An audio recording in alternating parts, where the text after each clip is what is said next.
This kid, he could see something that others just didn't seem to notice. Hunters have to clear dungeons before they break. Otherwise, monsters spill out to feast on the world. Claude isn't high level. Even so, he's always diving into the toughest dungeons to grow stronger and protect people. One day, he'll reach the top. His current party isn't exactly powerful. It should be enough for this dungeon. Inside the subway, Claude noticed something was wrong. When they spotted the monsters, the leader was the first to charge in. The others scattered like total amateurs. The healer's range was too short, and the party's tank was focused on attacking, not defending the mages. When a sneak attack came straight for our protagonist, he understood. This place wasn't normal, and this team he'd joined, something was really off about them. The reason for all this was the leader. Apparently, their plan was for everyone else to die here. The other hunters were furious with their leader, ready to die fighting, but Claude saved the first one from a fatal blow. The team's mage felt it, the pure terror of being seconds from death, and he just froze. That's when Claude started shouting orders, directing the girl and the others. Once the monsters were defeated, the team turned their rage on the leader. He had to be insane trying to get them all killed. It made no sense, until now. It was finally clear. Their leader had been possessed by a demon. These creatures feed on the negative feelings of humans to get stronger. These guys had never seen anything like it. Only Claude knew what was happening. A demon's power can use your own fears against you,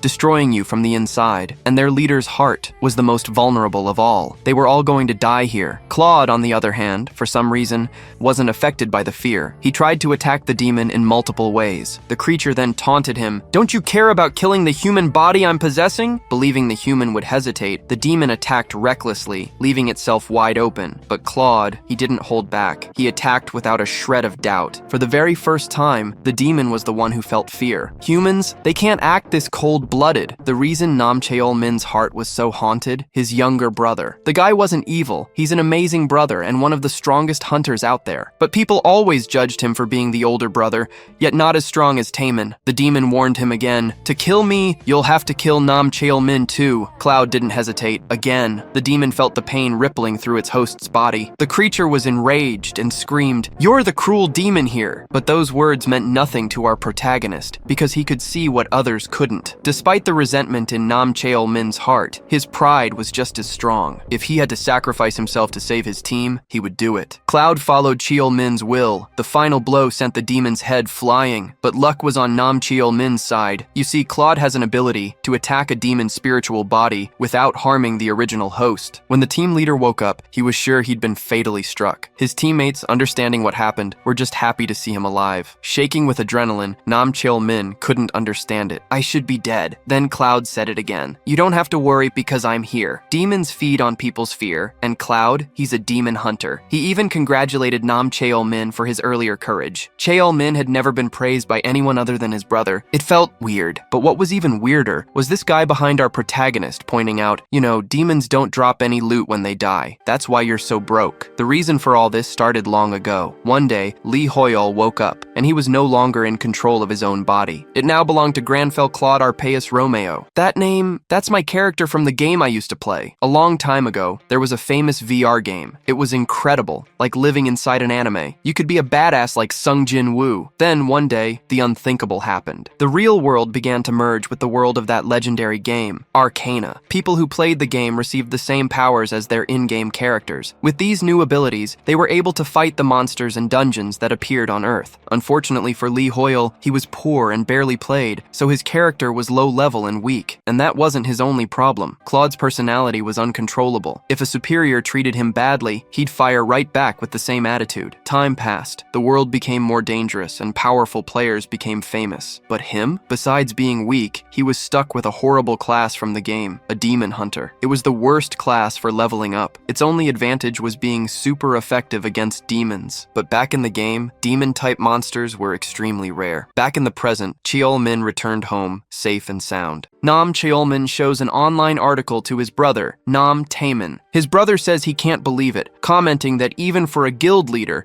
inviting someone based on a post like that shows a lack of wisdom. However, Nam Cheol-min claims that he is the person described in the article. The revelation shocks Nam Taemin so much that he spills his hot coffee all over the table. Still at home, Nam Taemin talks with his brother Cheol-min, questioning if he really wants to stop being a player to become an analyst for Gaon. Taemin finds the decision hard to believe, as his brother was always against the idea and has suddenly changed his mind. Cheol-min, however, insists he's serious. Faced with this distrust, Taemin asks if his brother is trying to fool him, but Cheolman reaffirms his position. He explains that he realized his own weakness and his true purpose, deciding to follow his own path instead of living in his brother's shadow. Intrigued, Nam Taemin expresses a desire to meet the person who managed to change Cheolman's mind so completely. Taemin reflects that this person not only handled a demon, but also wasn't affected by the abnormality status, which suggests an incredible mindset. He remembers his brother mentioning that the player fought with a dagger instead of magic, making it difficult to determine their class. Furthermore, with so much skill, Taemin doesn't understand why a player of that caliber went into one specific rupture. Cheolman acknowledges that the story sounds unbelievable, but asks for his trust. To Cheolman's surprise, Nam Taemin says he believes the story because his brother is the primary witness. He acknowledges that he only got where he is today thanks to his brother and reveals that he brought a contract for Cheolman's new job as an analyst for Gaon. Taemin declares that Cheolman is his older brother and a proud analyst of the guild. A bit embarrassed, Cheolman thanks him for the support, and Taemin tells him to take a look at the contract. Upon reading the document, Cheolman is shocked and asks if those are the actual terms of the agreement. Meanwhile, our protagonist, Lee Hoyol, realizes he leveled up 20 times after defeating the demon. The character Granfell doesn't care about this, but Lee Hoyol is overjoyed, thinking only about distributing his stat points. After taking a shower, he decides to rest and deal with everything else later. However, Granfell's subconscious takes over, considering the house far too messy. With the mindset that a clean environment keeps the mind clean, he immediately begins a thorough cleaning. At the end of the day, he prepares a meal, and upon tasting it, he notices the flavor is quite healthy. The protagonist reflects that Granfell was always like this, a follower of regular routines and a practitioner of self-control. He then understands that the traits he assigned to the character,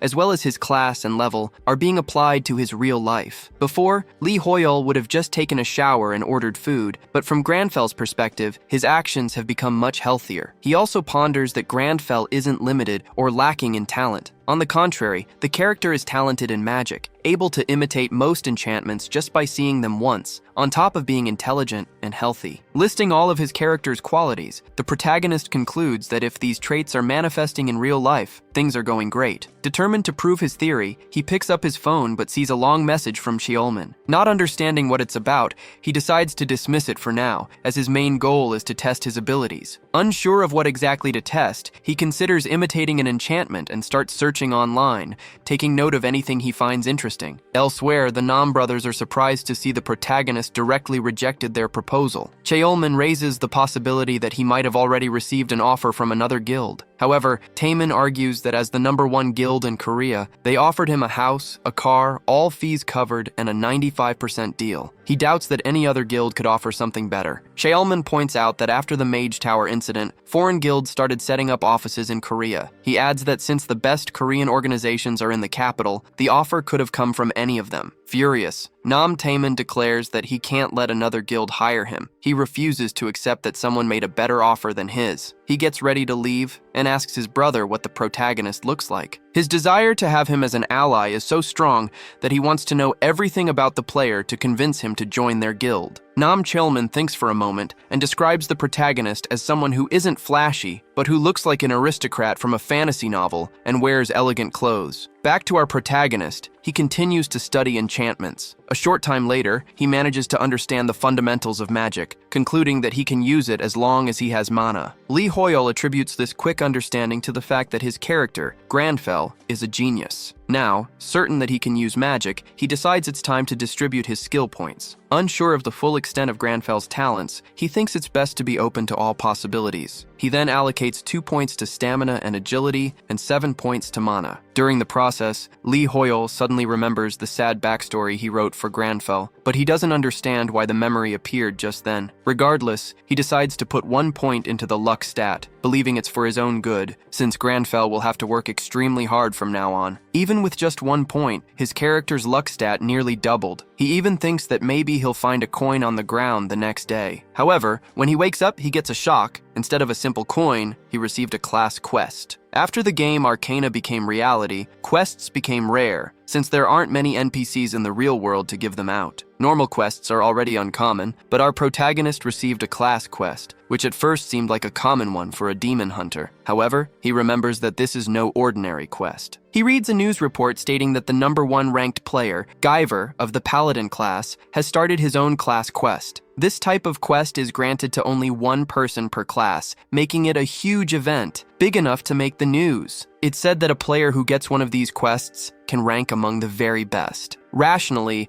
our protagonist, who is at level 67, believes it would be impossible for him to receive something like this. This leads him to a single conclusion, confirmed after some research. He is the only demon hunter left, which makes the situation make a lot more sense. The protagonist knows that the demon hunter's outpost is in Akshan. The place looks grand, but the reality is shocking. To get there, you have to climb 1,000 meters to the top using nothing but precarious routes. The quests consist of a repetition of meaningless hard labor, and the facilities are inadequate to say the least. Players aren't even entitled to meals because to reach the cafeteria, you have to climb all the way to the top while an NPC yells at you the entire way. The protagonist thinks it's normal for people to quit, but his character argues that demons consume the human mind and that this type of training strengthens him. Faced with this, he decides to leave his past failures behind and investigate the quest. Immediately after, he realizes it's a counterattack prologue. In the capital, Seoul is the Korean branch of the Anti-Arcana Union, an organization created to reduce damage and chaos in the world. They hired all the employees who worked on the development of the game Arcana, and in response to updates that manifest in the real world, they collect and analyze information for the players. One of the employees asks a colleague if he believes there will be another rupture update that week. He expresses that he's not in the mood to work late again and hopes things will calm down. He comments that Reynald is the one responsible for updating the page, and the moment he posts something, real life changes. Immediately, his colleague warns him that a new update has arrived,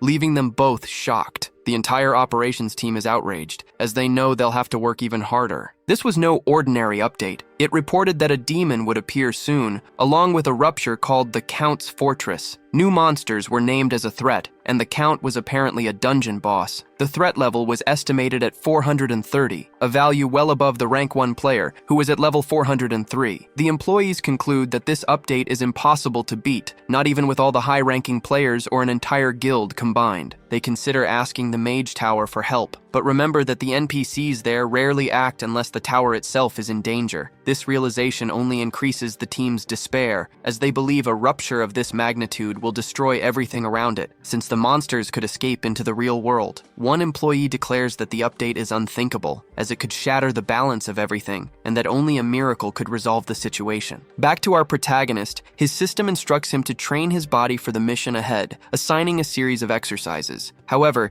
he doesn't feel much of an improvement and questions if anything has changed since he was in Akshan. His entire body trembles as he suddenly began to train intensely. He can barely make a proper sandwich, which, for someone so particular about food, is an unpleasant experience. Despite this, while his inner self is collapsing, his character's persona tries to remain optimistic. He feels good, as if he has accomplished something, and recognizes that if it weren't for the pride of his character Granfell, he would have given up at the start. He manages to complete the mission and thinks he has earned a well-deserved rest, but the very next day, he's back to training since his system gave him no break. The routine becomes even more intense, and after a week, the pace doesn't let up. As soon as he completes one training mission, another appears immediately. He manages to finish the task every day thanks to the influence of his character, Granfell, but he wonders how many more times he'll have to repeat the process to be rewarded. He even starts to think that the reward might just be a healthier body. However, his system alerts him that he has completed the weekly challenge, rewarding him with 2 points of vigor and 2 of dexterity. Status points as rewards are rare, especially permanent ones, and items that boost stats are usually expensive. The protagonist is happy to have increased his attributes by 4 points without even leveling up. Because of this, he concludes that repeating this type of quest might not be so bad, since the reward is great. Right after, he hears the news about the new update that has caught everyone's attention. The report states that most guilds have declared they will be dropping out of the new Rupture raid due to the high danger. After the update titled Territory of the Count's Family, a new monster named Count Ascura appeared. He is described as a level 430 vampire demon, the highest level ever seen, indicating the raid's difficulty will be just as high. Because of this, the Korean branch of the UAA announced they had nothing to declare at the moment. The protagonist wonders if anyone in the world could possibly defeat such a monster. Many are saying the final boss of this raid will be the strongest in history, which is terrifying people, especially after learning that the top guilds have refused to participate. The protagonist knows that demons are the opponents players struggle with the most,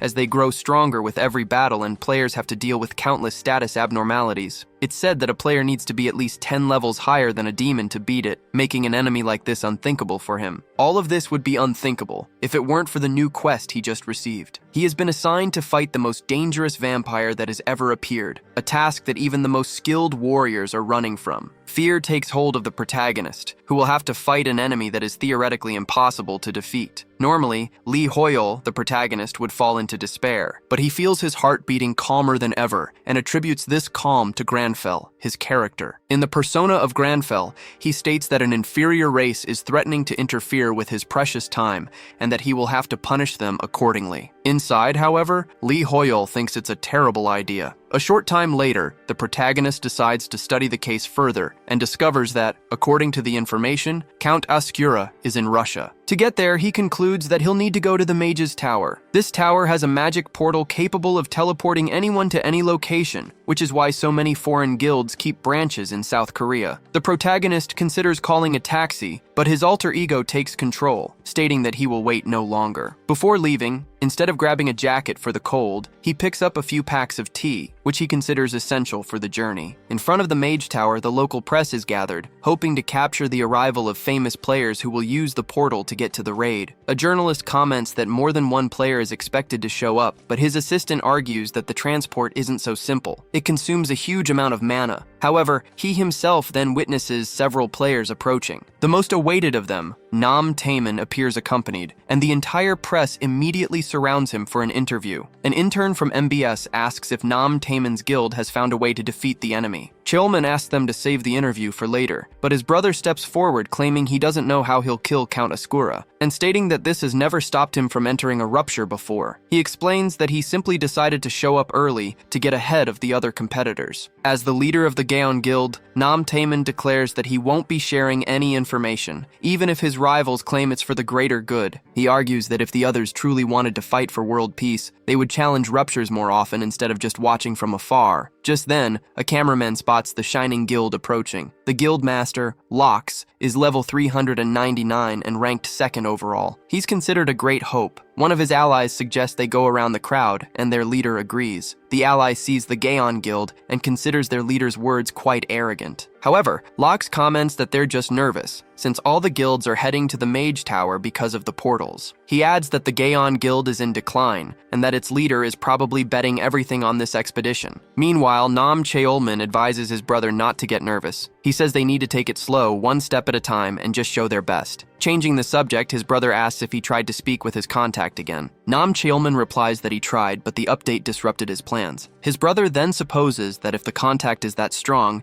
he'll probably show up for the raid. Meanwhile, the protagonist decides to take a bus to the tower. During the ride, he studies videos about magic, trying to learn more about it. He concludes that there are 3 levels to activating magic: inspecting mana, interfering with it, and finally, manifesting it. In an attempt, the protagonist successfully conjures fire in his hand, but since he's on public transportation, he ends up scaring everyone around him. The driver warns him not to use dangerous abilities inside the bus. The protagonist apologizes, surprised that he was able to perform the magic right away. He understands that he learned the skill just by watching videos, which puts him at ease. However, when he looks at his system, he notices the skill hasn't been activated, as new skills usually appear immediately in the status window. He then wonders if this could be some kind of bug in the system. Upon arriving inside the Mage Tower, a place he had only ever seen from the outside, he spots a portal. Staring at it, he feels a void, as if he could manifest the portal's magic himself, which seems even easier than the fire ignition he performed earlier. However, just as the protagonist was about to test his theory,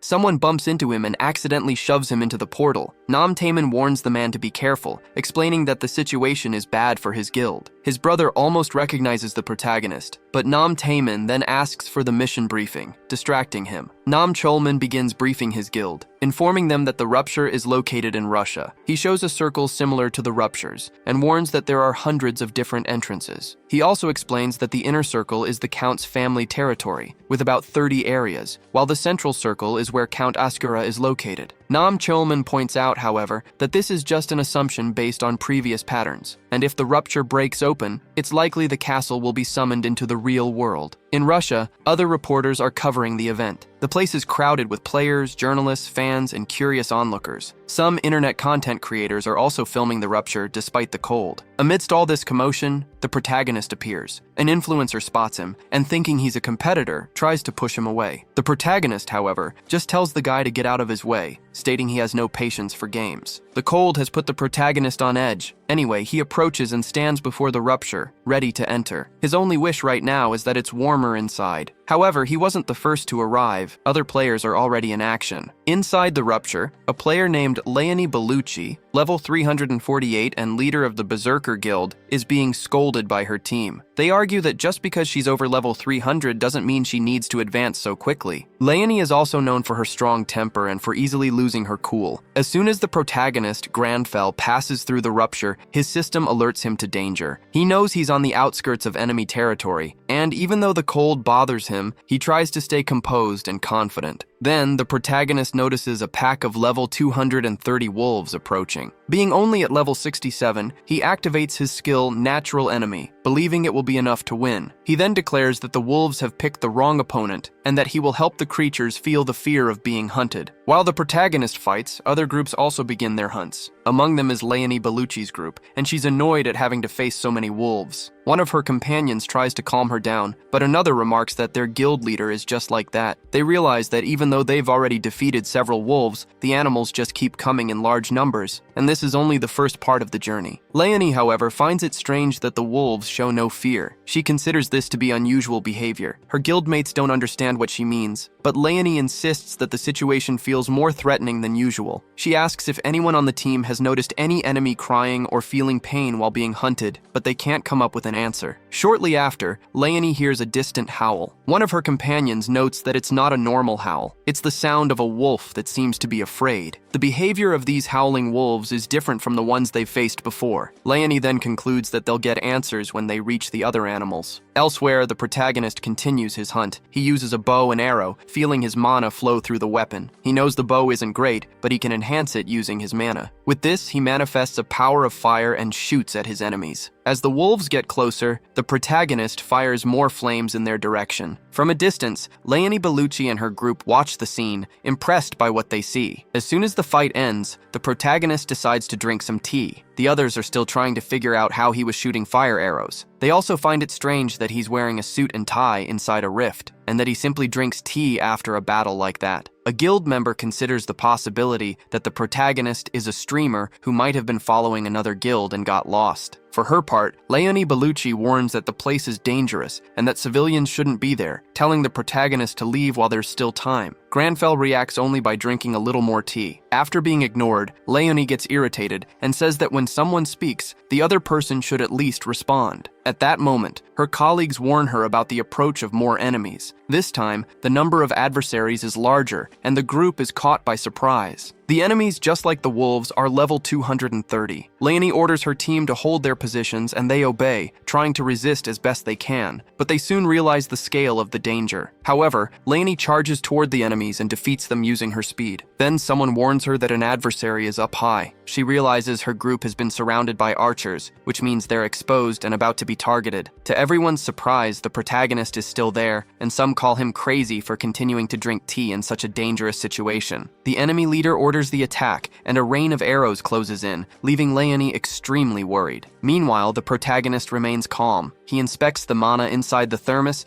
and concludes that it's easy to manipulate. He thinks that to manifest the ability he wants, he would need a huge amount of mana that he doesn't have at his current level. However, he considers that if magical enchantments aren't skills, the situation changes. With that, he manipulates his own thermos and gets a satisfying result. Leonie tries to protect herself as best she can, until she realizes the arrows haven't hit them yet. Her group is also left wondering what happened. When they look, they notice that a stone barrier has protected everyone from the projectiles. Leonie considers that it might be alchemy, but notes that she's never seen anything like it before, as skills like this are hard to perform. Quickly, the protagonist approaches and explains that it isn't a skill, revealing that he is in fact using pure magic. The fact that a protective wall appeared so effectively surprises the entire group. Even the protagonist himself is impressed with his own capabilities, as he didn't have much time to test them before entering the rift. However, there's no time for reflection, because the enemies haven't given up the attack. They've decided to approach on the ground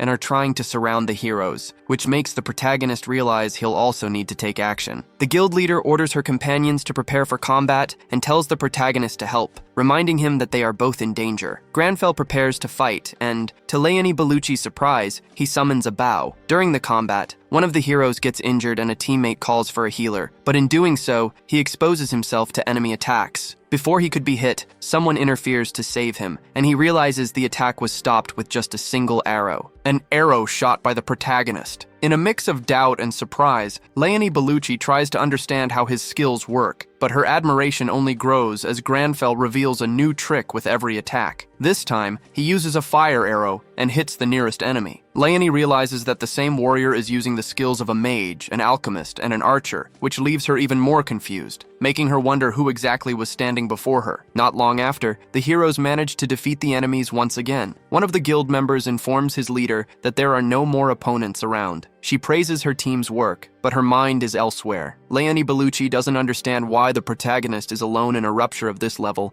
wearing inappropriate gear and not answering any questions properly. To her, he doesn't even seem tired. Even though she doesn't want to admit it, she knows that if it weren't for him, everyone in her guild would have died. This makes her think the protagonist is a ranker, although she has never heard of anyone with his skills. She even starts to find him handsome, but decides that because of his cold attitude from before, she won't thank him for his help. Leonie Bellucci stares at the protagonist for too long until he returns her gaze, leaving her embarrassed, and she tries to hide it as best she can. However, she gets really bothered by the fact that he continues to stare back at her. She thinks that maybe the protagonist might share his tea with her, and that if that happened, there would be no way she could refuse. To her surprise, he approaches her and says that even though she's been staring for so long, he won't be sharing his tea with anyone. With that, all of Leonie Bellucci's expectations are shattered. A while later, drones from a Korean journalist who traveled to Russia to cover the event fly over the rupture area. Global attention is focused on the situation, as this is the highest level boss ever seen. The reporter isn't alone, as the world's press is providing full coverage. They report that there are hundreds of ruptures around the main territory that need to be cleared for the players to advance to the next stage. This information is correct, as the boss's fortress is the final stage among many. Guilds like Shining and Gaon are already in the rupture, and the question that remains is which of them will reach the end first. The first guild to claim the title of clearing this rupture will gain global fame, and their achievements will be considered legendary, creating huge anticipation on the outside. In a TV director's cabin, one of his employees arrives with coffee. He complains about the darkness, but the director claims he prefers it that way and asks if any new videos from the rupture have arrived. His employee informs him that all the teams are already halfway there, with the Shining Guild being the fastest, and the director expresses his wish to be the first to interview the warriors when they come out. In the middle of this, they are surprised by something. An assistant runs right past the reporters, leaving them confused. The director himself announces that the first clearing of the territory's surroundings has been completed and instructs the reporters to follow the assistant. Everyone is shocked, but the director explains that there isn't any solid information yet, and that's exactly why he needs them to get over there. The assistant, who had rushed ahead, arrives on the scene and contacts the director. His boss asks if he can see which guild cleared the area. The assistant reveals it wasn't any of the guilds they expected, it was the Berserkers. The director finds this strange. After all, the Berserker Guild is ranked 32nd. Still, the assistant confirms the information, saying he even filmed the leader leaving with the others and has already sent the video. With this, the director can't understand how they managed to enter the territory ahead of stronger guilds, like Shining. On top of that, the assistant reports that they seem to be in perfect condition, and spots a Korean person among the Berserker Guild, which is composed entirely of Europeans, finding the situation very out of the ordinary. It doesn't take long for the journalists to approach. The assistant announces that the competition has arrived,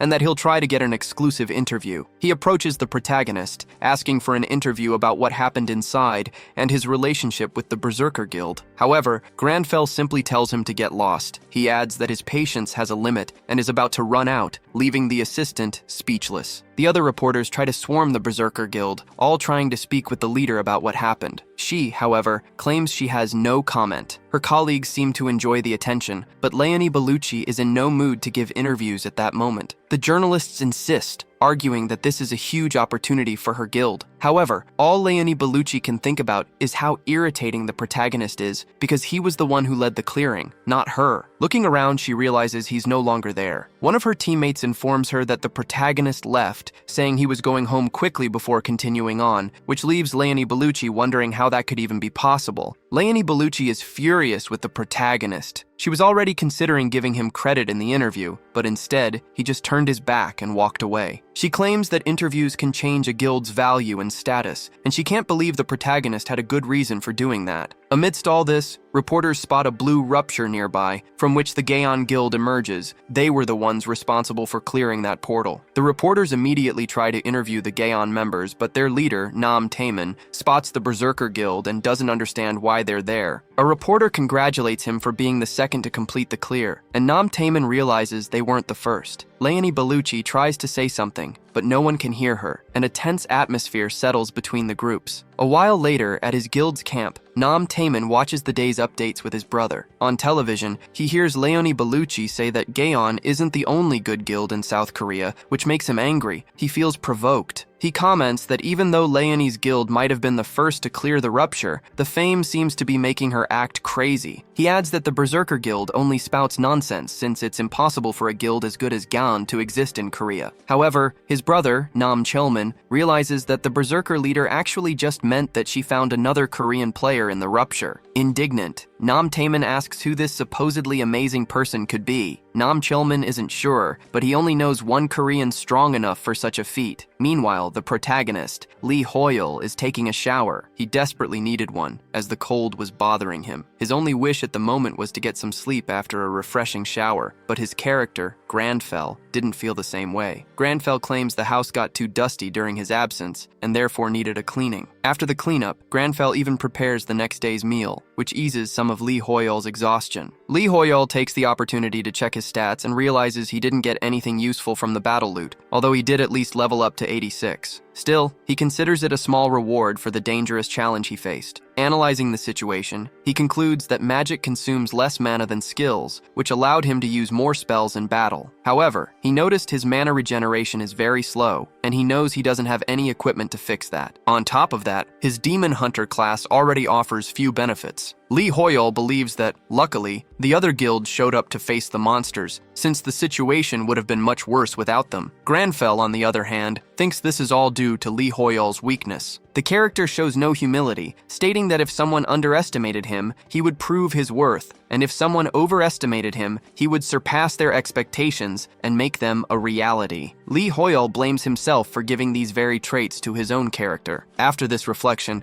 Grandfell states that the next rupture is in the Count's family territory, and therefore, there's no time to relax. He warns that Lee Hoyle can't just rely on magic and needs to get stronger in close quarters combat as well. Not only that, he has already found the perfect task for the training. Of all the players, the guild leader was the one who caught his attention the most, and he believes copying her skills would be a huge advantage. To Lee Hoyle's despair, Grandfell says that training the basics is what's most important. Lee Hoyle gets a bad feeling, and his suspicions are confirmed when his character announces he will wash the dishes, and then begin the training immediately. Night falls, but the long-awaited sleep will have to wait, as Grandfell decides to go for a run. While running, he hears urgent news on the radio. The announcer reports that 95% of the territory's surroundings have already been cleared, and that soon, the Count's territory will be open for raids. According to the latest news, the progress rate for the Count's territory has suddenly jumped to 60%, even before being officially opened. At this rate, the territory will break out soon, and experts are expressing their concern about the matter. Nam Taemin learns about the situation and is shocked, as he considers such progress in a single day to be practically impossible. His brother comments that the time limit to clear a dungeon decreases as monsters get stronger, but he isn't sure and asks for some time to investigate further. Meanwhile, at the Arcana Guild camp, a TV director is outraged. He believes there must be a plausible explanation, since monsters can't just get stronger out of nowhere. His assistant, however, informs him that not even the guild's advanced analyst can answer this question. The director concludes that if the breach erupts, they'll all be finished. As soon as the monsters get out of the dungeon, every civilian and player in the area will die. News about the rapid progress begins to spread, increasing the general concern. The protagonist knows this has never happened before, so it's understandable that people are lost. Since this information is only available in the game Akshan, he concludes that he'd better hurry. He understands that a vampire is a creature that shares its authority through blood. Count Ascura shared his authority with the monsters around his territory, and when they were killed, that authority naturally returned to its owner. The Count is likely distributing this accumulated authority to the monsters inside his territory, making them stronger and increasing the progress rate. With this, the protagonist realizes that if he clears the Count's territory, there's a risk the fortress will break out immediately after being opened. Granfell declares that Count Ascura is unworthy of his title, believing that a true aristocrat never takes back what has been given. Therefore, he wishes to pass judgment on this enemy,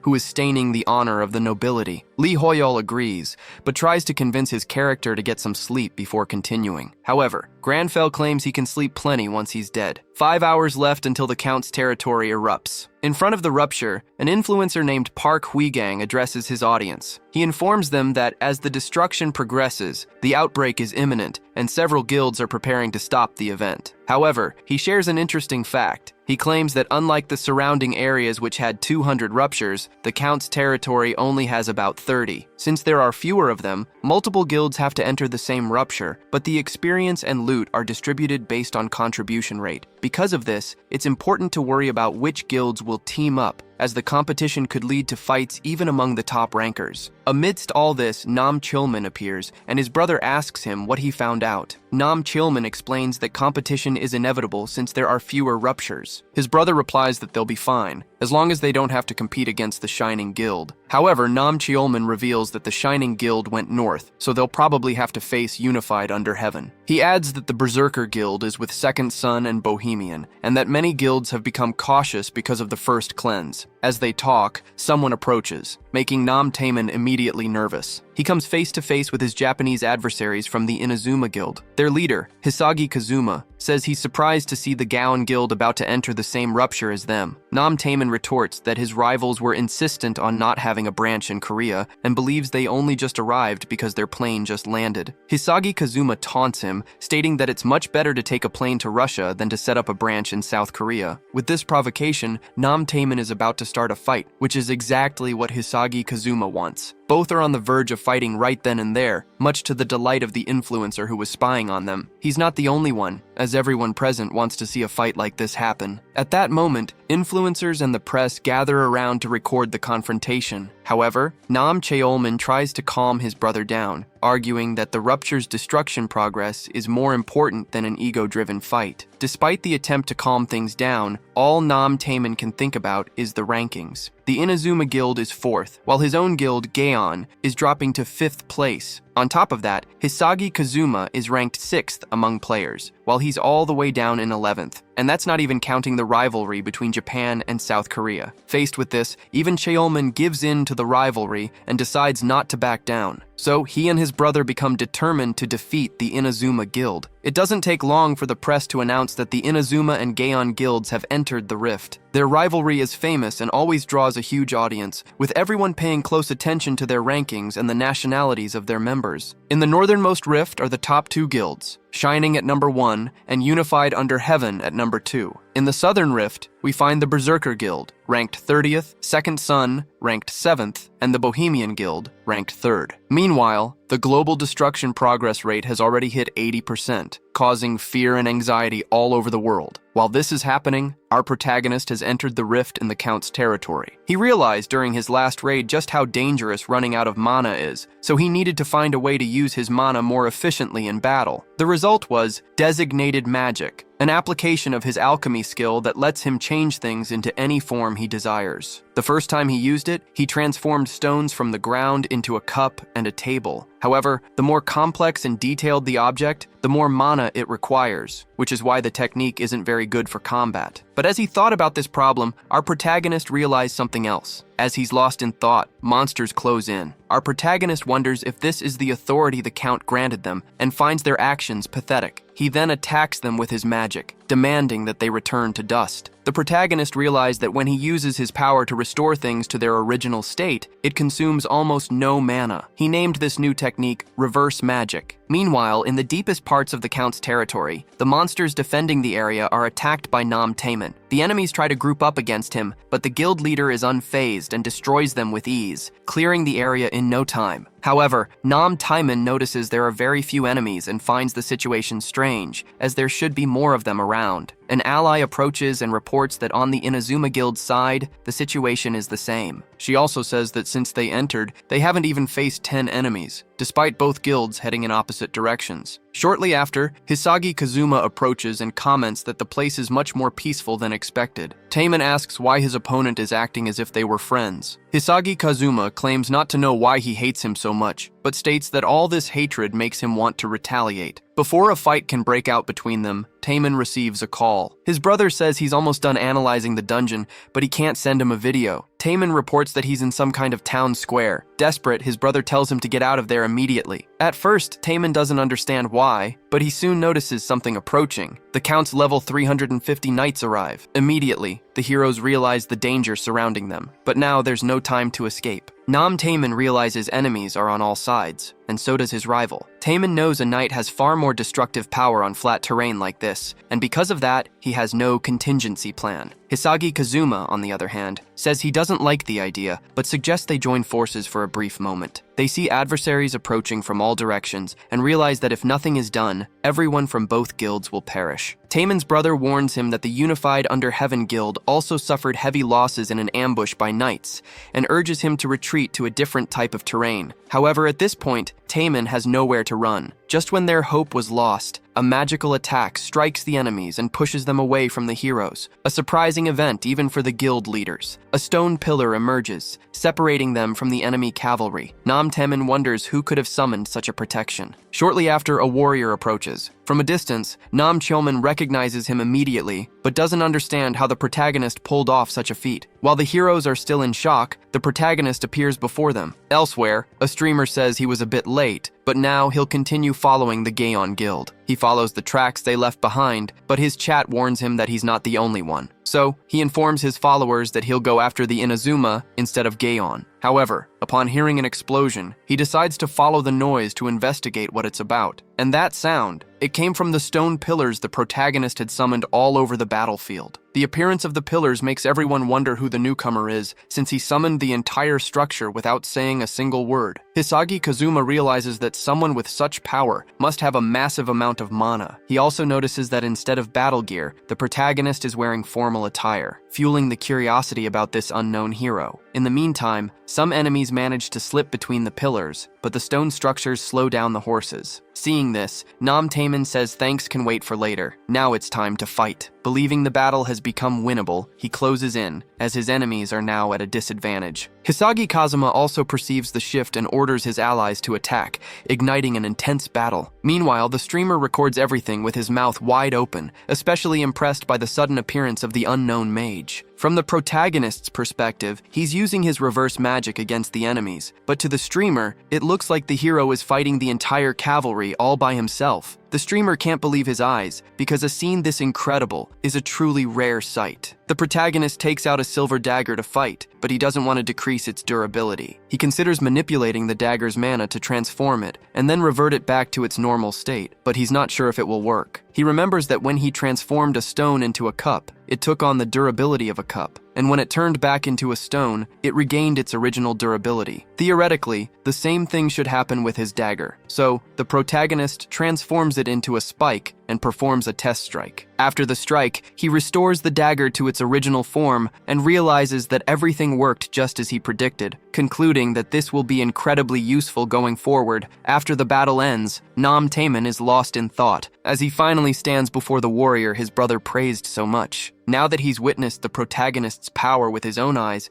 Taemin is even more determined to recruit him for his guild, especially since the rival guild's leader also saw him in action. He just doesn't know what else he could offer that wasn't already offered the first time. Amidst his thoughts, the Wigang TV streamer approaches the protagonist, wanting an exclusive interview with him, just as others had already tried. Despite getting there first, the protagonist is quickly surrounded by the other warriors, who praise his performance without even knowing if he's Korean or Japanese. Not wanting to be left behind, Nam Taemin also tries to get closer. Reaching the protagonist, he introduces himself, mentioning he's heard about him before. He adds that he previously sent a message inviting him to join his guild. The protagonist, however, states that the approach lacks any formality, and therefore he refuses to answer any questions. This refusal is broadcast live, and news quickly spreads that the mysterious player declined to answer questions due to a lack of formality. Alongside this, the main headline is that the Shining Guild was the first to clear the Count's family territory. However, back at the guild's camp, their leader, Lox, doesn't seem very excited. He's watching footage of the protagonist's battle and asks his allies what they think. His ally, Camilla, claims she's just an archer, while Demeter says there's no point in asking something they clearly don't know, which only makes Lox even more curious. Camilla comments that the protagonist is impressive, concluding that he'll either be recruited by their guild or become someone they need to worry about. Demeter, however, claims their leader is just jealous because the protagonist stole the spotlight even after the Shining Guild cleared the Count's territory. He adds that their leader shouldn't be so greedy. After all, they already got plenty of screen time. Camilla reinforces this argument, saying the press always gets excited about someone new, and a player like that is just having a temporary moment of fame. While his colleagues head to a gathering, Locke stays behind, obsessed with the protagonist and watching the footage over and over again. A mage named Jessie Hynesi approaches, finding the video interesting. She comments that it looks like magic, but at the same time, it isn't. Lox mentions that he's never heard Jessie Hynesi get impressed by anything, to which she replies that the person in the video is truly interesting. Not far away, at the Berserker Guild's camp, Leonie Bellucci is also watching the footage. Furious, she claims she knew from the start that the protagonist wasn't normal. Her colleagues try to calm her down, but it only makes her even more agitated. Meanwhile, at the Inazuma camp, the leader gets a call with a request to recruit the protagonist, a task he confidently promises to complete. Sometime later, a reporter announces that the day has finally come in Arcana, with crowds of spectators watching. The Count's territory and its surroundings have been successfully cleared. The Shining and Unified Guilds fought for first place, but Shining came out ahead. Now, only the Count's fortress remains. With destruction progress at 72%, players from all over the world are gathering to enter. However, due to the high risk of this breach, tension is running high inside the camps. If the fortress erupts, Russia will be wiped off the map. The entire world is wishing the players good luck. However, something else caught everyone's attention. Among all the captured footage, one scene in particular stood out. A completely unarmed warrior, wearing only a business suit, appeared and gave an incredible performance. Many are wondering about the source of his powers and the reason for his mysterious behavior. The protagonist, however, just thinks he's wearing those clothes simply because he has nothing else. The news reports that he moves stone pillars with his bare hands, and experts are scrambling to explain this feat. Furthermore, it's said it would have been disastrous for the Gaon and Inazuma guilds if the mysterious player had been late. After all, he was the one who changed the game in the hero's favor. It's mentioned that he only watched the rest of the fight, but what some believe to be an act of altruism was actually because the protagonist was out of mana. At least he's glad he isn't being sliced to pieces. Analyzing the loot he got, Lee Hoyol realizes that since becoming a player, it's the first time he's ever gotten a rare item, the cursed blood-imbued necklace. Once the curse on these items is lifted, a random effect is unleashed, and most players want one exactly for its rarity. However, Lee Hoyol thinks there's another way to use a cursed item. Using an exorcism ritual, one of a demon hunter's 2 skills, it's possible to use the item as an offering. The basic effect of the exorcism ritual is to attack only the demon without hurting the possessed person. But it's different when there's an offering, as it creates the possibility for the user to invite a demon into their own consciousness. Lee Hoyol says this is similar to the abnormality status that demons inflict on humans, but he believes he can dominate the demon that possesses his mind. In the midst of these thoughts, he gets a call from Nam Cheonmin. Lee Hoyol doesn't know the reason, but he starts to think it's about his brother. He knows that if he answers the call,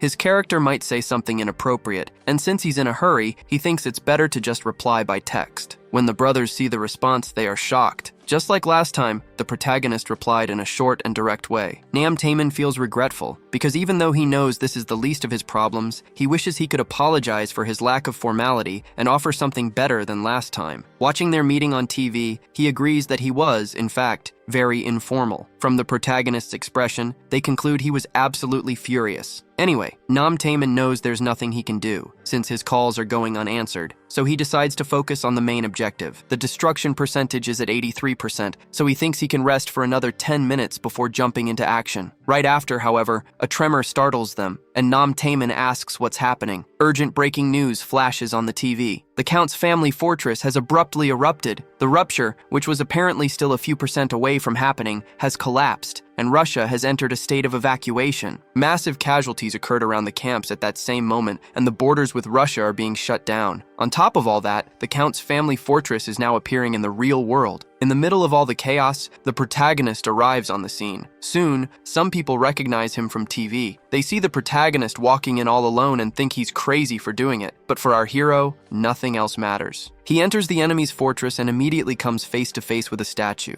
The protagonist questions if this place can even be called a fortress. Granfell claims that a place like this is excessive for a mediocre vampire, while Lee Hoyle thinks the Claude family mansion was 10 times bigger. Suddenly, the statue that had been motionless until now springs to life. The protagonist realizes the enemy heard him and prepares to fight the monster. Outside, some warriors can't believe what they're seeing. They think the protagonist needs help, as he's facing an enemy over 10 meters tall, and they believe it's impossible to defeat it alone. However, they also consider just turning their backs and running away. Meanwhile, the protagonist keeps staring at the statue, and with a single hand movement, destroys the enemy before it can even fight back. The players in front of the fortress are stunned as they witness the protagonist take down the enemy with just a single blow. Nearby, the Heining Guild hears a noise coming from the Count's fortress and realizes the sound is similar to what they saw in the video of the protagonist's battle. Jesse runs toward the sound, going against his team's strategy and ignoring any warnings from his guildmates. To Granfell, that was just another one of the many stones he had broken in his life, and he figures a mere statue won't stand in his way. Immediately after, he notices someone approaching. Now that the door's guardian has fallen, other players feel more encouraged to move forward. The protagonist himself doesn't understand why the others suddenly decided to fight, but either way, he receives a mission from his system to defeat the vampire. Without hesitation, Granfell enters the fortress. Lee Hoyle tries to convince his character not to act rashly, arguing that the Count is much stronger than him, but Granfell pays it no mind. Upon entering, he finds a banquet hall and notices something eccentric all around. Every single wall is covered with portraits of the Count. Not long after, the Gaon Guild also enters the fortress. Immediately, their leader, Nam Taemin, senses something is wrong. His teammates try to understand what's happening, but he remains calm and says he just feels suffocated. Ever since he entered the hall full of paintings, he's felt like he was being watched. His brother hears this and realizes the feeling is the same as when a demon casts a spell, concluding that the portraits are actually disguised demons. Hearing this, Nam Taemin orders his allies to burn all the paintings, and after that, he starts to feel better. Nam Taemin's brother noticed that the players who entered first were retreating, and now he understands why, since a castle like this must be surrounded by traps. Statues and portraits are causing abnormality status effects, which explains why the Shining Guild didn't enter through the main door. Nam Taemin realizes he wasn't as careful,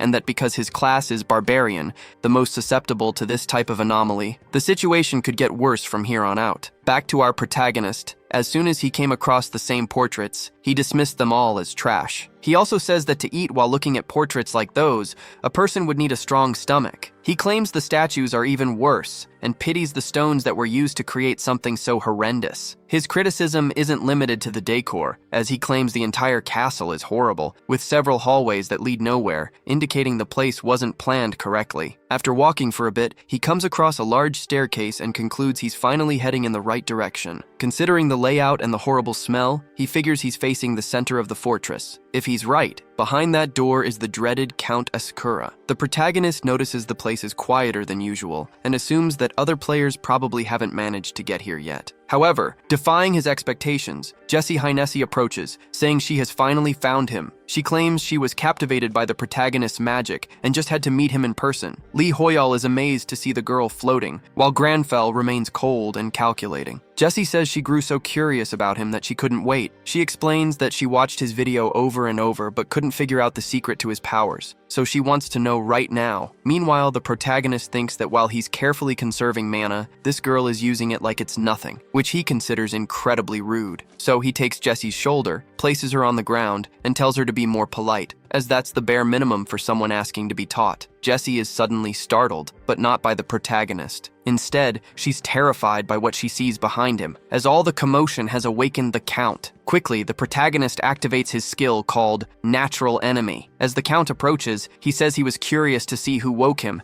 and realizes it's just two humans. He calls them fools, claiming to be superior to all humankind. But unlike Jesse, the protagonist is not intimidated by the enemy at all. He says he finds it funny that such a vulgar vampire lives in an even more wretched place. With that, the protagonist takes out his necklace imbued with cursed blood and chooses it as an offering. Holding the item, he declares to the Count that he will teach him a lesson for pretending to be a genuine aristocrat. After this, the protagonist activates the skill Exorcism Ritual and prepares to begin the vampire hunt. In the past, Granfell imagined that by using the necklace against the Count, he could lure him into a fight inside his own consciousness. However, Lee Hoyle argued that to do this, he needed to make the enemy feel fear, something Granfell claimed wasn't a difficult task for a demon hunter. Still, Lee Hoyle warned him that the Count was level 430, and if anything went wrong, he could be possessed forever. Back in the present, the Count scoffs at the protagonist's necklace. He admires his opponent's arrogance, but states that he is still just an insect compared to his power. Jesse realizes the Count is absorbing the power he once shared with his subordinates. Lee Hoyle is aware of this. He knows that normally the Count would be 300 levels above him, and if he absorbed all his power back, he would become even stronger. However, to everyone's surprise, the Count stops attacking and is trapped in the necklace. Granfell, surprisingly, had everything under control, which makes the Count furious. Despite admitting the trick is unique, the Count claims it won't be enough to defeat him, as he can easily bypass such a simple trap. After saying this, the Count summons a series of explosions. He also says he was curious to see how entertained he could be, but his opponent couldn't even manage that, since he was now just ash. To his surprise, Granfell challenges the Count once more, asking if he really thinks he's facing an inferior. Annoyed, the Count questions how his opponent is still alive. Granfell tells the Count to pay closer attention to his surroundings, stating that in reality, it is the Count himself who is dead. The Count is terrified by this claim because, right in front of him, he sees his own defeated body. This catches him completely by surprise, to the point where his mind begins to collapse. Granfell had planned everything in advance, successfully trapping his enemy in a mental prison. Outside, Jessie doesn't understand what's happening, as all she can see is the Count muttering while the mage remains perfectly fine. The protagonist then mocks the Count, saying his enemy is scared. This makes the Count even more nervous, and he demands silence. However, because he's weak, the Count can't hit his opponent, but the entire top of the castle is destroyed. Jesse is thrilled and states that the protagonist predicted exactly what would happen, but in his mind, he admits he just got lucky. Anyway, he continues with his Exorcism Ritual ability, which allows him to attack the demon that possessed him without getting hurt in the process. However, a different effect can be achieved by using an offering, allowing the user to force the demon into their own consciousness. The winner of this mental tug-of-war depends on their individual strength, and Granfell wouldn't lose a battle like this. In the end, Lee Hoyle can't believe his character was so effective. Even Jessie is impressed, and,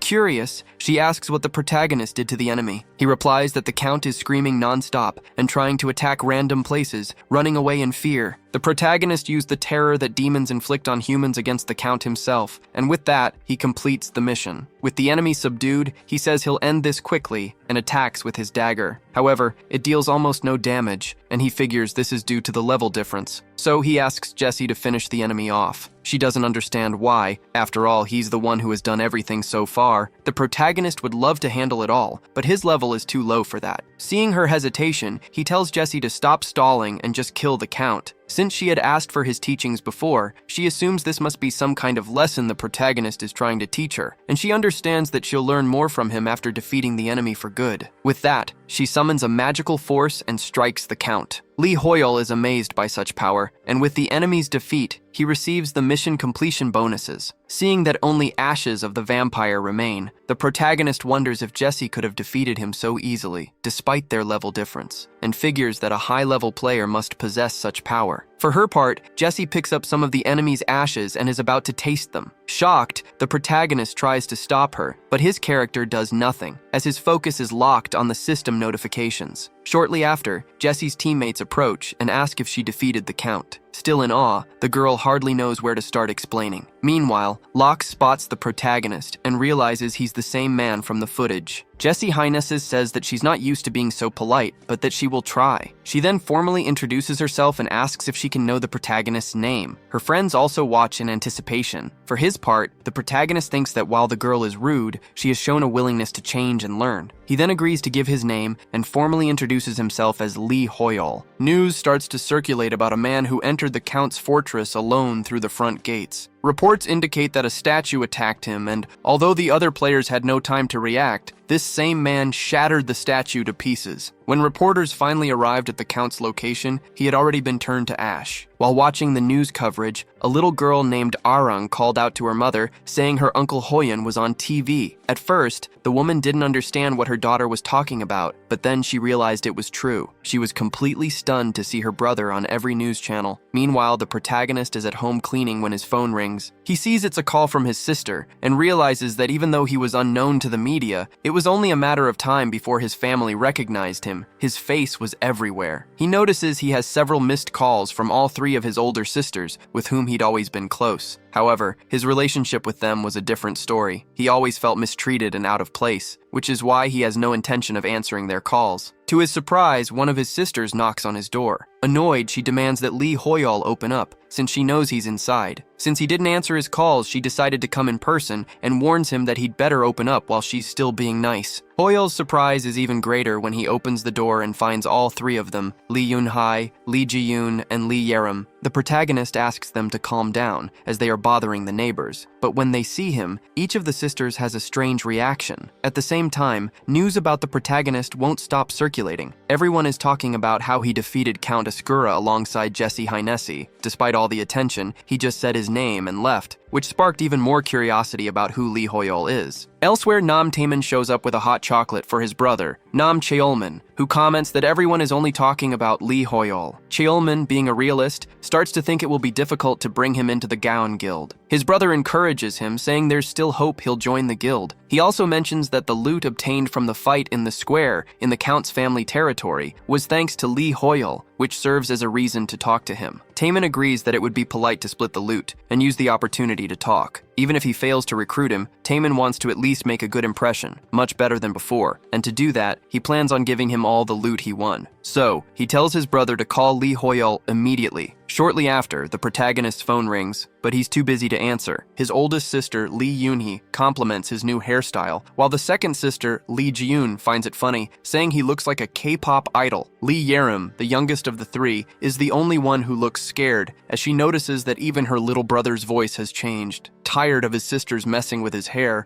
the protagonist offers them some tea, but his new look remains the main topic of conversation. Lee Yerim realizes her brother is a player now, and asks if he's been synchronized with his character. Meanwhile, the other two are having fun, claiming to remember the old days, even though the protagonist knows it's already been 10 years. The sisters recall that he used to call himself Grandfell, and was always saying he wanted to dye his hair platinum blonde, which makes him cringe inside. On top of that, they laugh at how he greeted them like an aristocrat. Lee Yerim is the only one who isn't laughing. In fact, she's worried and asks if her brother is in danger. She explains that she was very surprised by the news and heard that players get hurt all the time. The fact that he didn't answer her calls only made her worry worse, and she warns him that she'll tell their parents, who are the only ones who still don't know. Seeing her so worried, the protagonist wants to apologize and reassure his family, as he's confident in his actions. However, his character's persona speaks louder, stating that the demon hunter Grandfell is more than suitable for the job. So, he claims his sisters shouldn't worry so much. After a while, they say their goodbyes and ask him to keep in touch. Lee Yerim also advises her brother to save his money instead of just lending it out. Hearing this, Lee Hoyol realizes he has no savings, just the reward from clearing the rupture. This is the main source of income for players, provided by the developers of Arcana, and the amount varies depending on the difficulty and contribution rate. There are rumors that the Cosmo company went bankrupt and that the CEO, Raymond Shawn, is paying with his own money. Filled with anticipation, he decides to check his bank account to see how much he's earned. Meanwhile, at the Korean branch of the Shining Guild, Jessie is being questioned about what she knows of Lee Hoyol. Her colleague, Camilla, insists she must know something since she defeated the Count alongside him,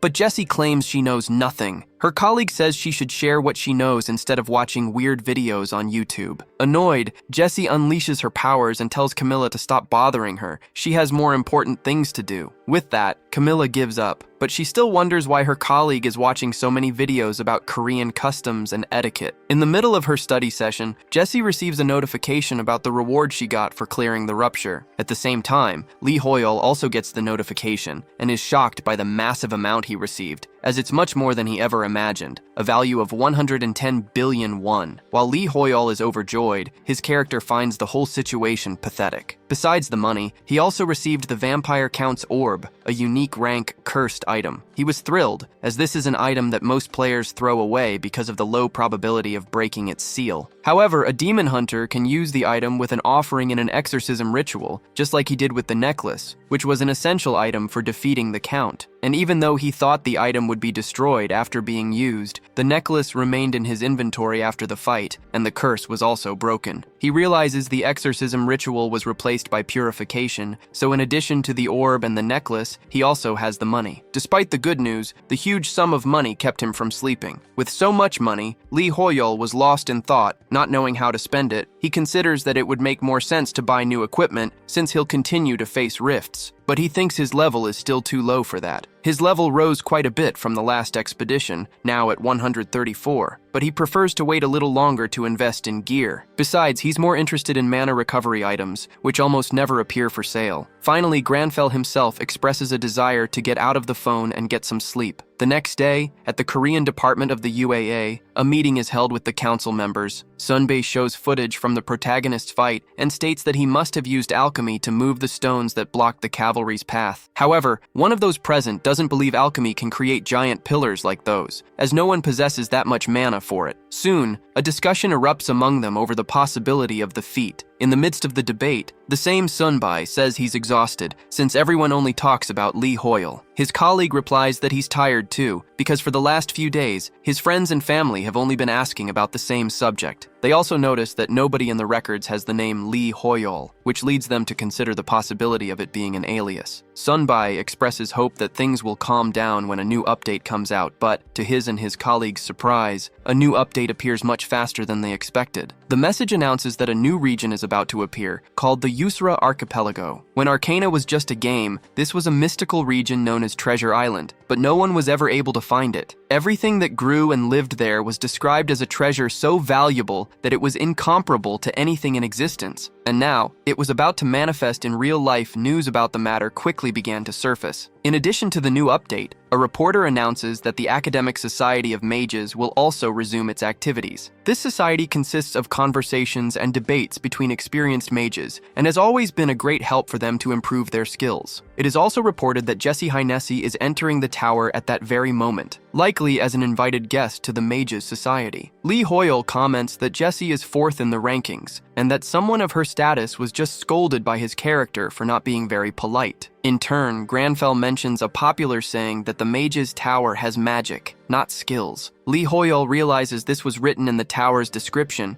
when Arcana was just a simple game, but now he thinks the society could be useful to him. However, Granfell states that he will only leave after he finishes washing the dishes. In the Mage's Tower, many are present for the meeting. Among them is Cleo, an experienced mage affiliated with the tower, who is very excited to see so many mages gathered together. She is curious to know what kind of research results will be presented this time, on top of the fact that the head mage, Marello, will be speaking to everyone. In the midst of her thoughts, Cleo is almost knocked over by a clumsy mage, but he was the only one who got hurt. The girl was protected by a magical barrier around her, and even calls the mage an idiot. However, someone approaches and tells Cleo not to call others idiots. This person explains that the barrier was created by the Tower Master specifically for this meeting. Jessie adds to this, saying that it's a magic that's difficult for anyone without an invitation to see. Upon seeing Jessie, Cleo's entire attitude changes, and she immediately starts apologizing, claiming she was in the wrong. Still, Jessie tells her that she doesn't owe her an apology. She then instructs Cleo, saying that she is the guide and must lead all the guests to the Crystal Hall. Cleo reports that, in fact, Jessie is the last one to arrive, since everyone on the list is already present. However, Jessie asks if they can't wait just a little longer. Cleo doesn't understand why, but Jessie says she has a good feeling, and that she thinks someone else will be arriving soon. She wasn't wrong, as the protagonist also decided to join the rest of the mages. Upon arriving, he thinks that every time he comes to the tower, it's always the same thing, with people everywhere. He figures everyone there is trying to get to the Yusra archipelago on the very day he decided to show up. To make matters worse, Lee Hoyle is recognized in the crowd, and everyone's attention turns to him. The protagonist starts being treated like a celebrity, with people wanting to take pictures and ask questions. In the midst of this, someone grabs his bag, stopping him from moving forward. The man claims to be a fan and says he won't stop bothering him until he gets a photo. Irritated, the protagonist thinks about the expensive tea he stored in his bag, tea he paid for with his own hard-earned money. Granfell then responds to the guy in the most aggressive way possible, startling even Lee Hoyle. The protagonist starts to think he might be badly received if his character begins disappointing people like that. However, the opposite happens, as the man actually likes being cursed at. In any case, the protagonist tries to continue on his way through the crowd. He then notices a wall in front of him that seems different from the others, and decides to go check it out. On the other side is Cleo, who is startled by the protagonist's sudden appearance. He, in turn, says that it's an illusion magic worthy of praise. A short time later, the protagonist walks up the stairs with Cleo, who, however, doesn't know who he is. She thinks all the guests have already arrived and is surprised by the appearance of a stranger. Noticing the girl's discomfort, the protagonist asks what the problem is. A little embarrassed, Cleo replies that there's no problem at all. She just found it strange that he didn't have an invitation. Even so, she leads him to the meeting. In her thoughts, she reflects that the illusion magic was cast by the master of the tower, and that a mage without an invitation shouldn't be able to see through the barrier. Worried, the protagonist asks if he'll be blocked from joining the meeting for not having an invitation. Cleo, however, explains that people capable of seeing through the illusion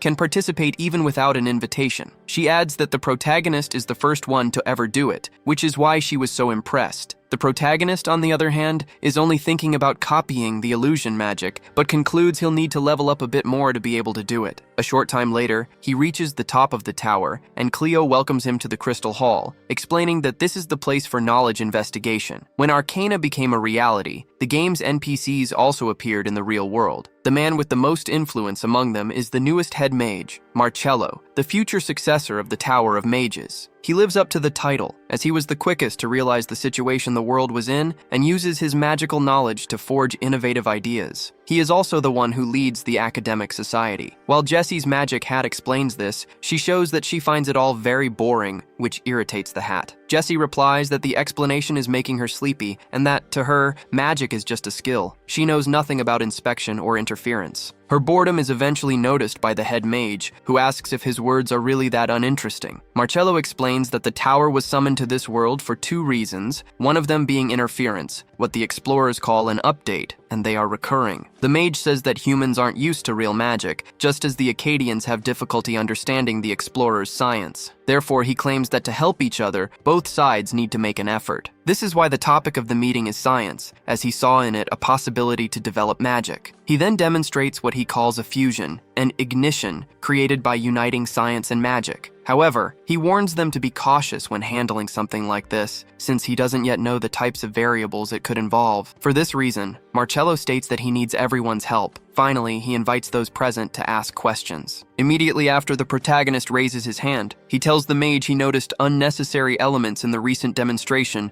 and asks what Marello thinks about it. The head mage is caught by surprise with the question, and not just him, but everyone present is shocked to see someone questioning Marello. The head mage notices he's looking at an unfamiliar face, but he reflects on the question. He responds by asking the protagonist why he believes there are unnecessary elements in his teaching. The protagonist claims it's simple and says he can feel a certain friction, explaining that magic and science are different concepts, and the unnecessary elements arise from that friction in the process of combining the two. After his explanation, the protagonist performs the same experiment as the head mage, claiming to have experienced a similar friction between skill and magic. The scene leaves the mage extremely surprised. It took him months to accomplish something like that, while a complete stranger did the same thing just by observing it once. The protagonist explains that although using centrifugal force in the interference process makes the process flawed, the results aren't bad. Lee Hoyle reflects that the original ignition consumed too much mana,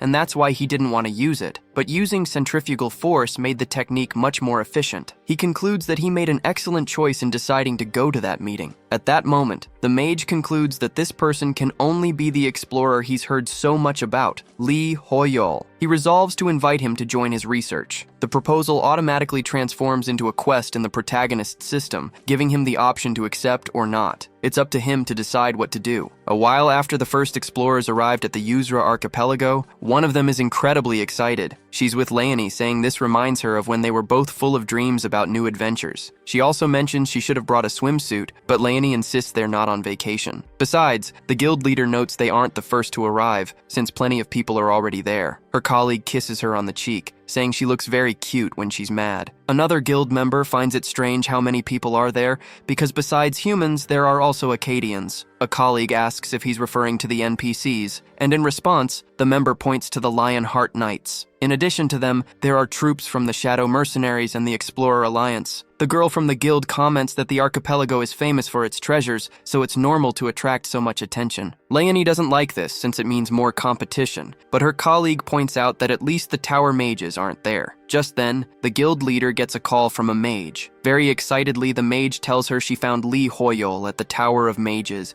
and that he challenged the tower's leader. Hearing this, Leonie starts to laugh, saying that Lee Hoyol is truly insane and that she'd already figured that out back at their tea meeting. Her colleague then realizes that the guild leader still holds a grudge. Anyway, the mage reports that the tower leader accepted Lee Hoyol and gave him a mission, making everyone else jealous. Back with our protagonist, Marcello asked him to make a list of everything he needed for his research, promising to provide it all. This makes Lee Hoyol excited. He realizes he can ask for anything, and plans to use this opportunity to his full advantage. After a while, Marcello goes to the top floor of the tower, having been summoned by the 5-star, the most noble mage. The mage says that Marcello is the tower's rising young star and claims to have heard that he brought in an explorer to work on a research project. He points out that the Tower of Mages does not interfere in the explorer's affairs, and that by doing this, Marcello broke the rule. That's why he wants to know the reason. Marcello, in turn, claims that the explorer, Lee Hoyol, has perfectly understood the concept of magic. He says Lee Hoyol has overcome the difference between magic and science, and that help from someone like that simply cannot be ignored. The High Mage tells Marcello that their duty is to judge for themselves and take responsibility, so he assumes the young man is aware of his actions. He states that while he respects Marcello's judgment, he must remember to take full responsibility for his choices. After their talk, he dismisses Marcello to his duties. However, Marcello dislikes the other mage's attitude. He feels they have no idea what's happening outside, and he wonders how much longer the Tower Master intends to stay silent. Meanwhile, Cleo approaches Marcello, happy to see him. She tells him she's on her way to pick up the items Lee Hoyol requested. Marcello offers to do it for her, but Cleo knows he's a busy person and says she can handle it. Still, Marcello insists, claiming he was already heading to see Lee Hoyol anyway and needed to check something with him. Given his insistence, Cleo hands over the items for him to take to our protagonist. Meanwhile, Lee Hoyol is studying. Soon after, Marcello shows up with the items he had requested, magical equipment for mana regeneration, which are exactly what he was hoping for. Marcello asks if the items are to his liking, but upon inspecting the equipment, Lee Hoyol realizes they're all too high level for him and tells the mage they're useless. Marcello apologizes, admitting that he underestimated Lee Hoyol. The mage then mentions that the requests made him curious, and because of that, he prepared something special. He reveals a hexagram brooch, an item with a mana regeneration feature. Upon analyzing it, the protagonist sees that it's compatible with his level and has some interesting stats, so he agrees to take it. Marcello comments that he already knew Lee Hoyol was no ordinary mage, but he finds himself more and more surprised by him. Lee Hoyol notes that, at first glance,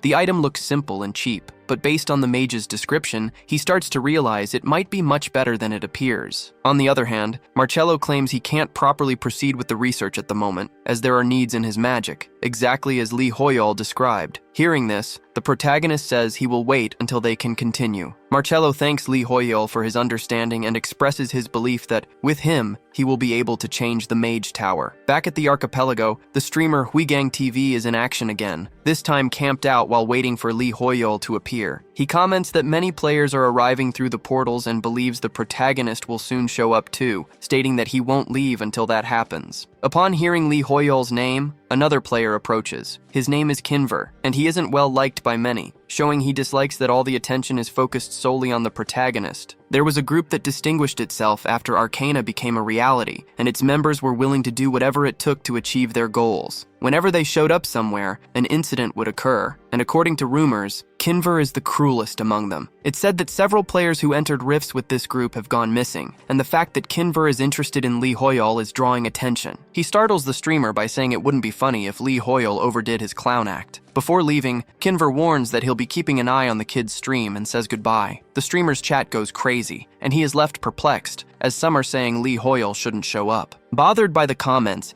he defends the protagonist, stating that he isn't greedy for treasure, that his attitude proves it, and that he will appear at the right time. Meanwhile, Granfell asks Lee Hoyol if there's any reason for them to go to the archipelago. Lee Hoyol replies that there isn't, because despite the treasures the place holds, he is below the required level. The archipelago rift requires at least level 350, and he is still at level 134. Besides that, the enemies there are much stronger than the ones he's used to fighting. Because of this, Lee Hoyol believes his defeat would be certain if he went there. Plus, it's not common for demons to appear in the archipelago. During this conversation, the protagonist receives an exclusive mission for the Demon Hunter class, which asks him to investigate the 7 deadly sins. Lee Hoyol learned about them during his time in Akshan, but he never expected to find them in the Yusra archipelago. He thinks he only defeated the Count by pure luck, and doesn't believe it's a good idea to go after another powerful enemy. However, Granfell claims that if there was no reason to go before, the situation is different now, and there's no reason to hesitate. He believes that if evil is there, it's his duty to eliminate it. Immediately, Granfell prepares for the trip, leaving Lee Hoyol in despair, as he isn't even wearing clothes suitable for a tropical environment. A short time later, Lee Hoyol's fan streamer is relieved, as his great idol has finally decided to show up. Inside, Lee Hoyol is dying of heat, but on the outside, Granfell can only feel the presence of evil surrounding them. He thinks that this strong influence must be on a completely different level compared to that of normal demons. Sensing such great evil, he considers that the island itself might be the source of the evil, and thinks it's best to leave the natural enemy skill active at all times. While exploring the area, the streamer follows Lee Hoyol, wanting to record every moment of his favorite hero. The protagonist, however, doesn't like this at all, but he needs to worry about other things right now, like finding monsters he can actually fight since his level is still low. The streamer's chat warns him that he's bothering Lee Hoyol, but he doesn't care and claims that people are wrong about him. Besides, he believes he's practically invisible and, therefore, couldn't possibly be bothering anyone. In the midst of this, the protagonist hears a noise that startles even the streamer. Nearby, a group of players is facing some enemies, but they're at a disadvantage. They are fighting a level 420 Emerald Tiger, a monster that reflects sunlight so intensely that it blinds them. The enemy's attacks violently shake the area, and for that reason, one of the players warns that their group shouldn't split up. Amid the chaos, the protagonist appears and is recognized by the others, who ask what he's doing there. Inside, Lee Hoyol asks himself the same question. Granfell was expecting to fight a scorpion as a warm-up, but he found this tiger first and thinks that this will have to do. Due to the enemy's high level, Lee Hoyol thinks there's no way to escape. His character, Granfell, notes the situation looks bad. The bright sunlight is blinding him. To solve the problem, he shatters the ground beneath the enemy, believing that if the monster can't move, it can't attack. The protagonist's move leaves the other players completely stunned. In the middle of the fight, he decides to test his newly learned magic and uses Master Marcello's Ignition. The attack pulverizes the tiger, and he receives his contribution share from the hunt. However, his happiness comes from the new magic. Its power completely surprised him. The other players are also perplexed, since such a strong enemy was defeated so easily. On the same archipelago, Shrike from the Second Sun Guild is furious. He tells his group that since they arrived, they're still on the outskirts of the island. One of his members suggests they regroup with the other teams, explaining that he received news that the Shining Guild is already at the heart of the island, while they haven't been able to advance because they spread out. Shrike's goal was to divide and conquer, but he realizes he made a mistake. Although he won't admit it, he recognizes he was too greedy and underestimated the territory, ordering everyone in his guild to return to their starting position. Next, a guild member reports receiving a call from the West team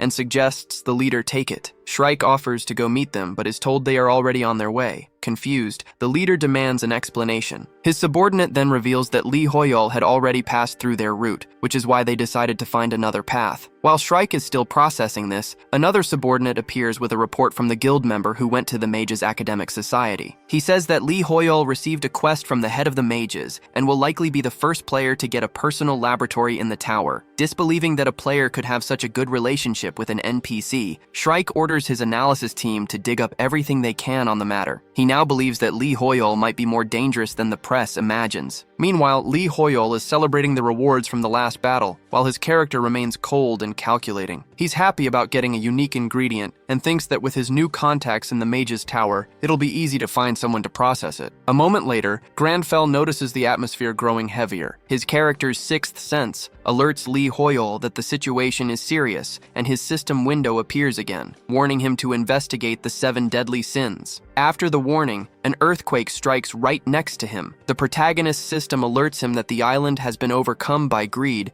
and is in the process of being destroyed. All the other players receive the same alert as the tremor begins. While some are completely lost, Granfell knows exactly what he's dealing with. He concludes that the greed of all the players searching for treasure on the island has awakened the entity causing the earthquake. Granfell concludes that the newly awakened being can only be the demon of greed, something that, in his opinion, any demon hunter from Akshan would know. He also notes that if the progress rate reaches 100%, the deadly sins will be awakened. The protagonist realizes he'll have to stop this from happening, and considers it a good sign that his system is asking him to stop it, not eliminate it. However, he discovers that the Shining Guild has already cleared an island and taken its treasure. Hearing other players nearby searching for riches, he concludes that everyone in the archipelago has the same goal. Granfell states that to avoid corruption by greed, the players should get rid of their desires, but he admits that's practically impossible. Faced with this, he believes there's only one thing to do: take all the treasures before anyone else does. Meanwhile, the Shining Guild is already on the second island of the archipelago. Camilla comments on the destruction process, explaining that there are 10 islands in total and that one of the squares was filled as soon as they took the first treasure. She concludes that this means there's a countdown to collect the rest. Locke suggests this might be related to Jesse's report on Lee Hoyol at the Mage Tower, mentioning that Lee Hoyol has been very competitive. He then asks the group if they think they can beat the protagonist. Demeter replies that she wouldn't want a violent interaction with him, and Camilla agrees, adding that normal opponents are already enough trouble. Furthermore, Camilla believes that Jesse wouldn't agree to fight Lee Hoyol, as she assumes her colleague is in love with him. Locke agrees with their points, admitting he's just envious and stating there's no reason to attack someone who's keeping to themselves. However, right after that, another square on the destruction line is filled. Demeter notes that apparently, it was the Unified Under Heaven Guild that took the treasure, which makes things more interesting. Locke,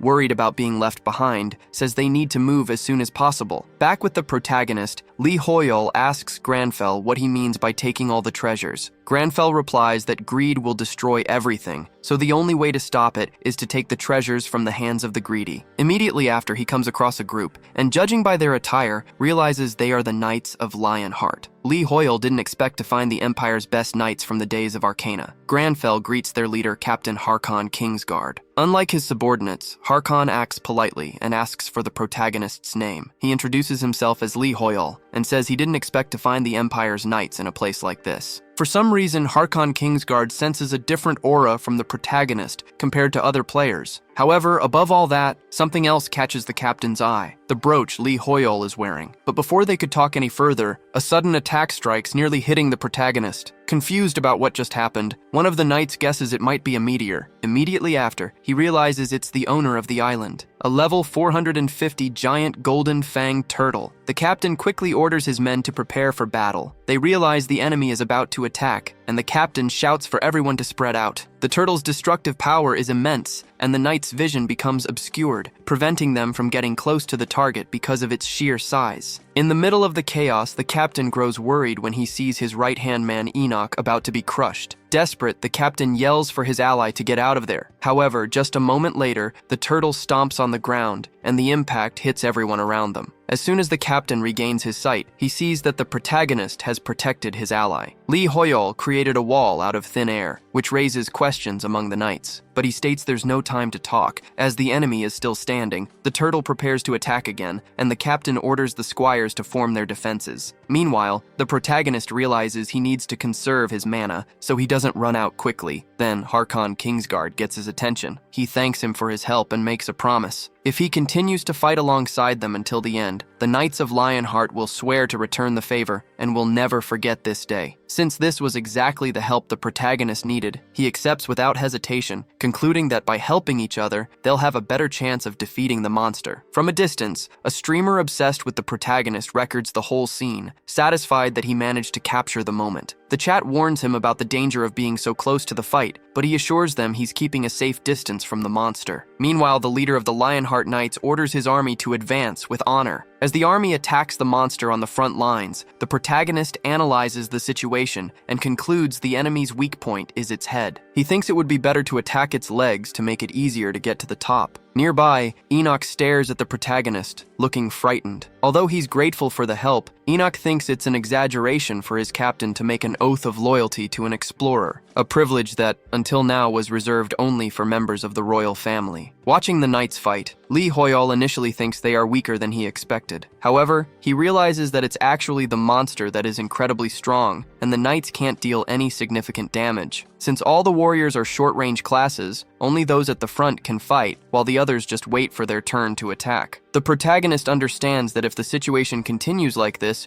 they won't be able to win. To make matters worse, Lee Hoyol receives a notification from his system warning that the destruction level has already reached the halfway point. He realizes the other players are further ahead than he expected, and that the catastrophe is approaching fast. While he thinks of a way to create an opening for the knights, the monster gets angry and causes an earthquake, making magma erupt from the ground. The knights try to retreat, but there's little solid ground left. Amidst the chaos, the protagonist has an idea. Remembering the stairs of the Mage Tower, the protagonist asks the leader of the knights if he's ready to advance, declaring that he will open a path. Then, using the rocks on the ground, he creates a staircase that leads directly to the monster's head. This feat leaves everyone stunned: the knights, their shocked leader, and the streamer watching from afar. The group's mage remarks that she had only seen something similar in the Mage Tower, while Enoch can't believe a mere explorer could wield such magic, further increasing his doubts about the protagonist. The leader of the Lionhearts declares the path is open and that they must advance, as they cannot waste this chance with such limited time. Constantly attacking the enemy's weak spot, the knights manage to deal far more damage than before. In the midst of the battle, the protagonist receives a system alert, informing him that Captain Harkon Kingsguard and the other knights have forfeited their contribution share in the defeat of the giant turtle. As a result, the protagonist gets all the credit, but he doesn't understand why they made such a decision. After the battle, Harkon Kingsguard approaches the protagonist. He explains that the brooch the explorer is wearing is a gift that the Emperor gave to the Mage Tower a long time ago. Harkon states that Lee Hoyle saved many lives with his actions, and for that, they are eternally grateful. Furthermore, the knights offer to fight alongside the owner of the brooch whenever he desires. Right after the conversation, an orb of energy appears on the scene. Lee Hoyle realizes it's the island's treasure and hesitates on whether he should take it. He fears the act will increase his greed, but he knows that if he doesn't, another player could steal the item. Noticing that the destruction level is already past the halfway point, Lee Hoyle decides he needs to think a bit more. To his surprise, his character, Granfell, thinks the opposite and grabs the item without hesitation, defying Lee Hoyle's decision. For Granfell, wealth means nothing. As the successor to a renowned family, he has already enjoyed the peak of wealth, and therefore, the feeling of greed simply doesn't exist in him. Granfell believes he has the perfect method to prevent the island's destruction, taking the treasure without being moved by any type of greed. Confronted by this action, Lee Hoyle is struck by the reality of his own greed and wonders if something like that is truly possible. Meanwhile,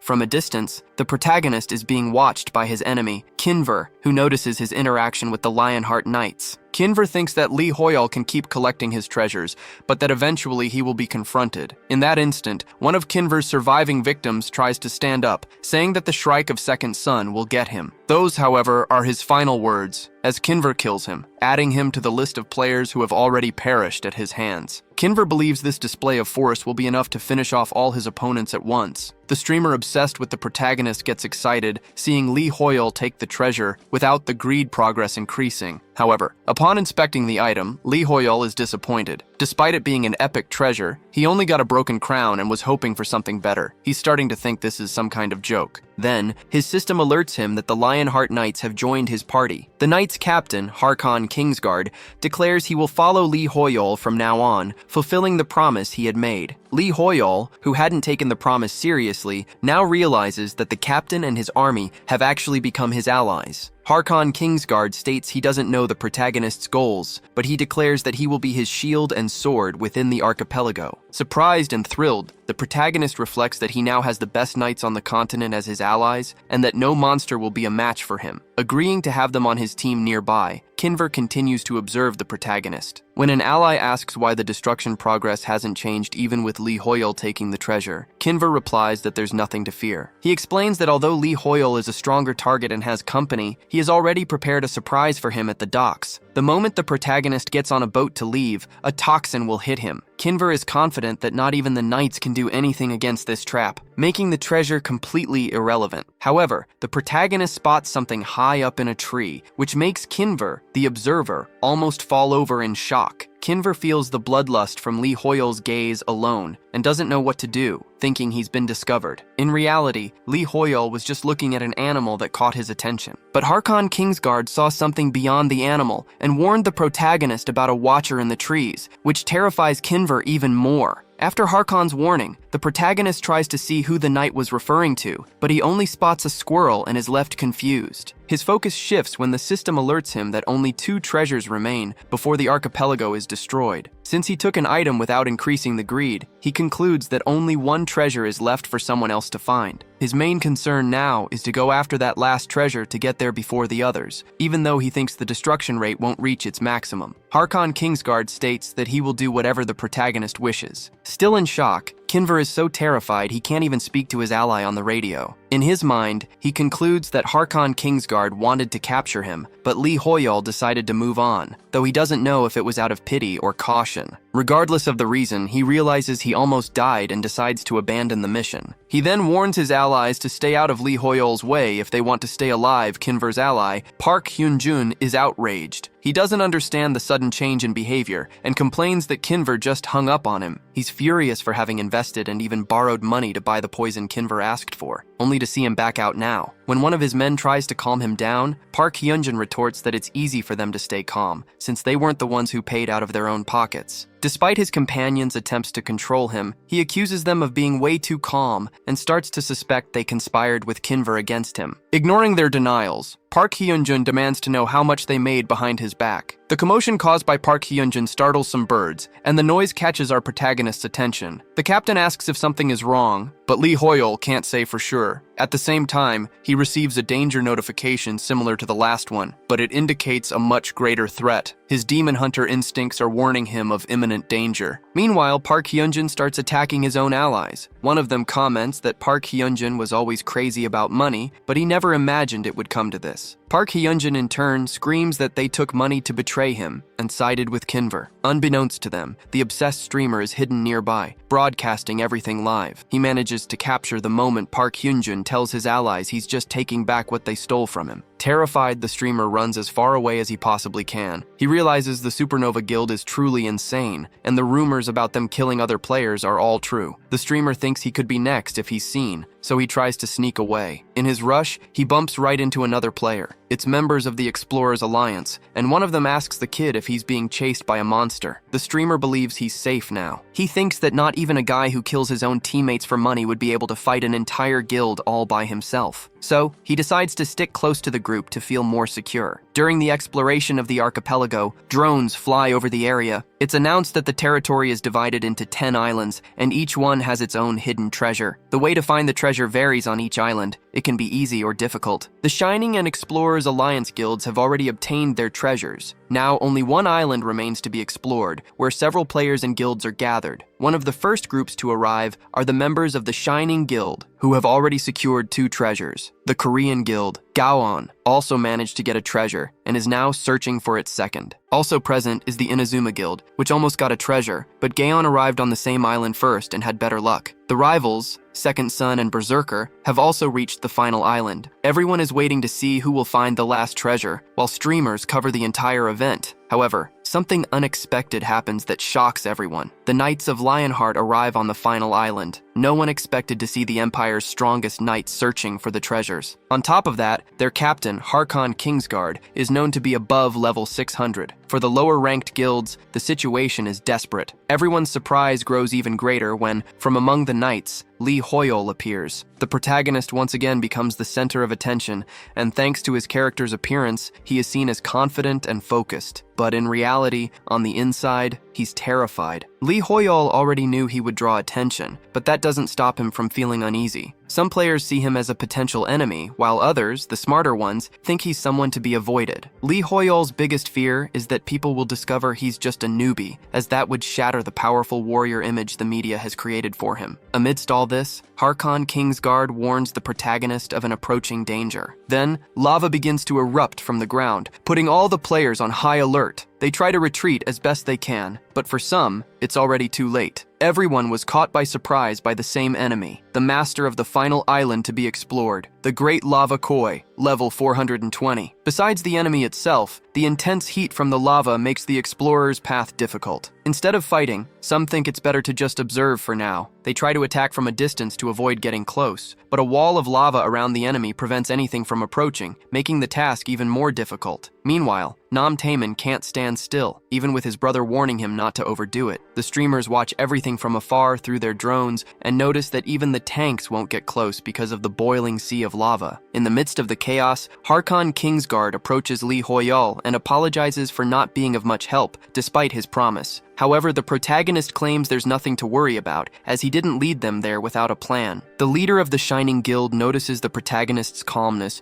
and wonders how he can keep his composure in a situation like this. The protagonist, for his part, knows that magic activation can be divided into 3 steps: inspection, interference, and finally, manifestation. He understands that the lava around the koi isn't a skill, but rather something that belongs to the very nature of the location. Therefore, to Grandfell, the lava is just a force of nature, the same as the rocks on the ground. With this understanding, the protagonist raises the lava before everyone's eyes. Not only the people there, but also everyone watching from a distance, witnessed the incredible feat. If the curiosity about his powers was already great before, this event only made the situation worse. However, the only thing Lee Hoyol can think about is that his mana is running out. He concludes that Harkon should take this opportunity to defeat the enemy as quickly as possible. The floating lava barely misses the drones, but the streamer's main concern is the incredible view they're getting. Harkon Kingsguard announces that the path has been cleared and that it's the knight's turn to do their part. Meanwhile, Lox realizes his lack of attention has put him at a disadvantage and orders his guild to advance. However, they aren't the only ones, as the other guilds also begin their attack. Taemin's brother warns that there is no chance of victory against a warrior like Harkon, and that he would have to be the first to attack. To his surprise, the enemy doesn't wait, and, instead of remaining on the ground, it jumps and uses its own fall as an attack. The explorers believed they were facing a mere fish, but the enemy shows an intelligence beyond their expectations. As the monster jumps continuously and doesn't stay still, it's hard to get close, which makes the fight even more complicated. However, something interrupts its jumps. Spears made of rock pierce the monster and pin it to the ground. The heroes can barely see where they came from, until one of them realizes that the protagonist cooled the lava and transformed it into a weapon, without understanding how he did it. This action exceeds the mana limits established by the system. In any case, the protagonist signals for Harkon Kingsguard to attack. With the enemy immobilized and unable to react, it becomes an easy prey. Although Harkon delivered the final blow, some explorers nearby also receive credit for the victory. Lox, embarrassed that his guild didn't take first place, orders his members to withdraw. Unlike him, the spectators celebrate the victory, as the monster has finally been defeated. Lee Hoyol achieved the highest contribution rate, along with the Lionheart Knights. What looks like a carefree expression on the protagonist's face to many is actually just exhaustion from a lack of mana. As the one who contributed most to the victory, an item is delivered to Lee Hoyol, and the island's treasure becomes his. However, after he takes the object, something surprises all the spectators. The destruction progress rate doesn't appear, and no one knows why. Amid the confusion, a strange aura begins to emerge. Then, the destruction progress meter finally appears, though delayed, indicating that only one level remains for completion. Lee Hoyol reflects that Grandfell wouldn't suddenly develop greed, so that treasure shouldn't have affected the progress like it did before. However, he confirms that is exactly what happened, and that a treasure was once again taken by a greedy hand. Back at the Explorers Alliance Guild, some of its members have just been struck down by Park Hyunjun, who also stole their treasure. The guild leader is furious, but an ally tries to calm him down. Before the stolen treasure, Park Hyunjun starts to feel strange. His head aches, and he's losing his sense of what he's doing. The capital demon of greed has possessed him, causing him to lose control over his own actions. This was only possible thanks to Park Hyunjun's own avarice, who is now in the hands of a demonic being, his mind susceptible to evil's control. The demon claims it only helped Park Hyunjun get what he wanted, and that in return it's now its turn to take what it desires. Seeing the scene, someone tries to interfere. It's the streamer obsessed with the protagonist who is visibly terrified. He then realizes that a warrior from Lionheart has arrived to help,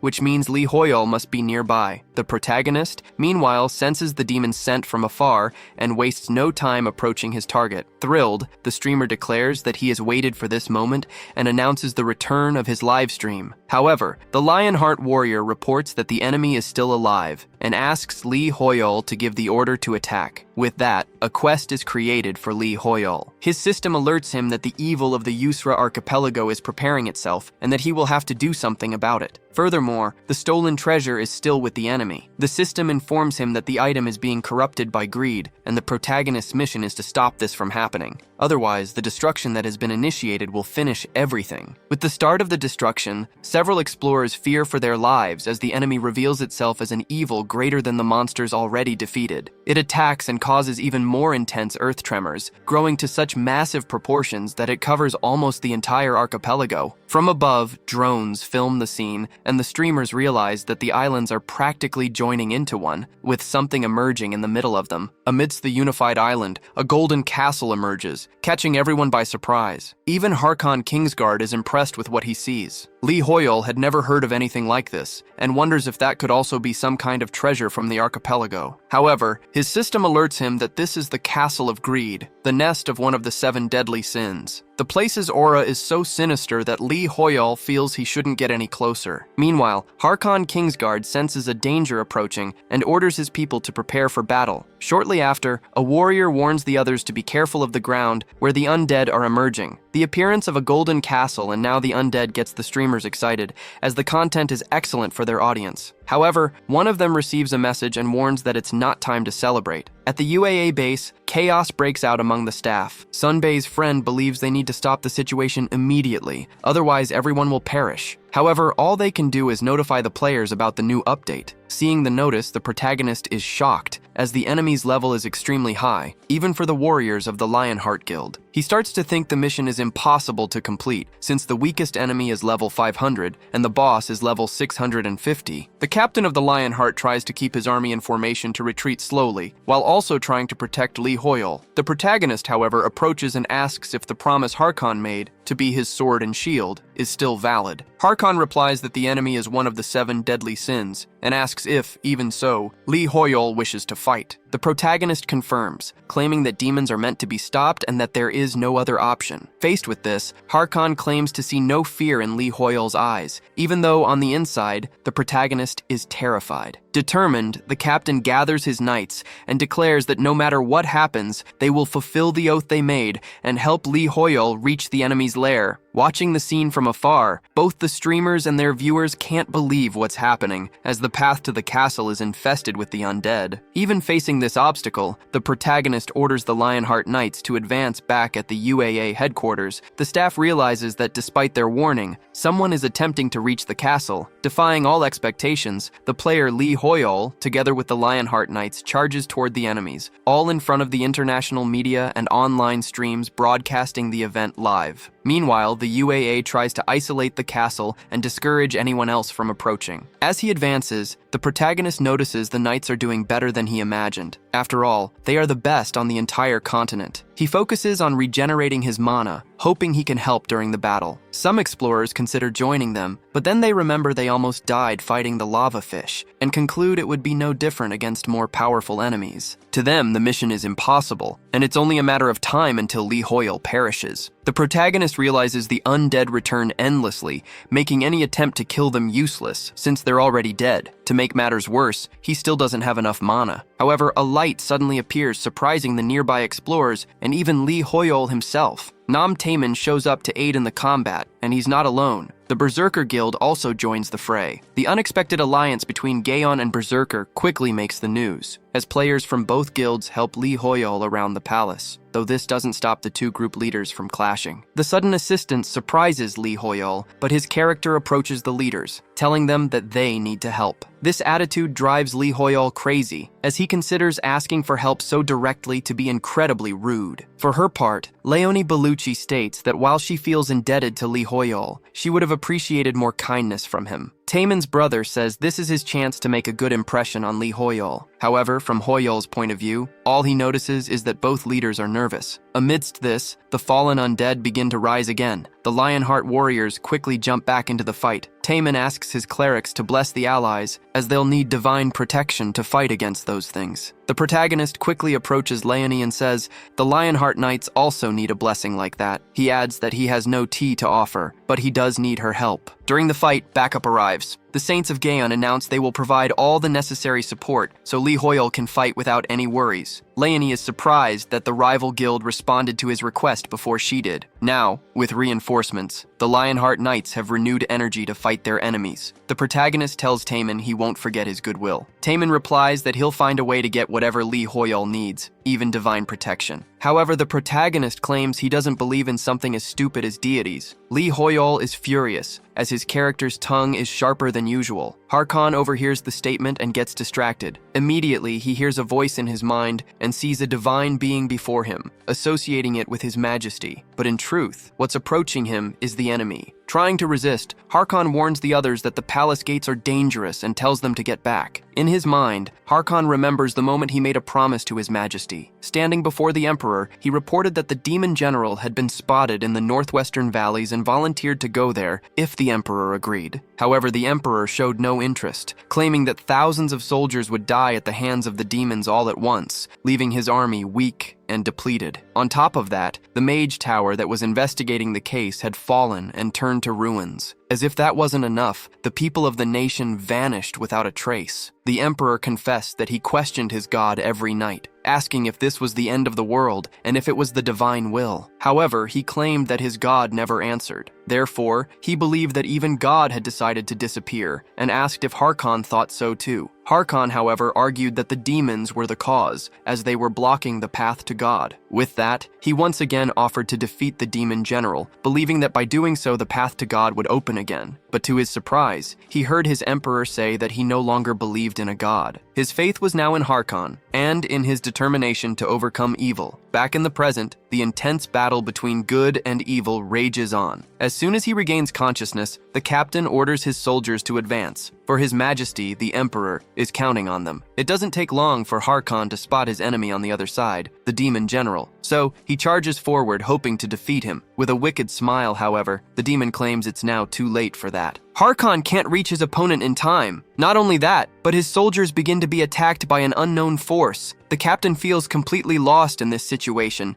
as it means he has failed in his duty. Those who were on the battlefield are teleported into the middle of the explorer's city. Harkon is totally lost and doesn't know what happened or where he is. The people around have seen something like this happen before, so they aren't very scared. But for Harkon, this is all new. However, he can only think of one thing: getting back to his majesty. Then, he spots the emperor's silhouette in front of him once again. Harkon says that he's been wandering through various places searching for his majesty, but that the emperor was by his side the whole time. He asks for forgiveness for the delay and vows to fulfill his promise by defeating all of his emperor's enemies. What Harkon hasn't realized, however, is that he has fallen into an illusion and is being tricked by the very enemy he swore to defeat. Even Harkon's Kingsguard allies notice that he's not well, although they don't know what happened to the captain. Lee Hoyle, however, has already understood everything, but he regrets that the person possessed had to be Harkon. He knows this is likely a mind domination abnormality status, which depending on the situation can be even harder to deal with than a possession. While the protagonist is lost in thought, Harkon charges in his direction and is only stopped because Nam Taemin interferes, who is happy he was able to help Lee Hoyle. The protagonist, however, returns the gesture with a cold stare, completely shattering his expectations. Despite the cold reaction, Lee Hoyle realizes that if it weren't for Taemin, he would have died. At that moment, he was so disoriented that he lost sight of Harkon. Elsewhere, Enoch is attacked by his captain and tries to convince him to stop, but the illusion is so strong that Harkon is deaf to any argument. To him, his opponents are nothing but demons trying to lead him to the side of evil. Alongside Enoch, Jessica also tries to talk to their captain, but he won't listen to them and launches another attack. The situation leaves the protagonist worried, and he warns the others to be careful not to get hit. Even so, Harkon attacks and nearly strikes them, making everyone realize the danger. On top of that, it seems Harkon got stronger after being controlled, The demonic energy has apparently strengthened him. Unknowingly, he is using this power against his own allies, as he is blind and cannot see the truth. With no other choice, the others can only try to fight back. However, they aren't facing just any warrior. When he attacks, Harkon causes a rupture in the ground that throws everyone off balance. Leonie loses her footing from the attack, and Jessica gets trapped in the rubble while her allies try to help her. Even Nam Taemin gets hit, which worries his brother. Taemin replies that he's fine, but in reality, his problems are much bigger. Those watching from a distance also realize the danger, as Lee Hoyle has positioned himself in front of Harkon and stopped his rampage with a simple hand gesture. The protagonist, in truth, was just trying to avoid getting hit, but amazingly, his gesture made Harkon stop attacking. Even with his confused mind, Harkon looks at Lee Hoyle and asks why he is so clean in the middle of all that demonic filth. The protagonist has no idea what Harkon is seeing and assumes that, because he's a demon hunter, he might have some kind of counter effect on his natural enemies. Harkon demands that the man before him reveal his identity, threatening to kill him otherwise. Lee Hoyle knows he needs to say something convenient, but his character can't speak, which only adds to his desperation. He would love to say something, but he can't get Granfell to respond. Faced with silence, Harkon declares that it doesn't matter anymore, as he will defeat him anyway. However, instead of speaking, the protagonist holds out his hand. Harkon wonders what the gesture means, thinking it could be some kind of trick from the enemy. Even in his delusion, he sees the brooch the protagonist is wearing, and in a way, it opens his eyes. After all, it was this very brooch that created a bond between the two, protected by an oath of loyalty. With that, Harkon no longer has any doubts and recognizes that the person before him can only be Lee Hoyle. The protagonist notices the change in the captain's behavior and breathes a sigh of relief that he's back to normal. Then, the system alerts him that his proficiency in the exorcism ritual is high, granting him a new function. While he was paying attention to the system, something approached. Harkon even tried to warn him of the danger, but the same evil that struck the captain now tries to take hold of the protagonist. In his mind, Lee Hoyle spots the enemy. He realizes he is in the realm of the mind and that the figure before him can only be one of the 7 deadly sins. In turn, the demon claims it only wanted to protect its kingdom. It recounts that the land and sea were abundant, filled with shining jewels. Furthermore, the people loved each other, and everyone was happy. The story continued with the arrival of a stranger on the beach. The people of the kingdom took care of the foreigner and even sent him back home. However, what they received in return was an invasion led by that very same man. The people, who didn't know how to fight, fell as the invaders devastated everything in the kingdom. The leader of the people offered to share his jewels in exchange for peace, but the invader didn't want half the riches. He wanted everything he could carry. This drove the leader to madness, transforming him into the demon now standing before the protagonist. With that, the demon claims that his territory, including the entire island, the ocean, and the sky, belongs to him and no one else. He states that nothing there belongs to the foreigners, and therefore they have no right to take what is his. However, the protagonist replies that the demon is making a big deal out of nothing and says he can't stand listening to his complaints anymore. He also claims that all that wealth is meaningless, and that the only thing that can be stolen from someone is the pride held in their chest. The demon doesn't like hearing this, and immediately leaves the protagonist's mind. Returning to his normal state, Harkon approaches and asks if Lee Hoyle is okay. The protagonist replies that the secret is the palace's foundation, and if he can interfere with it, he can end this mess. So, he uses magic to destroy the palace. The action is seen by many, even from a distance. The streamers comment that something unbelievable is happening, as the entire Golden Palace is being destroyed. Watching everything from a distance, Lox claims that Lee Hoyle is incredibly powerful. It doesn't take long for the protagonist to finish. After the destruction, he exhausts all of his mana. Even so, he challenges greed one more time. He says the demon's wealth is futile, and that the soldiers who sacrificed themselves to protect it are no longer alive. Therefore, the protagonist claims the demon should be ashamed to call himself a ruler. Amidst the rubble, the demon emerges, furious. He hates having his palace destroyed and his authority challenged, and he asks if the protagonist is even human. Determined to destroy the protagonist, the demon starts attacking his allies. Unlike Lee Hoyle, his allies can't resist such power. On top of that, the protagonist's system warns him that the deadly sin of greed is watching him closely. The demon declares that he will turn the protagonist's allies into his new undead, since his own were wiped out. Lee Hoyle, however, declares that's enough. Instantly, the demon's effect on his allies is broken. No one understands how that's possible. Not even the demon understands. He has never seen an opponent break his mental domination. The demon loudly asked how Romeo had escaped his mental dominion. He was one of the 7 deadly sins, the original sin of greed. Romeo said with an unperturbed expression that the demon was neither greed nor a deadly sin. The system window notified him that the protagonist had chosen the vampire sphere for absorption. The exorcism skill activated. The skill's passive effect protected nearby allies from abnormal conditions. The active effect lured the selected demon into his mind. Romeo, confidently holding the sphere in his hand,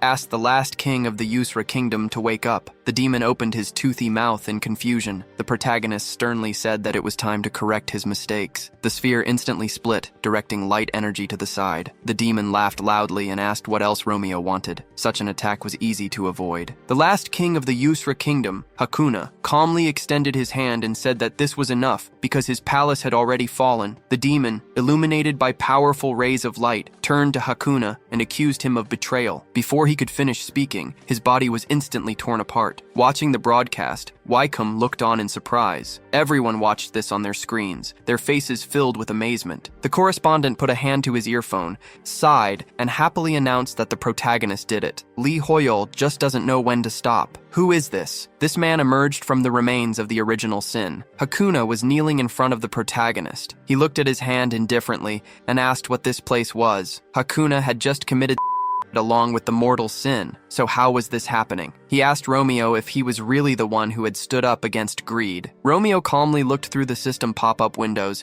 thinking that he couldn't hear the king at all. He would probably need a year to check everything. The system window notified that the hidden quest had 9 seconds left. Romeo was surprised, thinking that this was a quest with a time limit. Is this really a hidden quest? This was, of course, very good. The system window notified that the hidden quest, Yusra Kingdom, had appeared. Hakuna, who had been about to commit suicide along with greed, had not yet found a reason to continue living. The protagonist must remind him that he is the king of Yusra. The remaining time was 8 seconds. Romeo needed to place the crown on the body of King Yusra. Lee Hoyol wondered, what crown? Where was he supposed to get a crown now? The system window notified that the remaining time was 7 seconds. Lee Hoyol tensely asked the system to let him think. Romeo and Lee Hoyol looked at the system window in surprise, which notified them that they needed the island's treasure, the broken crown. It was an epic rank quest item. The protagonist remembered how he got the crown and thought that this was it. The reporter asked with a smile who this mysterious stranger was. He had appeared in the same place where greed died. Perhaps this was the original form of greed, or another original sin. Player Lee Hoyol took something out of his inventory. Shrey gritted his teeth in surprise,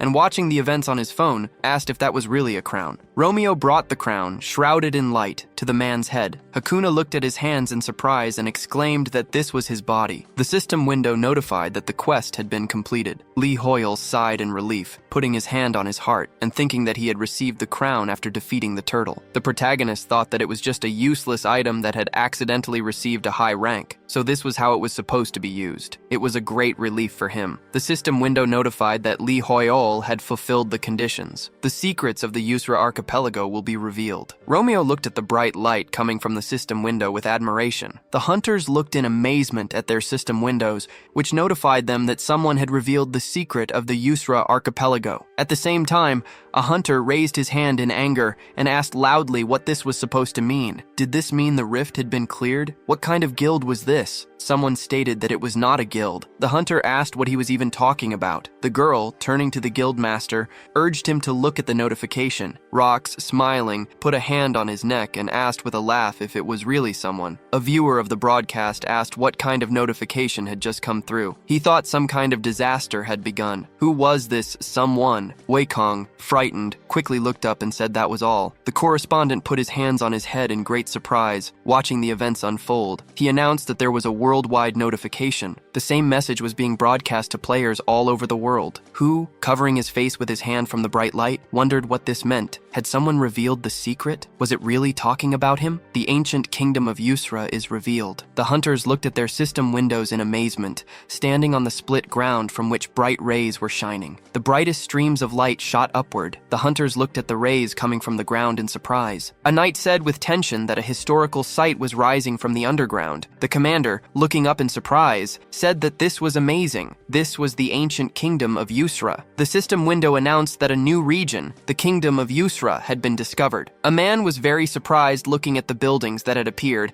and asked what this was. The reporter said the man could film the views later, but for now he should zoom in with the camera as much as possible. The man replied that this was the maximum he could zoom. The reporter then told the man to run there with his camera. Romeo looked up with a calm expression. Lee Hoyol wondered what this was. He looked at the king who had risen and wondered what was suddenly starting. Hakuna knelt and introduced himself. The system window notified that Lee Hoyol had become the savior of the Yusra kingdom. His kinship with the Yusra kingdom had reached its maximum limit. The protagonist's influence in the kingdom had reached its maximum limit. The authority in the kingdom feature had been activated. Hakuna expressed his deep gratitude to the savior of the king and the kingdom. Taemin asked in amazement if this was really the king of Yusra. The huntress, holding her hands on Leon's shoulders, said that the king was very handsome and wondered if she should go and meet him. Leone, with a tired expression, asked what she was even talking about. From a tree branch, Khan watched what was happening in surprise. Lee Hoyol also looked on with great surprise. Hakuna placed his hand on his chest, addressed the respected savior, and asked if he might know his name. Lee Hoyol put his hand on Romeo's shoulder with a serious expression, thinking that he couldn't be inconsiderate. Even if he was the fallen king of an ancient kingdom, he was still the king. The protagonist asked Romeo to be polite. Romeo sternly stated his name. The hunters were surprised, thinking it was very disrespectful. Hakuna raised his hand with a smile and said that he understood everything. He added that the protagonist's name would be remembered for generations and generations. The hunters,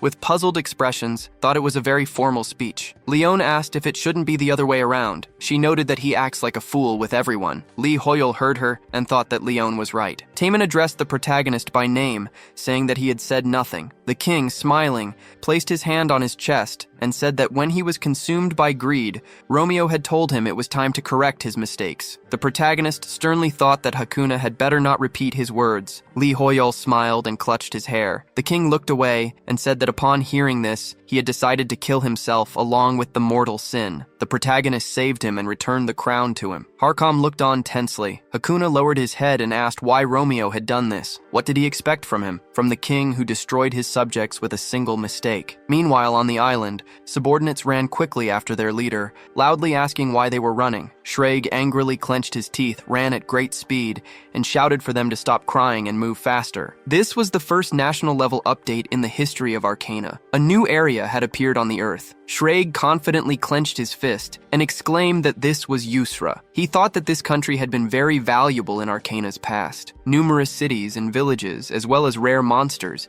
hidden treasures, and the resources of the land itself. It would definitely bring in a lot of money, if only they could restore it. Shreg knew he had to take this chance while he could. A hunter with a tired look clenched his fist and said loudly that the guildmaster had refused when they wanted to go. Filled with joy, Shreg ran forward and loudly admitted that he had been scared back then. Romeo, with a calm look, said nothing as the king looked at him. The protagonist then stated his belief that restoring the kingdom of Yusra was the right choice. The hunters asked what it meant to restore. Was it really possible? Hakuna was very surprised by his words. He looked down and asked who would follow a king who had once turned away from his subjects. Romeo, with a serious look, said it would depend on how the king behaved in the future. He added that the protagonist would help Hakuna regain his pride by correcting his mistakes. The king was very surprised by what Romeo said. He smirked, lowered his head, and said that the protagonist seemed to be reading his thoughts. A system window then announced that a hidden quest, the Yusra kingdom, had appeared. The awakened king wanted to correct his mistakes and revive the Yusra kingdom to regain his pride. The conditions for successful completion were not shown. Romeo, looking away, thought that it was all written in the quest window. Hakuna lowered his head, put his hand on his chest, and said that it would be as the protagonist wished. Shreyag quickly appeared, put his hands on his hips, and said loudly that everything was exactly like that. He smiled, put his hand on his chest, and said that such a great kingdom as Yusra must be restored. They, the Second Sun Guild, would help in any way they can. The guildmaster raised his hand, smiling, and asked the hunters for forgiveness. They wondered if Shreyag was trying to make some money. He was a very impudent person. Shreyag put his hand on Taemin's shoulder and looked at the protagonist. He raised his hand with a smile and said loudly that he must be Lee Hoyol. The guildmaster had heard a lot about him. Shreyag thought that this protagonist was the one in control of the situation. He needed to meet him. He quickly grabbed Romeo's hand with a smile and said loudly that it was nice to meet him. All of them in the Second Sun Guild were his fans. The hunters watched this with great surprise. Shryag happily looked at the protagonist who turned to him. He tensely clenched his teeth and thought that the atmosphere was not very good. Maybe the guild master did something wrong? Hakan loudly asked where his manners were. Taemin smiled, put his hand on his chin, and thought that Shryag had just been refused. The guild master tensely looked at Romeo. He laughed and said that it seemed he had been too rude. Why did Shryag grab the protagonist's left hand? Romeo sternly clenched his teeth and thought that he had almost fallen asleep. The protagonist couldn't even close his eyes. It seemed like he had used too much mana. Lee Hoyol had still destroyed the entire palace and performed the exorcism ritual. Fatigue was catching up with him, and he felt he could fall asleep soon. He needed to get home and sleep. Romeo looked away, ignoring Shryag, turned to Hakuna, the king of Yusra, and said that he had a proposal for him. Everyone watched what was happening in surprise. Sometime later, at the headquarters of the Berserk Guild, the news reported that Jan and Berserk would work together to restore Yusra. Hakan remained in the kingdom of Yusra. The caption under Shryag's photo asked if he was really in empty space. Leonie and her assistant laughed loudly at what they saw. Smiling, one hunter asked who wanted ice cream. He raised his hand in surprise and asked what was wrong with them, wondering if they had really gone completely crazy. Another hunter, reading the newspaper, said that it looked like they had posted an article about how he performed poorly in public. The first hunter asked what he was talking about. In the chat under Shryag's video, viewers wrote that he had no shame at all. He had no politeness, and that was why no one paid attention to him. The hunter smiled, pointed at the phone, and laughed loudly along with the huntresses. At the same time, in the Jan Guild headquarters, the news said that Shryag's shame continued because old posts were found. In the photo, the guild master had a cigarette in his mouth and a funny quote written under it. Namchul hugged his brother with tears of joy in his eyes and said loudly that they did it, and Taemin was a good boy. He happily put his hand on his brother's shoulder and said loudly that he was proud of him. Taemin had received the quest to restore the Yusra kingdom. His brother, smiling, disagreed with him and said that he just did everything as his brother told him to. Namchul, shouting, asked how he could express all this joy. He asked his brother to let him kiss him. Taemin tensely refused him. The hunter, looking at them in surprise, asked what was wrong with these two. He wondered if the quest to restore Yurza was really that good. The man, looking away with a serious expression, said that the quest was not just good. This is the first kingdom that appeared after the Arcana began to update in reality. Once the reconstruction is over, its value will become very high. The man, smiling, raised his glass and said he is sure that now many people are trying to establish good relations with the Yurza kingdom. Shreg was one of them. Taemin furiously pushes his brother away with his hand. The man said that its value reaches astronomical heights because this is the first update of a national scale. In addition, the kingdom is known for its natural wealth. It has a lot of potential. The nearby regions will be useful for raising levels since monsters are reborn in them. Perhaps an update will be released later for the store or auction site. If they become influential enough or become related to the kingdom, they will receive the title of aristocrat after the reconstruction. The hunter quickly stepped forward and loudly addressed Lee Hoyol. He asked to add them to the quest to restore Yurza. They are from the military guild and are very good at digging. The hunters furiously clenched their fists and loudly asked the protagonist where he was. The hunter is sure that Lee Hoyol turned here before. A crack formed on the wall, surrounded by energy. Romeo calmly broke the wall and looked forward with his hand raised. Lee Hoyol, with a tired look, thought that he was very exhausted. He thought that at this rate, he wouldn't get home in all this mess. He wondered if perhaps he should go to the magician's tower instead. The protagonist sighed, put his hand on the broken wall, and looked away. He looks in surprise at the blonde hair in front of his face. Jessie, hanging in the air above Romeo, greeted him loudly. She happily put her hands on her cheeks and said she had been waiting for him for a long time. Lee Hoyol, frightened, opened his mouth wide and thought he saw a ghost. After some time, Jessie lowered her hat, bowed, and asked how he was doing. Romeo, with a stern look, raised his hand in front of his face. He said terrifyingly that it was very polite. Lee Hoyol thinks that he is very tired. The protagonist, holding out his hand,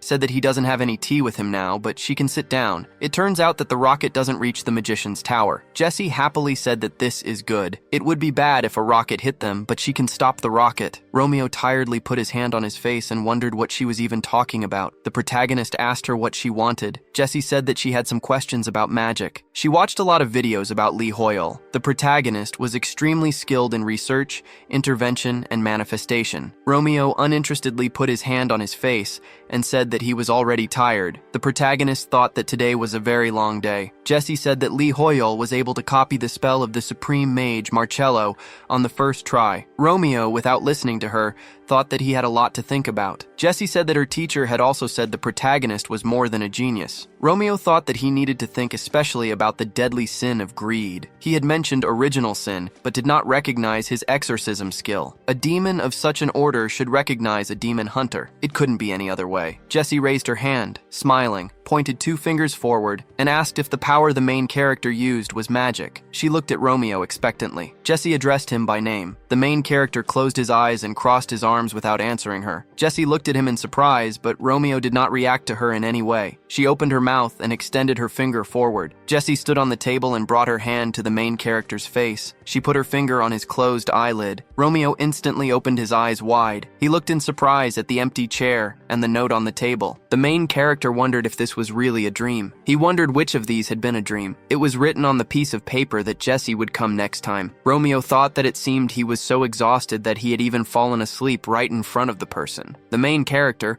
looking at the piece of paper in his hand, said that it was a little indecent on his part. He turned his attention in surprise to the system window that had appeared. The system window notified that the quest, Marcello's research, had appeared. The supreme mage of the tower wanted to reach new heights in the study of magic with him. Romeo must prove himself and convince the senior mages. There were only 20 of them. The protagonist thought about how calm things had been lately. It couldn't be that the mages in this tower would so easily accept the researcher. Besides, he had simply gotten this position thanks to Marcello, without deserving it. Romeo expected that there would be some kind of test. Lee Hoyle tiredly opened his mouth wide and raised his hands, wondering why it had to be today. He was so sleepy today. Romeo rubbed his eyes with his hand. He looked at the door and allowed the mage to enter. Marcello, holding a book in his hand, opened the door slightly and said that it was him. The man said that he was in a hurry to meet Lee Hoyle because he needed to say something. Romeo, opening one eye, interrupted him and said that he knew why the supreme mage was here. He confidently said that he needed to prove himself. Marcello wondered in surprise what was wrong with the protagonist's hair. He apologized, saying that it was because of his own shortcomings that people did not trust Lee Hoyle. Romeo headed in his direction, straightened his jacket, and said that it was not the supreme mage who was lacking something. Lee Hoyle thought that he was lacking sleep. Marcello looked at him and apologized, not understanding what the protagonist was talking about. Romeo confidently asked Marcello to lead him. He said that since they did not believe in him, he would make them believe. The system window notified that he needed to convince the senior mages. This was Beliayesh's challenge. The senior mages wished to greet the researcher. Romeo needed to attend their conference. After a while, the mages were sitting at the tables. The senior mage of the healing school, Beliayesh, smiled sarcastically and put her hand on her chin. She thought it was a pity, but it would be impossible for Lee Hoyle to prove he was qualified. This was a third-tier sealing magic cast by the 3 senior mages. The protagonist wouldn't be able to enter this room, much less find it in the first place. The protagonist quickly opened the door to the room with an ominous look. Beliaya opened her mouth wide in surprise as she looked at him. The mages thought it was impossible. Had Lee Hoyle really destroyed the third-tier sealing magic so easily? Beliaya asked with a puzzled look how he did it. The mages thought that even Marcello, the creator of the science of magic theory, couldn't have done it. Romeo said furiously that it looked like someone had done something to the door. Beliaya raised her hand tensely and wondered what kind of overwhelming power this was. The protagonist walked towards them and said that he came all this way because he thought they all wanted to meet him, since they were wasting his time by playing around with things like this. Romeo quickly pointed his hands towards the older mage and asked if this meant they were ready to take responsibility for what was happening. He looked at Beliaya with an ominous aura in his eyes, leaning his hands on the bench. The protagonist looked at her with wide, red eyes as she screamed. Lee Hoyle thought with a tired look that he had nearly fallen asleep while standing. This was too bad. He needed to get home and sleep. Any more of this and the situation would turn into self-mockery. Romeo adjusted his tie and said he was asking them to make this the last time. Beliaya looked at him in amazement. She thought angrily, was this really a small game? Had the protagonist just called a spell that even she couldn't reverse a small game? The mage put his hand on his head and exclaimed that he had just remembered something. The mage was sure that this was the same researcher that Claire had been talking about, the one who attended the conference of magicians without an invitation. The second magician asked loudly if this was really true. The magician told him loudly that he now understood why Marcello had recommended him to participate. The older magician looked away in surprise. She thought, a drop of sweat on her face. So this man was the same researcher who had seen through the illusory magic of the tower owner? After some time under the night sky in the tower, Romeo sat up with a tired look upon seeing the system window. The system window notified him that 3 out of 20 senior mages had recognized him. The protagonist thought that the number of mages who recognized him had increased because of what he had just done. 3. This was much less than he had expected. Lee Hoyle opened his mouth wide and yawned, covering his mouth with his hand. Romeo sternly pressed his lips together and shook, holding back a yawn. He thought that they were all senior mages, and the best in their fields, so it was a pretty good result for simply opening a door. The protagonist put his hand on the table, adjusted his tie, and thought that first of all he was a demon hunter, not a mage. He was in no rush. Romeo, with a tired look, thought that he would go to sleep and then submit the loot from Yusra for evaluation and start learning magic from the basics. The protagonist looked away in surprise, hearing his name called. The magic parchment loudly told Lee Hoyle to look here. Lee Hoyle, looking at it in surprise, put his hand on Romeo's shoulder and wondered what kind of strange thing this was. The magic parchment flew up and announced that it was Marcello. This item was called a magic parchment, and it was a kind of communication tool for magicians. If Lee Hoyle wanted to answer, he could just talk to the parchment. Romeo looked at the parchment in his hands with confusion. Marcello's face on the magic parchment smiled. The protagonist sternly peered at him. He came closer and asked what the magician wanted. Marcello said that there was no need to get so close. The protagonist threw the parchment into the trash, thinking that it irritated him. Marcello flew up to Romeo's face and said that he actually wanted to apologize. He heard about what had happened in the Crystal Hall. A prank had been played on the door, and the mage was apologizing for the senior mage's rudeness. A supreme mage is someone who has reached the peak of magic, regardless of their school. Senior mages require supreme mages to constantly prove that they are worthy of their position. Lee Hoyle tensely placed his hand on his chin, thinking it was like how bad guys in school fight for supremacy. He figured this must be very tiring for Marcello. The mage said that this was not a new occurrence. Romeo was being tested because Marcello had not proven himself worthy, and for that, he was sorry. The protagonist looked away, thinking that from the senior mage's point of view, it all looked like the main villain took an exchange student and made him his assistant. Romeo said that this was not something a mage should apologize for. Nobles also have to constantly prove that they are worthy of their title. The protagonist was already accustomed to such tests. Marcello looked down sadly and said that he was worried, however, that Lee Hoyle was being underestimated because of him. The protagonist reacted to his words with surprise. He thought it would be a mistake for the magician to use the word underestimate in front of Romeo. The protagonist smiled upon hearing his words,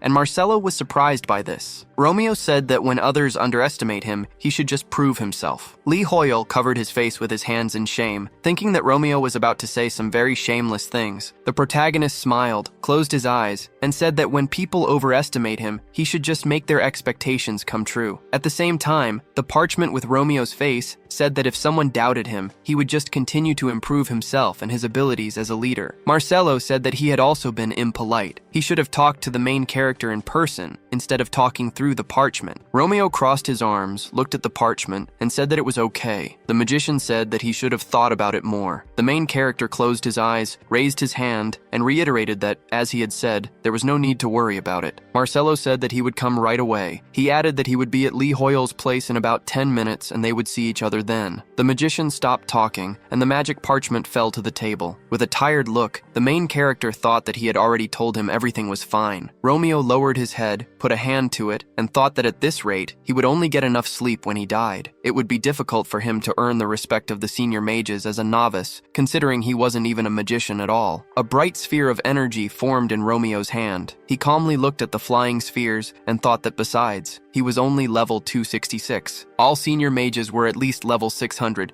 and to them, Romeo was nothing more than a newbie. He resolved not to let something like this deter him from his goal. The protagonist raised his finger, thinking that he needed to investigate. Lee Hoyle thought that he needed to prove that those who underestimated him were wrong and turn exaggeration into reality. Romeo used interference, turning ordinary spheres into fireballs. He then used manifestation, creating bright lanterns from the fireballs. Romeo and Lee Hoyle watched with calm faces as the flying lanterns illuminated the room. The protagonist thought that this was Romeo's pride, and therefore his own. Lee Hoyol looked up with a smile. Putting his hands on his waist, he quickly spat. The protagonist leaned his hands on the bookcase and thought that this credo was unnecessary. His mana had run out just from some simple light magic. Light magic is considered the most basic of all magic. Marcello, standing outside the door, turned to Lee Hoyol and asked if he was inside. He opened the door to the room and announced that he was entering. Romeo calmly folded his hands and allowed him to enter. At the same time, at a construction site in Yusra, Nam Chol wondered if he was seeing everything correctly. It seemed to him that people had gone crazy. People were writing on their phones that it wasn't Lee Hoyol who killed the mortal sin. Taman, looking down with an inscrutable expression, asked why the protagonist wasn't trusted. Marcello looked up in surprise without saying anything. Romeo looked at him sternly and wondered why the magician was looking at him that way. He was sure that he had kept his expression. The protagonist asked what had happened. Marcello asked if Lee Hoyol had just used magic in the office. Romeo put a hand to his face, thinking that he had only used light magic. He wondered if the room really smelled of burning. The protagonist said that he had just been practicing some basic magic and added that he wasn't going to burn the office down, so the magician didn't need to worry. Marcello looked up in amazement and said that wasn't what he was talking about. He wondered if this was basic magic that left such impressive traces. He explained that this is called a magic trace. A spell, once cast, leaves traces that show exactly how the research and intervention were carried out. The more complex the process,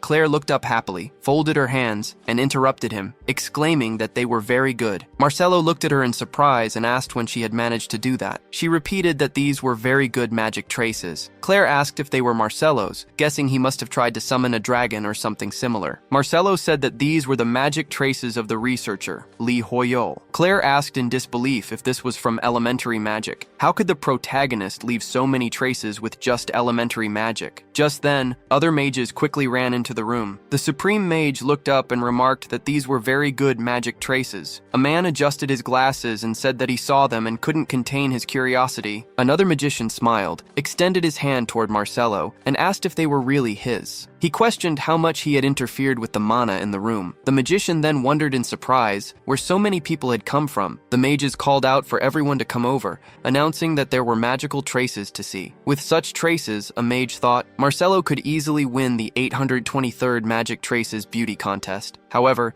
he wondered if the magician could win by competing with him, the previous winner. The magician turned to Marcello and asked what this was and what kind of magic he had used. Marcello pointed tensely to the side and said that this was not his work, but that of player Lee Hoyol. Without finishing, he looked at the empty space where the main character had been sitting and asked where Lee Hoyol had gone. Romeo, with a stern look, was already running quickly down the corridor. He wondered with a panicked look what these strange traces were. Were all of these people magic-loving students? He knew he needed to get home and rest. Lee Hoyol would never get any rest if he stayed here. Just then, a group of mages stood in front of him with sly smiles, announcing that this was player Lee Hoyol. A girl pointed at him with a sinister smile and remarked that his timing was perfect, as they were just about to meet him. She noted that the protagonist had acted so confidently in the Crystal Hall. She wondered if he would be able to solve this problem too. A system window appeared, notifying him that this was a modern puzzle. It was called one of the 3 most difficult tasks of the Tower of Magicians. The current record for solving it was 9 days, 3 hours, 21 minutes, and 7 seconds. The girl, holding the puzzle confidently, explained that it became more difficult the more mana Lee Hoyol poured into it. She claimed that even Marcello would spend more than 10 days trying to solve it. Romeo, without looking at her, snapped his fingers and used conversion magic on the puzzle. The system window updated with a new record. Lee Hoyol had solved it in 1 second. The girl who had presented the puzzle collapsed to the floor, screaming. As the main character went down the stairs, he looked at another system window which notified him that 7 out of 20 senior magicians were now convinced. Romeo thought that it had taken less time than he expected. People photographing the protagonist on their phones began shouting that he was there. An NPC holding out a radio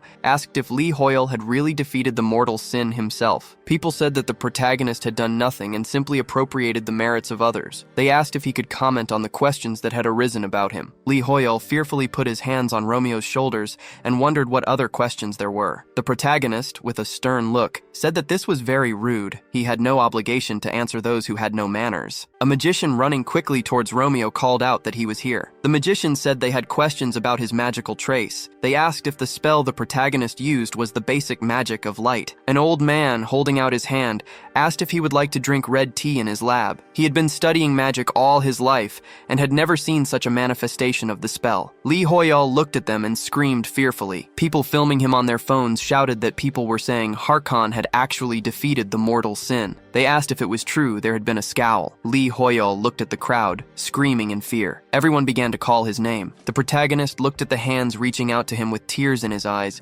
thinking he was caught. He wondered what he should do and how he could get out of there. He gritted his teeth as something caught his attention. Lee Hoyol looked at the flow of energy and wondered what it was. Had the flow of mana suddenly changed? A man with a smile on his face, holding a phone, addressed him loudly by name and told him to stop avoiding them and just answer. Romeo quickly stuck his foot into the mana in the wall, thinking that he didn't care anymore. The man looked on in surprise at what was happening. People and magicians stared at the wall, asking if he had really disappeared. They wondered where Lee Hoyol was. Belia, holding a book in her hand, looked in surprise at the main character who had appeared before her. She closed the book and said that it was amazing. Lee Hoyol saw the passage as soon as the Supreme Magician opened it and immediately entered. As expected from the one who had coped with the illusion magic of the tower owner, Lee Hoyol put his hands on Romeo's shoulders, realizing that she was the one from the Crystal Hall earlier that day. He wondered if she was really trying to say that she had helped him. Romeo said sternly that he felt the mana in the wall had been interfered with. Something similar had happened with the Tower Master's illusion. The protagonist felt that someone had interfered with the mana and that it would take an investigation to return it to its original state. Belia covered her mouth with her hand, shaking as she laughed loudly. Lee Hoyol wondered why she was laughing. Was it because of the way he spoke? The protagonist told her everything, as he was grateful for her help. The Supreme Mage said that when others underestimated him, he should just prove himself. And when people overestimated him, the protagonist must make their expectations come true. Belia smiled,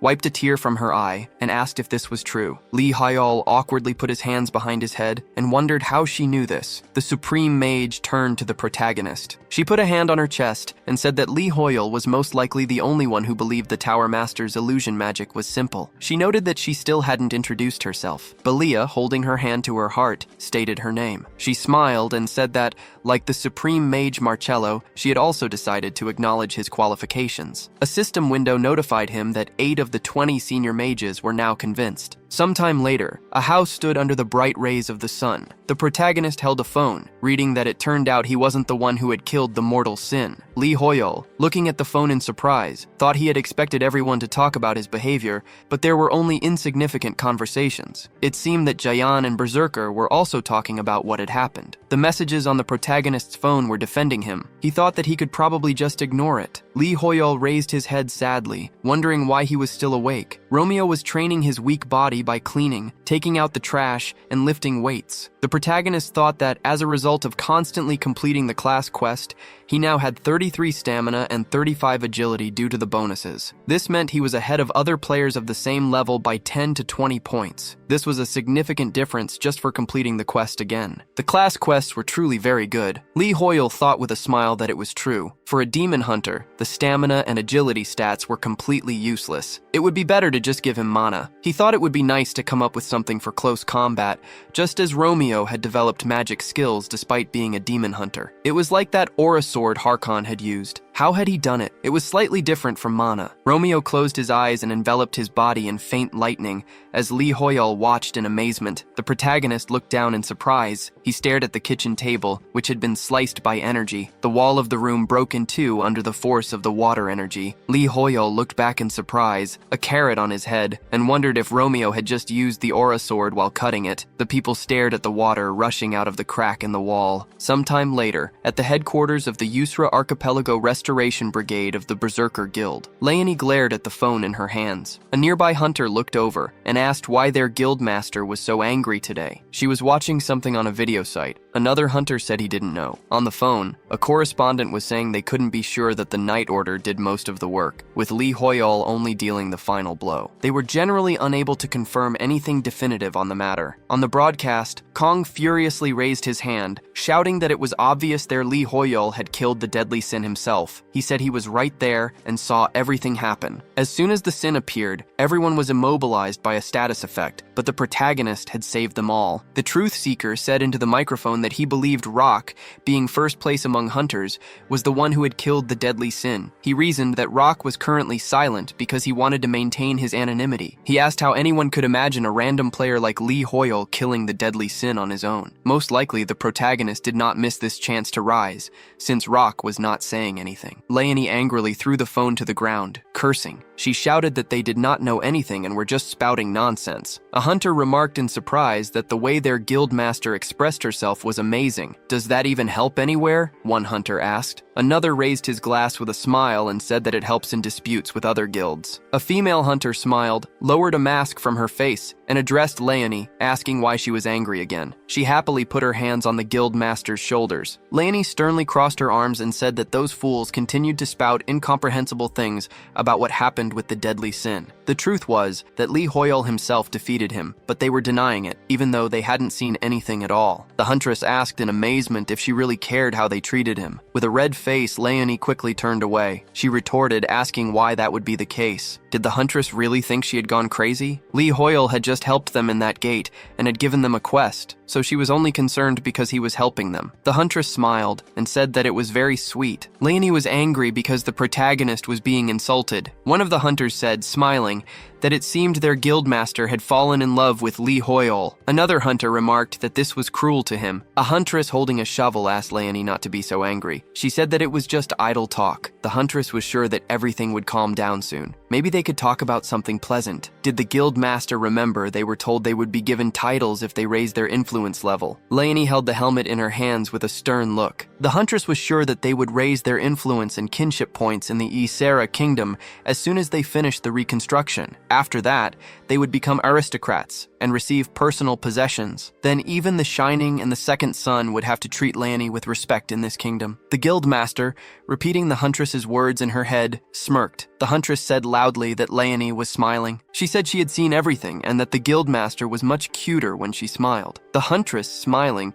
grabbed Leonie's cheek and ran a hand over her head. The guildmaster angrily clenched her fist and loudly asked her to stop. Leonie, looking down sadly, thought that the quest to restore the Yusra kingdom was a very good opportunity for them. Treasure islands where it was possible to extract Arcana resources without entering the rift. Even just the rights to develop one mine would be very valuable. Why did Lee Hoyle give them this opportunity? Leonie scratched her head, sighed, and said that now they owed him even more. She wondered when he would invite her for a cup of tea. After some time, the landlady wrote that she had extended his contract because he seemed very diligent. How was he able to break the ladies like that? Romeo wrote that it was definitely his fault. He added that since he couldn't control his power, she could send him the repair bills. The landlady asked in surprise what he was talking about. The protagonist looked sternly at the screen of his powered-off phone. Lee Hoyle thought that it was good he was able to use the aura sword, but his lack of control was very bad. Some time ago, he had been frightened and wondered how he could shrink this thing. He lay down on the bed, shaking with his arms crossed, and thought that his health was falling. His health had decreased as a result of using the aura sword, and he had fallen asleep for 6 days. At present, Romeo was walking on the grass, thinking that when he had searched on the internet, all he found were some novellas. So he had just come here, but would Harkon teach him or not? The knight quickly raised his hand and loudly ordered Romeo to stop. He said loudly that from this point onward was the territory of the Yusra kingdom. It was currently being restored, and only those who had permission could enter. Perhaps the protagonist had a citizen's ID card or a pass. Romeo stated seriously that he did not. Lee Hoyle was surprised and wondered,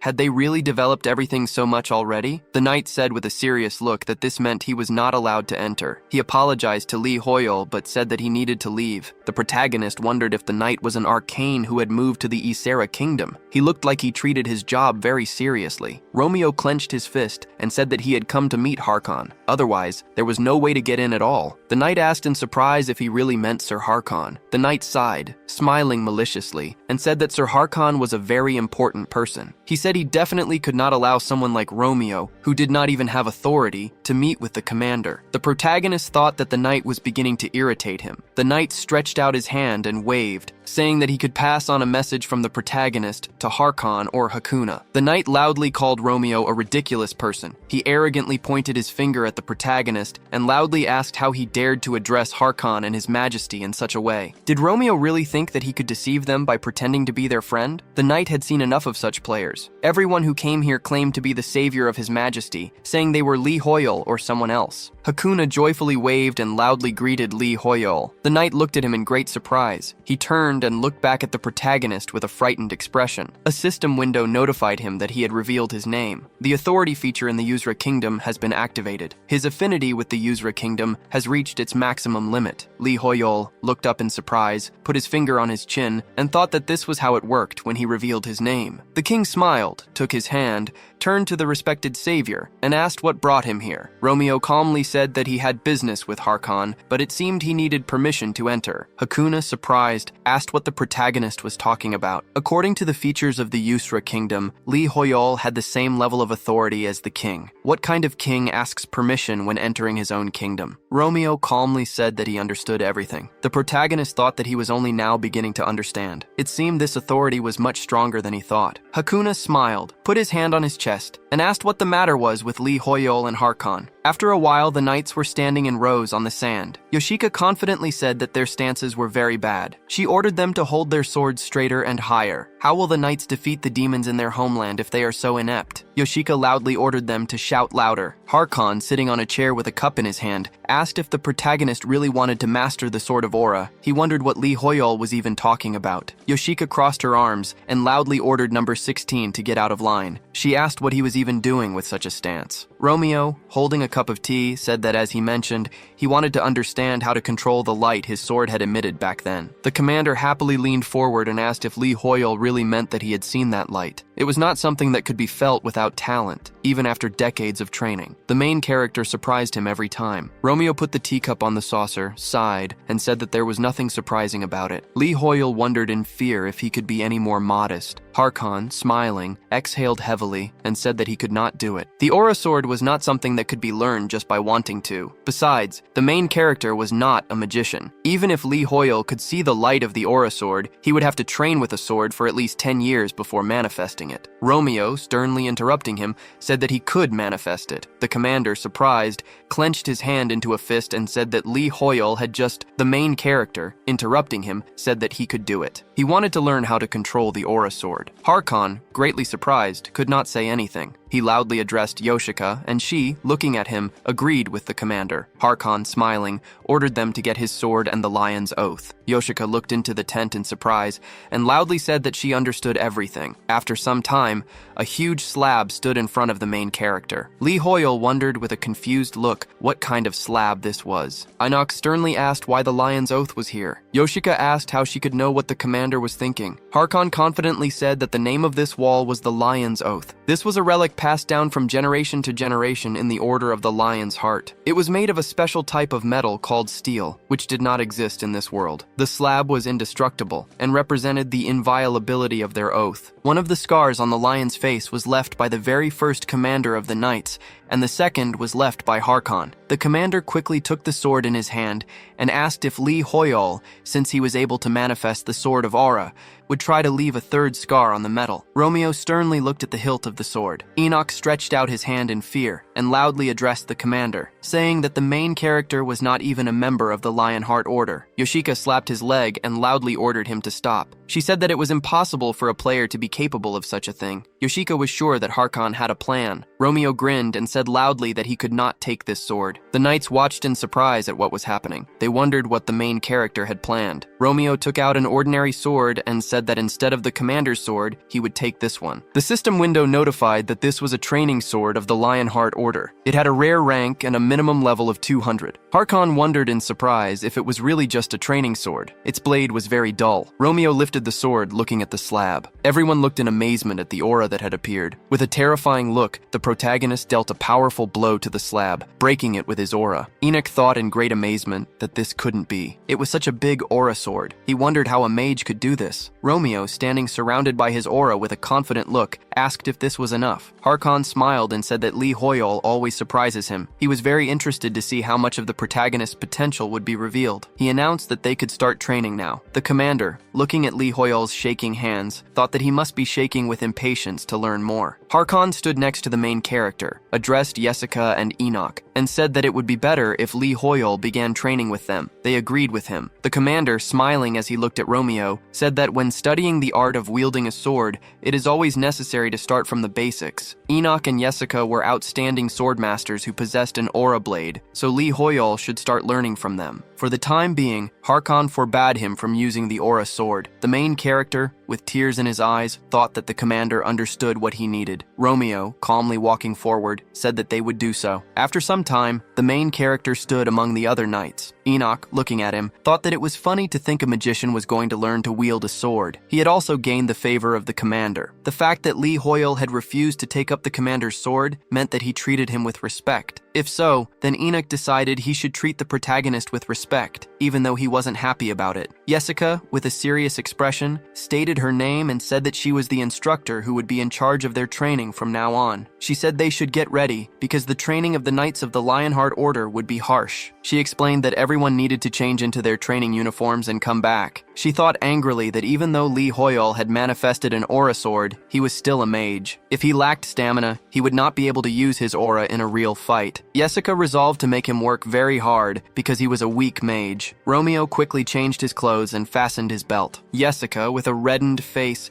pressed her lips together and said that the protagonist had good muscles for a mage. Enoch looked at her sternly and remarked that it sounded like she had almost choked on her saliva. She announced that they would begin training. Jessica, confidently holding the sword in her hands, said that the basics of swordsmanship begin with how to hold the sword. She ordered everyone to raise their swords. Enoch, standing between the recruits, crossed his arms and said that it was too low. His left hand should be slightly forward, at the level of the navel. Jessica angrily said that the thumb should point down and the right foot should not point outward. Enoch, standing behind the main character, told the knight that his right hand should tense only at the moment of impact. He then instructed the recruits to make one wide swing forward. Romeo, looking seriously at the sword in his hands, wondered how Harkon had held his sword. His swings had been so heavy, fast, and strong. The main character quickly raised the sword, closing his eyes. He quickly opened his eyes, wondering if it was something like this. Romeo delivered a powerful blow with his aura to the ground, throwing the recruits aside. The instructors looked on in surprise, standing in a strong gust of wind. They looked at the main character with unreadable expressions. Enoch put a hand to his disheveled hair and loudly asked Lee Hoyol to wait, then asked how he had just done that. The protagonist replied that he had imitated the commander's movements. Enoch thought that it was impossible. Lee Hoyol had just demonstrated the commander's sword technique, the final stage that Knights of the Order spend decades striving for. Jessica wondered if he had really reproduced it so well after seeing it only a couple of times. This was a powerful aura sword. Before this, Jessica had thought that Lee Hoyol was just a unique magician. She had never seen such a genius before. Harkon stood in the distance watching what was happening. He smiled confidently, thinking that this was a talent bestowed by God, surpassing even his own. It would be a shame if Lee Hoyol were to lose this talent by remaining a magician. The commander should take the protagonist under his wing, so as not to lose him to the world of magic. Hakuna, heading towards him, addressed the commander. Surprised, Harkon turned and loudly called out to his majesty. The king said with a smile that he had heard his savior had come to him to learn the aura sword, so he decided to watch. He then asked if the commander didn't think there was too much sand, as it might cause problems for his savior's airways. Harkon looked ominously at the knights. He loudly asked if they really wanted Lee Hoyol to get tuberculosis. The commander then loudly ordered them to quickly sweep everything and make sure that not a grain of sand was left. The king, shielding his face from the bright sun with his hand, remarked that the sun was mercilessly scorching. What if his savior were to faint from sunstroke? Harkon again looked ominously at the knights. He loudly ordered them to pull some trees from the jungle and plant them on the beach. The knights were to provide shade for Lee Hoyol. The commander said he had never thought the king would be so concerned about the protagonist's first lesson. Hakuna was undoubtedly the greatest of all people. The king laughed and asked if that was so. Harkon stated confidently that, taking into account his majesty's interest, he, as the commander of the knights, could not stand idle. The commander loudly called out to Jessica and Enoch. He tossed his armor aside and declared loudly that he thought he had grown too relaxed lately. Harkon announced he would also be training with the recruits. He said they should not be concerned about his rank and should treat him the same as the new recruits. Enoch, greatly surprised, asked what the commander was saying. Jessica tensed up and loudly urged Harkon to calm down first. She insisted they should listen to the opinions of the newcomers. The commander, smiling, extended his hand to the protagonist and asked if he could participate with him. Romeo wondered why he felt as if he would be accused of treason if he agreed. He calmly replied that he was always glad to see the commander. Romeo, however, thought that he did not care at all. He then asked that, since it had come to this, why not have Jessica and Enoch train with them as well? Smiling, Harkon loudly agreed that the protagonist was right and that it was a very good idea. He ordered Jessica and Enoch to get ready. They looked at him with fury, thinking that Lee Hoyle was a freak. The commander announced loudly that they could begin and that they would all do a very good job. Thus began the most awkward training session in the world, alongside the Knight Commander. Sometime later, in the Mage Tower, a mage knocked on the door, and the black magic researcher, senior mage Mattis Dian Carl, allowed him to enter. He was the man who had elevated black magic, once considered substandard, to its current position. If it weren't for Marcello, Carl would be the current supreme mage of the tower. The senior mage calmly asked what the matter was. The mage placed his hand on the table and said that among the items Lee Hoyle had asked to be evaluated, one seemed to be related to black magic, which was why he had come. Carl asked if he was the adventurer that Marcello had taken in. He looked at the items on the table and thought that they were definitely not easy to find. A pure emerald, silk koi scales, and especially the vampire sphere. Usually such items did not come from one person. Carl wondered who this Lee Hoyle was. He asked for a magic parchment, saying he would write to the man himself. The senior mage would evaluate all of his items personally. After some time, the training on the Yusra archipelago was over. The knights were tiredly sweeping the sand under the dark sky. The recruits were sleeping peacefully on their beds outside. Romeo quickly squeezed the horizontal bar with his hand. The system window notified him that he needed to train his weak body. Running 20 kilometers, completed. 1,000 push-ups, completed. Pull-ups, 465 out of 500. 300 burpees, completed. Coughing up blood, Lee Hoyle thought that his muscles ached terribly. He was tired and felt as if he was about to die. He had already reached his limit during the day's training. He remembered the past. Harkon had joyfully run up and said that he was very happy to exercise for the first time in a long time. He had challenged Romeo to run another 100 laps. Lee Hoyle angrily came out of his memories, thinking that the commander was a freak. If Harkon had used his head at all, he would have done only what was required and then left. The system window notified him that he had completed training that exceeded his capabilities.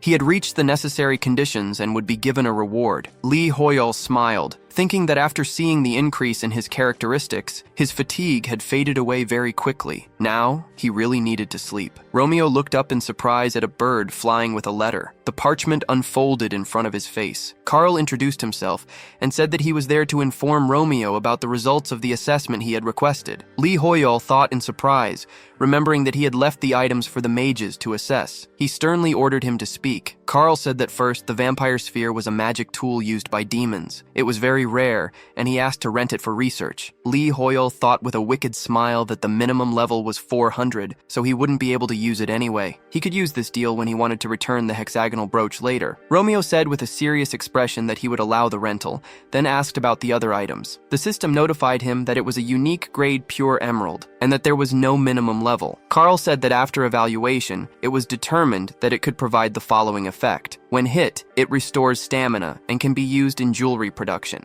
The system window notified him that another item was an island treasure, a silk koi scale. It was a unique grade, and there was no minimum level. When used in item creation, the following effects would be transferred: increased affinity with the fire attribute, an increased evasion chance, and it would unlock the aesthetics characteristic. Carl said that it could be used in item production in a similar way. Romeo crossed his arms, wondering what aesthetics was. He had never heard of it before and questioned what kind of characteristics they were. Lee Hoyle smiled wryly, thinking that since he was curious about it, they would use it. Romeo said that he could not afford to rent the silk scales. The protagonist asked Carl to use the emerald to create a piece of jewelry and a scarf. The elder mage said that he understood. He noted that if the protagonist wanted them to produce these items, it would come with a high price tag. Lee Hoyle thought sternly that it was time to use the negotiating skills he had honed while working in the office. The protagonist gave his speech about the contract. Romeo placed his hand on the parchment, turned to Carl, and said that the price didn't matter. He wanted to see the best result. Lee Hoyol grew angry, thinking that this was the worst thing to say when bargaining. Carl wondered what it meant that the price didn't matter, and that the best result was needed. What kind of person was Lee Hoyol? So, Marcello hadn't just chosen him as a colleague for nothing. Carl smiled and said that he understood everything. Lee Hoyol tiredly thought that this had to be the end of the conversation, as he could not stay awake any longer. He urgently needed to sleep. Lying on the bed, the protagonist said goodbye to the senior mage. Carl, sitting on a chair, called out for him to wait. He remarked that Lee Hoyol had immediately fallen asleep. An inscription quickly appeared on the parchment. It was written that, with all due respect, Carl requested a meeting. The senior mage would be waiting for him in the Hanging Gardens. Sometime later, dawn broke over the Yusra archipelago while everyone slept. The protagonist ran on the sand while the others were sleeping. The system window notified him that he needed to train his weak body. He needed to run 20 km. Romeo had run 17 km. He completed 1,000 push-ups, 500 stretches, and 300 burpees. Lee Hoyol sighed confidently, thinking that he was starting to get used to this quest. From the parchment held by a bird, Carl's voice called out the protagonist's name. The elder mage said that Lee Hoyol had not responded since last night,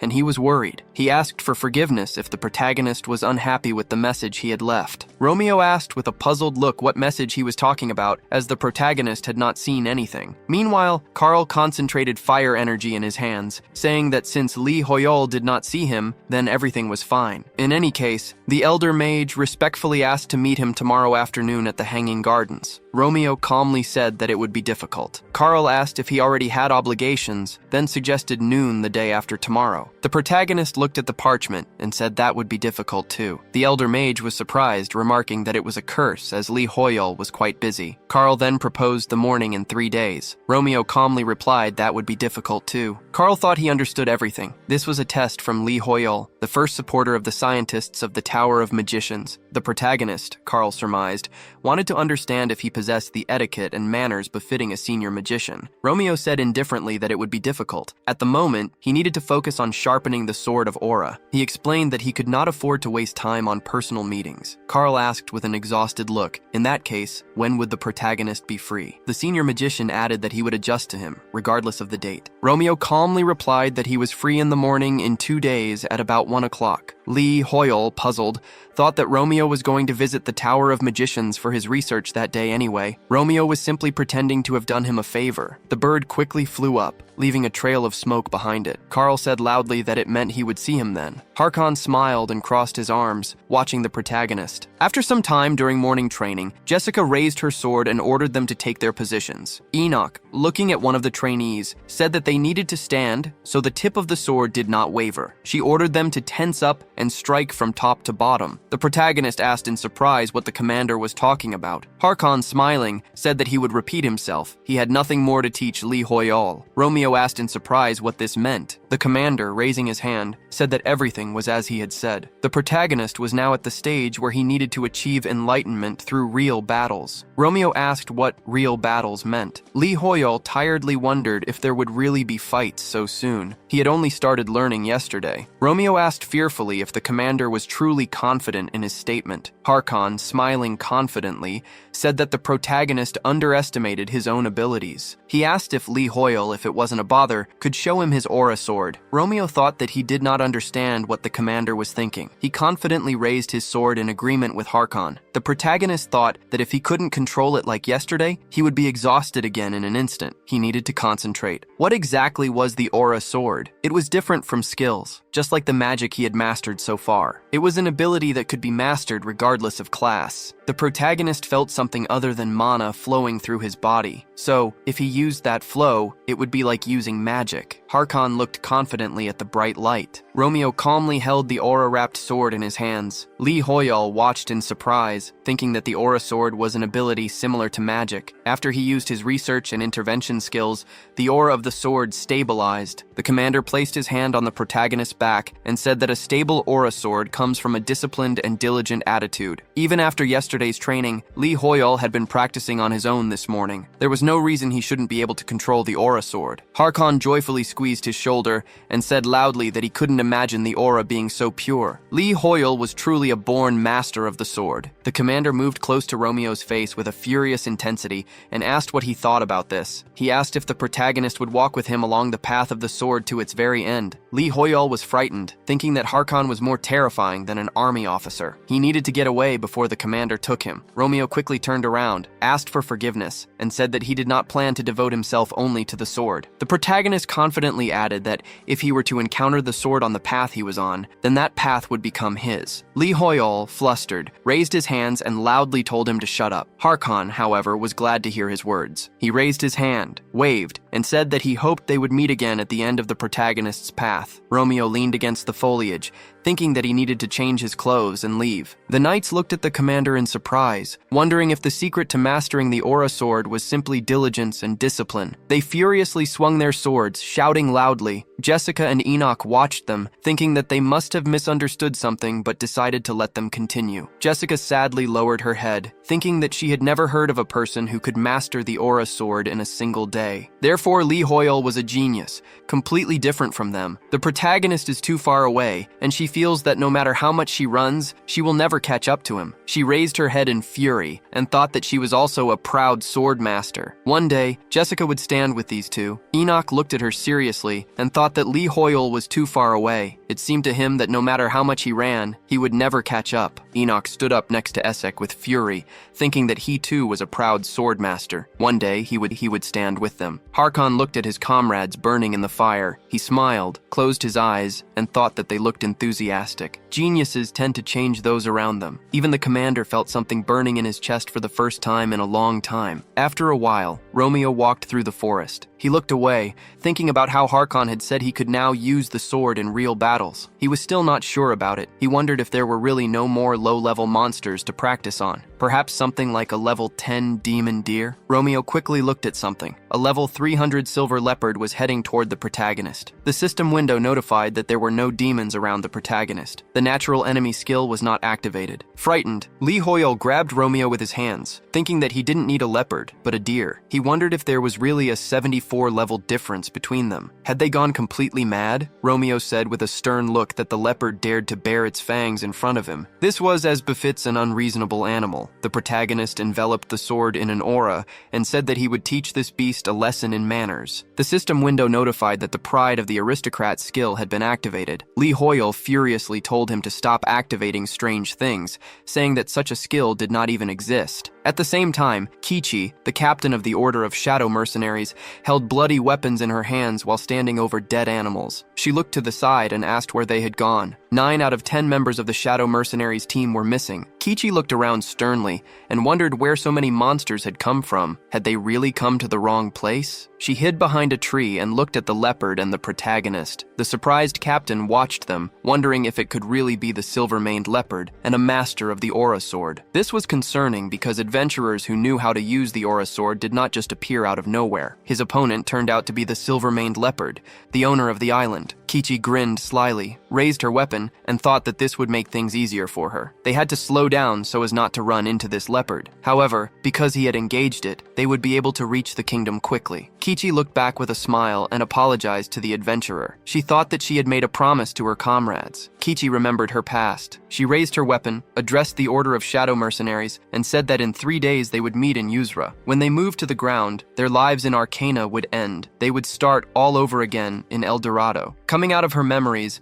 Kichi ran into the forest, thinking that if they achieved something worthwhile in Yusra, even she could become an aristocrat. She wondered who was in charge of everything in Yusra. Lee Hoyol, fearfully putting his hands on his head, looked up. The protagonist thought that he was in a very bad position. He was using the aura sword, but there was a 74-level difference between him and the enemy. Unlike that time with the deadly sin, the natural enemy skill did not activate. As soon as Lee Hoyol made any careless move, he would be instantly counterattacked. The protagonist could not wait either. His control had improved, but the aura sword still absorbed a lot of his strength. If Lee Hoyol, like that time with the Emerald Tiger, limited its mobility with magic and then attacked, the fight would be simple. However, Romeo confidently raised the sword, enveloping it in aura, and said that it was time to show everything he had learned. Therefore, he would have to use only his sword. Lee Hoyol, with tears in his eyes, wondered if he were to die from this, would it be murder? The leopard, with a terrifying look, quickly jumped towards the protagonist,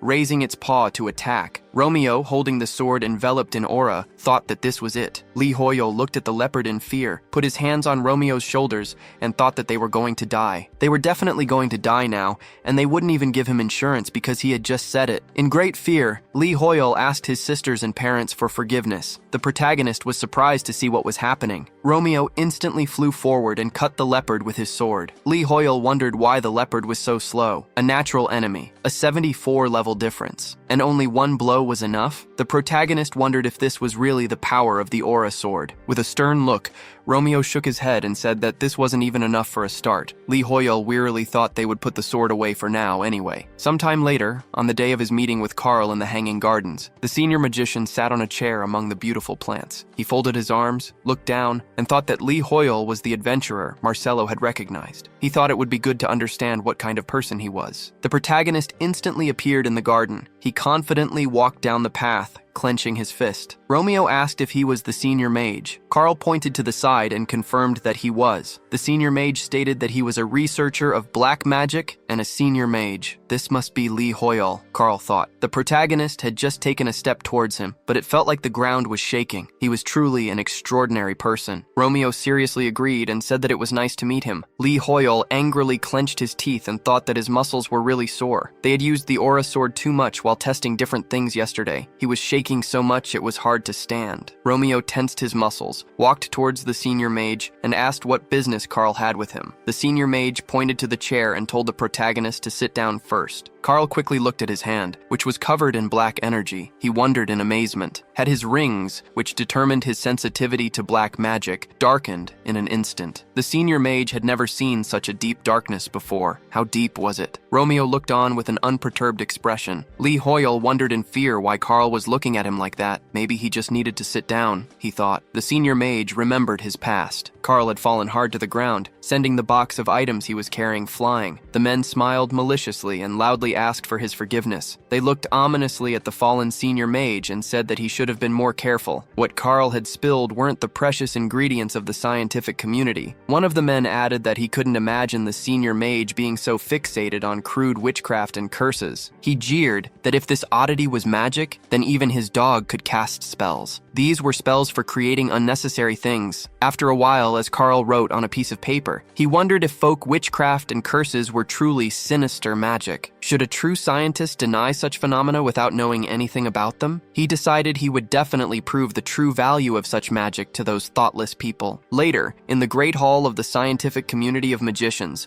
the senior magician stood at a table, holding a conference. Carl filled a skeleton with dark magic and announced loudly that by using the appropriate mana in this way, it was possible to make the skeleton of a dead animal move as if it were alive. This new magic addressed problems that could not be solved by the existing magic system, as it used a different type of mana. A magician declared that these were meaningless things. What was the senior magician thinking, allowing this in their scientific community? How dare Carl show such terrible magic here? The magician said with great displeasure that the senior magician had finally done something evil. Carl raised his hands, shrouded in dark mana, and said in anger that they should stop blindly denying it and take a closer look at the essence. It was a problem that current magic was not capable of solving. Perhaps, he claimed, they would be able to solve the problem of interference with the universe. A magician addressed the president, saying there was no need to listen to Carl any longer. They asked the president to make a decision, even though they encouraged diversity. This was too much. The president calmly addressed the senior magician and asked if he had already decided what to call this new direction of magic. Carl turned, surprised. He smiled, confirmed this, and said that from now on he would call this direction black magic. After that, the other magicians also began to accept black magic. However, this glory did not last long. The senior magician clenched his teeth, lowered his head, and put a hand to it, thinking about how he had believed he could solve the problem of interference with the universe with the help of black magic. Several years had passed, and Carl had not advanced in his research. Then, as a result of the interference in the universe, the Tower of the Mages appeared on Earth. The Elder Mage looked at the dark sky and thought that there was definitely a way to prevent the interference, but he couldn't do everything alone. In the end, Carl spent his days in shame, unable to cope. The Elder Mage came out of his memories. He thought that he couldn't imagine someone with such a strong sensitivity to black magic could exist outside the Arcana. Carl was very surprised and thought that together with this man, they would be able to overcome the limits of black magic research. Romeo, sitting at the table, addressed the elder mage by name. He asked if the light that Carl's rings emitted was somehow related to their current conversation. The protagonist brought a cup of tea to his mouth and said that he could only spare 1 hour. The tea would get cold soon. The elder mage, looking at the mana on his rings in surprise, asked for forgiveness. He said that these rings determined a target's sensitivity to black magic, or in other words, their talent for it. However, they had never emitted such a dark and deep color before. Romeo looked at him in surprise and asked what black magic meant. He thought that for some reason the word seemed familiar. Carl explained that it was a different kind of magic that used mana different from the usual kind. The elder mage raised his hand, created a firebird from mana, and said that while regular magic examines and interferes with a target's mana to manifest a spell, black magic uses inner darkness as a source and is a slightly different force. Carl created a spider shrouded in dark mana. He said that this black mana is created in the heart of the caster and is especially dependent on their past. The deeper and darker the caster's past, the more powerful their black mana. The elder mage turned his head to the side, covered his mouth with his hand, and remarked how astonishing it was that the protagonist's sensitivity to black magic was so high. What kind of life did Lee Hoyle live? Carl was even scared to imagine it. Romeo lowered his head and thought that darkness within and a dark past were needed. Lee Hoyle threw his head back in shame, put his hands on his head, and thought that the elder mage was talking about his shameful past. It was very unpleasant for him. What kind of public humiliation magic was this? The protagonist looked at Romeo in surprise and thought that this was probably his dark past. The protagonist put the cup on the table and said that it was quite unpleasant. He crossed his legs and sternly asked if it was truly part of Carl's etiquette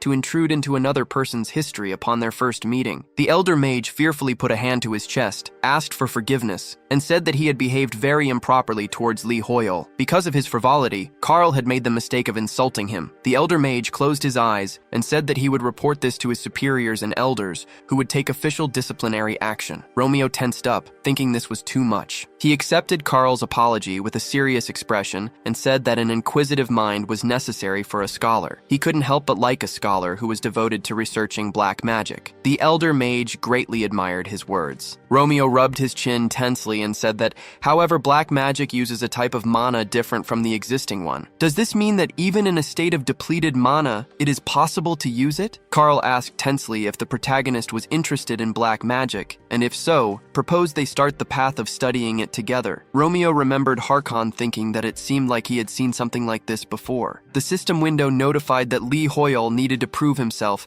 and convince the senior mages. Convince 9 out of 20 mages. The protagonist was surprised, thinking that the number of mages who recognized him had risen from 8 to 9, and this new one must be Carl. Then, since he had achieved his goal, he could leave. Romeo raised his hand, stepped back, and said that was all the time he had. He added that he would contact him again later. The senior mage loudly thanked the protagonist. Lee Hoyle thought that if he stayed for another second, Carl might cling to him and turn him into a graduate student of the Tower of Mages. After a while, in the protagonist's office in the Tower of Mages, Romeo thoughtfully rested his chin on his hand, looking at an open book. Lee Hoyle tilted his head to the side with great fatigue and thought that, although he already lived like a graduate student, the protagonist was a freak for beginning to read the moment he entered. Romeo looked in surprise at the parchment shrouded in mana. It said that Marcello congratulated him on officially joining the Mage Tower. Baelia wrote that she congratulated the protagonist and asked if he would like to have lunch together. Maya wrote that she was pleased to meet him. The system window notified that the persuasion of the senior mages had been completed. Lee Hoyle happily clenched his fists and wondered if all the senior mages had followed Carl's example and acknowledged him. It seemed that Carl was a truly influential mage. The system window notified that a reward was being received. His affinity with the Mage Tower was rapidly increasing. The protagonist's influence in the Mage Tower was rapidly increasing. A new function had been activated. Lee Hoyle thought with a very happy expression, wondering if the rapid increase in affinity and influence with the Mage Tower, which had national-level influence, meant that the Ysera Kingdom and the tower were now in his hands. Romeo calmly threw the parchment into the trash and said that nothing much had changed. The the protagonist thought with rage, wondering if he really couldn't be happy with it. Lee Hoyol looked at the system window in surprise and wondered what kind of new function it was. Romeo seriously extended his finger to the window. The protagonist was surprised and wondered what this was. After some time, a news reporter said that the Arcana nation had appeared in reality for the first time. There was a very large amount of capital in the Yusra kingdom. The Giant and Berserk guilds were very actively investing in the kingdom. The reporter asked what the expert thought about this. The expert said seriously that, in simple terms, he thought this was a wise decision made with an eye to the future. To be honest, they weren't even talking about the distant future. The Jane Guild had already risen from 5th to 3rd in the guild ranks. Taemin and his brother were looking sternly at the computer screen. Taemin looked at his brother and asked what he thought about it. Namchael kept his hands on the keyboard and said that he was only thinking about how to repay everything Lee Hoyol had done for him. His brother looked down tensely and thought that the only reason their guild rank had skyrocketed was because of the protagonist. If it weren't for him, Namchael probably wouldn't even be here right now. It was Lee Hoyol himself who recommended Jine to the Yusra kingdom. After all, they had really gotten everything from the protagonist. Taemin confidently clenched his hand into a fist and said loudly that they would properly finish the Yusra restoration quest that Lee Hoyol had given them. He turned to his brother in surprise, seeing no reaction from him. The computer screen showed that the Jane Guild's rank had gone from 5th to 3rd. This was something that deserved to be congratulated. However, it was unfortunate that they were not cooperating with the Mythology Guild. At times like these, they should be working together. Taemin angrily looked at the screen and asked what this was. What kind of freaks were the Mythology Guild? Were they saying weird things again? Namchael calmly said that, as his brother said, Mythology was acting like children, as always. This time, even the National Assembly members spoke up. Taemin said that these National Assembly members seemed to have a lot of free time, even though Mythology was competing for the top spots in the business world. Would the National Assembly members act just for money? His brother said that they seemed to have worked hard this time. He wondered tensely how this had happened, and how Mythology had made a National Assembly member act. After a while, a National Assembly member was hanging from the ceiling, shrouded in dark mana. The Mythology Guild's master, Baek Yi Sol, stood by the window and filled her mouth with dark mana. She held a glass in her hand and brought the phone to her ear. Sol addressed the secretary on the phone. She told the secretary to cancel all her plans for tomorrow. The secretary said that she had a meeting with Assemblyman Choi tomorrow. Before he could finish, she said that she understood. The secretary asked what he should tell Assemblyman Choi tomorrow. Sol changed her appearance to a demonic form and told him to say that she was heading to the Yusra kingdom. There was a man there whom she wanted to meet. After some time, in the Mage Tower, a system window notified that a new function had been activated. The protagonist's phone rang. Romeo wondered who was calling him. A multitude of messages from his sisters instantly appeared on the phone screen. Lee Hoyol realized they were his sisters. Why were they writing to him at this time? Romeo, drinking tea from a mug, looked at the phone screen. A parchment quickly appeared in front of his face. He took the parchment in his hand and wondered if it was from the Mage Tower. The senior magician, Maya, loudly greeted Lee Hoyol. She said that she had already sent him a message and sent this parchment because he did not answer. Maya, smiling, loudly apologized for insisting. She said that she wrote to tell him that since Lee Hoyol was now working with the Supreme Mage, he was practically at the same level. She had prepared what she had promised for him. A parchment from Van Greedum quickly appeared next to Maya, interrupting her and loudly greeting Lee Hoyol. He introduced himself and said that he had prepared a small gift for him in honor of his joining. Many more parchments from other mages appeared in front of Lee Hoyol. Romeo involuntarily wondered what this was. The protagonist, giving a thumbs up,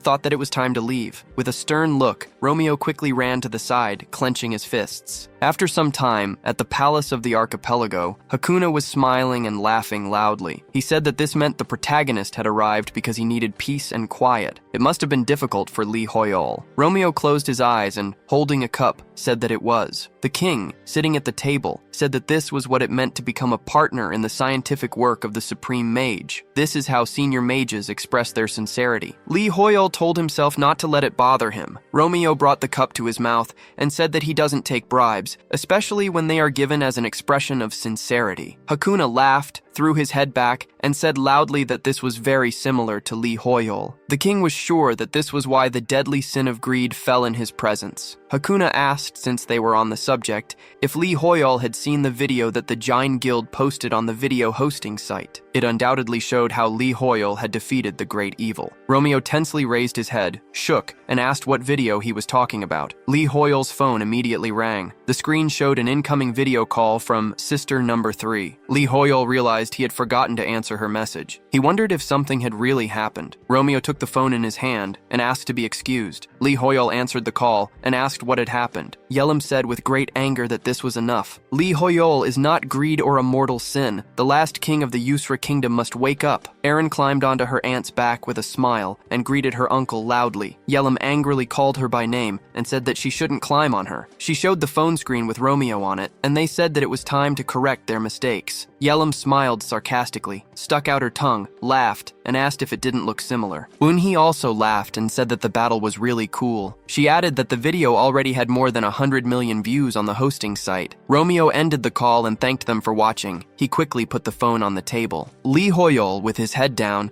asked tensely if the king could give him a place to rest. Hakuna raised his finger with a smile and loudly agreed, asking if Lee Hoyol had any preferences regarding the location. The king said he was thinking of a duchy, since Lee Hoyol could be considered the founder of a kingdom, or perhaps an independent domain. Romeo replied with a bashful smile that an ordinary room would be enough. Lee Hoyol thought that he wanted to die. After some time, he arrived at a large wooden house in the middle of the forest. Lee Hoyol quickly opened the door. He hung his jacket in the closet and loosened his tie. Tea bags fell out. Romeo sat on the sofa and looked at his phone. Lee Hoyol thought that he was very embarrassed. He wondered how the video got so many views, and who had allowed the Jain Guild to just film and upload it. He thought he should sue them for filming without consent. Romeo wondered what this was. Something felt wrong. He'd had a similar feeling before. Lee Hoyol, with a mask on his face, quickly opened the window and said that it was just dust. He scratched the back of his head and thought that he hadn't cleaned since he arrived. Sometime later, at the Jain Guild camp on the Yusra archipelago, NPCs were guarding the entrance to a tent. Taemin angrily pointed at something. He put his finger on the phone screen and asked what this was. The screen showed their changes by day, week, and month. The Jain Guild's shares had decreased greatly. Taemin raised his hands in surprise and asked loudly what kind of strange things had happened to their shares. Nam Chul, who was sitting at a computer, sighed and said it was all because the Mythology Guild had spread some strange rumors again. Brother loudly asked what he was talking about. Why do these freaks constantly set them up? They generally ruin things relentlessly as soon as they receive support from the assembly. Mythology is just trash. Taemin loudly asked his brother to send him links to these articles. Nam Cheol, covering his mouth with his hand,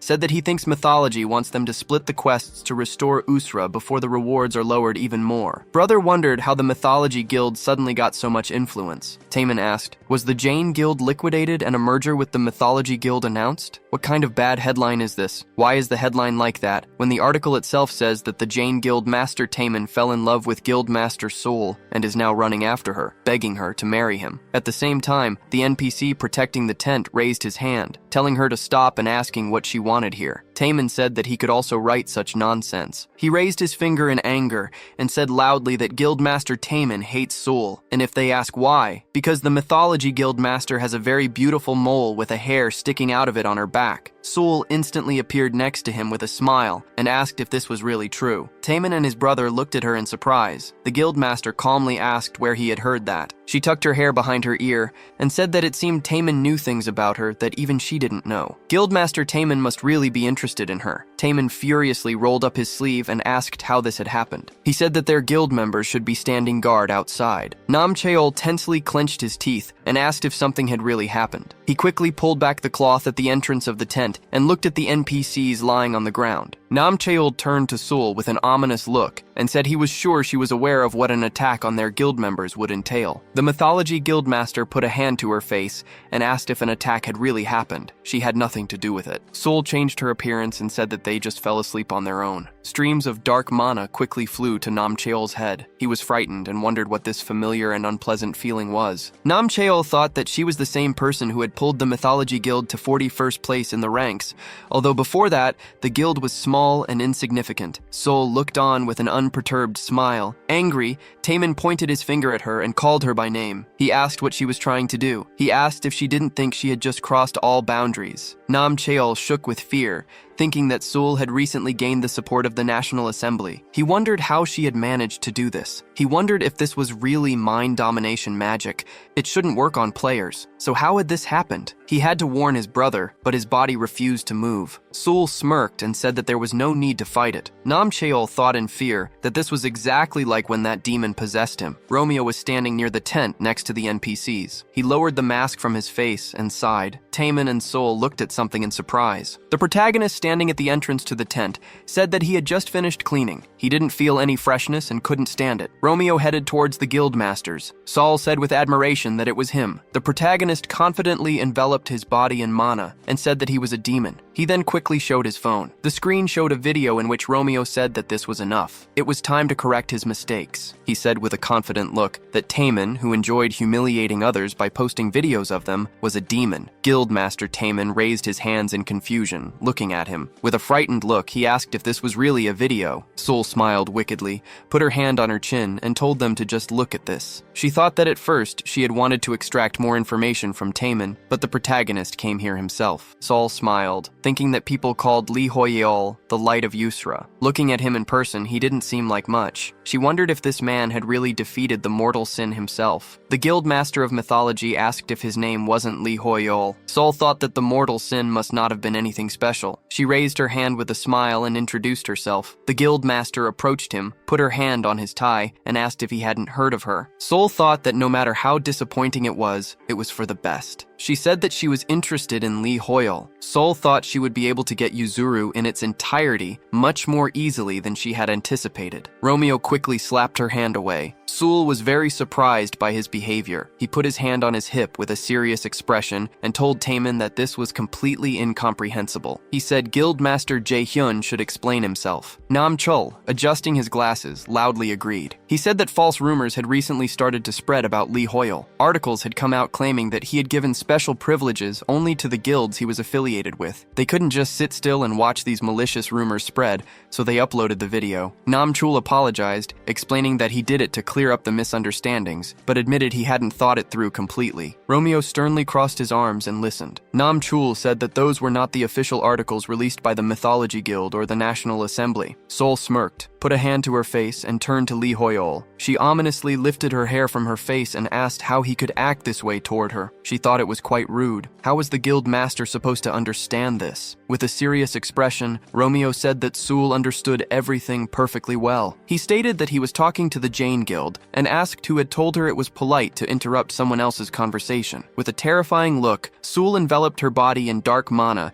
and retorted that technically, it was Lee Hoyol who had interrupted her conversation with the guild. She thought to herself that he wasn't so simple. There was nothing scary about it. People were just prey for her, a succubus. Even Lee Hoyol would not be able to resist her charms. Sol brought her hand to his face, enveloping him in dark mana, and asked if he didn't agree. A system window announced that the natural enemy skill was activating. Combat skills would be greatly enhanced in the battle against the demon. Looking into her eyes, Romeo realized that natural enemy meant she was a demon. Sul, enveloped in ominous mana, held her hand over his head. He thought that this was going too far. At the same time, an NPC shouted nearby. Running quickly toward the tent, he announced that this was the Jain tent and that everything needed to be filmed. He asked if the people outside were members of the Jain Guild. The NPC ran into the tent, filming what was happening, and exclaimed that it was amazing because Sol was also here. They were finally right in front of the Jain Guild tent. A viewer asked if the main character was really there. The viewer transferred 50,000 won to the NPC and commented that it was really Lee Hoyle. The NPC loudly thanked them for the 50,000 won. Surprised, Sul loudly asked what this was. Nam Chul adjusted his glasses, laughed, and said that they had finally arrived. She angrily demanded to know what he was talking about. Nam Chul, smiling ominously, showed her the middle finger and asked if Sul really thought she was the only one who could manipulate the media by buying up news publishers and newspapers. He said this was completely different and asked if she didn't know that these days, the real media that grabs attention is video hosting. The NPCs, also smiling ominously, stuck their tongues out while filming on their phones. They shouted, asking if Sul, Lee Hoyle, and Jane were really there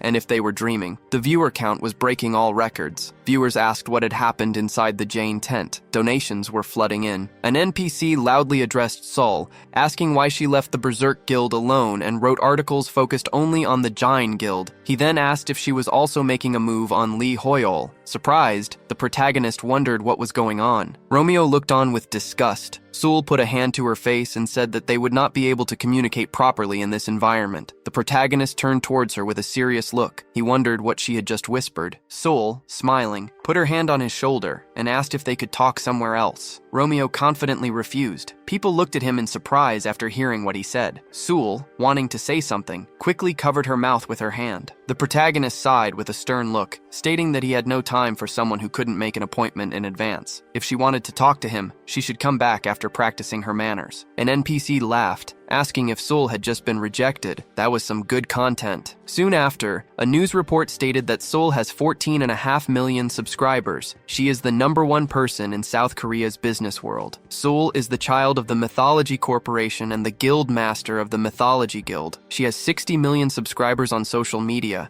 and is the most popular celebrity of this era. Everything Sul wears, drinks, holds, or applies to herself becomes a trend and sells out in minutes. She is the reason Mythology's slogan became mythology out of stock, and now Sul practically is mythology. Everyone loves her, everyone wants her attention, and everyone wants her. So why is everyone like this? A comment under their video asked who would win if Sul and Lee Hoyol fought. She wondered with a puzzled expression why her seduction hadn't worked on the main character. Sul had said several times that she wouldn't forgive him. She wondered how he dared to make fun of her. She would definitely kill him. Sul looked down, holding the phone in her hand. She and the demoness told them to stop. Sul looked up into the mirror. Her eyes were red. The demoness angrily told her to shut up. The demoness reminded her that Sul herself had begged for help. Did she really want to play the mistress of this body now? Remembering the past, the demoness recalled that Sul had asked for help and begged for salvation. In the past, holding her head in her hands, the demoness had asked if she really wanted to live. In the present, the demoness said,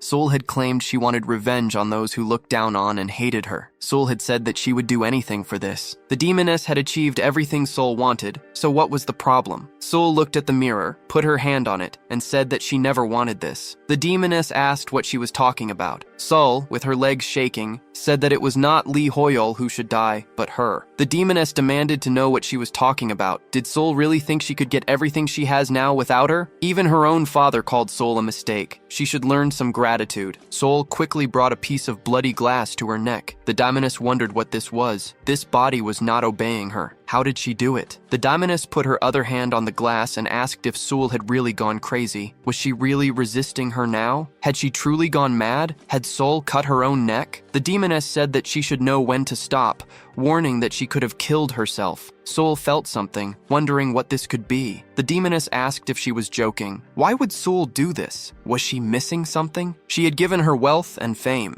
The demoness had done everything Sul wanted and gotten her everything she ever desired. She had arranged everything so that no one could interfere with Sul again, just as she had wanted. Looking at her reflection in the mirror, Sul stated that she was the one who had achieved this. The demoness looked at her reflection with fear and asked what she was talking about. Sul asked if that wasn't so. She said that everything the demoness had achieved was only possible because she was the daughter of the CEO of mythology. That was why the demoness was shaking with fear now, because no matter who else she possessed, it wouldn't matter. The demoness knew that without Sul, she was nothing. The demoness thought that this was dangerous. The body had lost a lot of blood and was losing strength. The demoness angrily asked what she was saying. Sul said that it was because she was afraid of being alone. The demoness ordered her to stop. She said that they would really die if she continued. Sul stabbed the splinter into her body, saying that she was not afraid of it. She remembered the past. The demoness put her hand on the protagonist's face. Sul looked into Lee Hoyol's eyes and saw her real reflection. She looked at him in surprise while standing behind the demoness. Sul said that Lee Hoyol saw her, not the demoness. She came out of her memories. The demoness clenched her teeth in rage,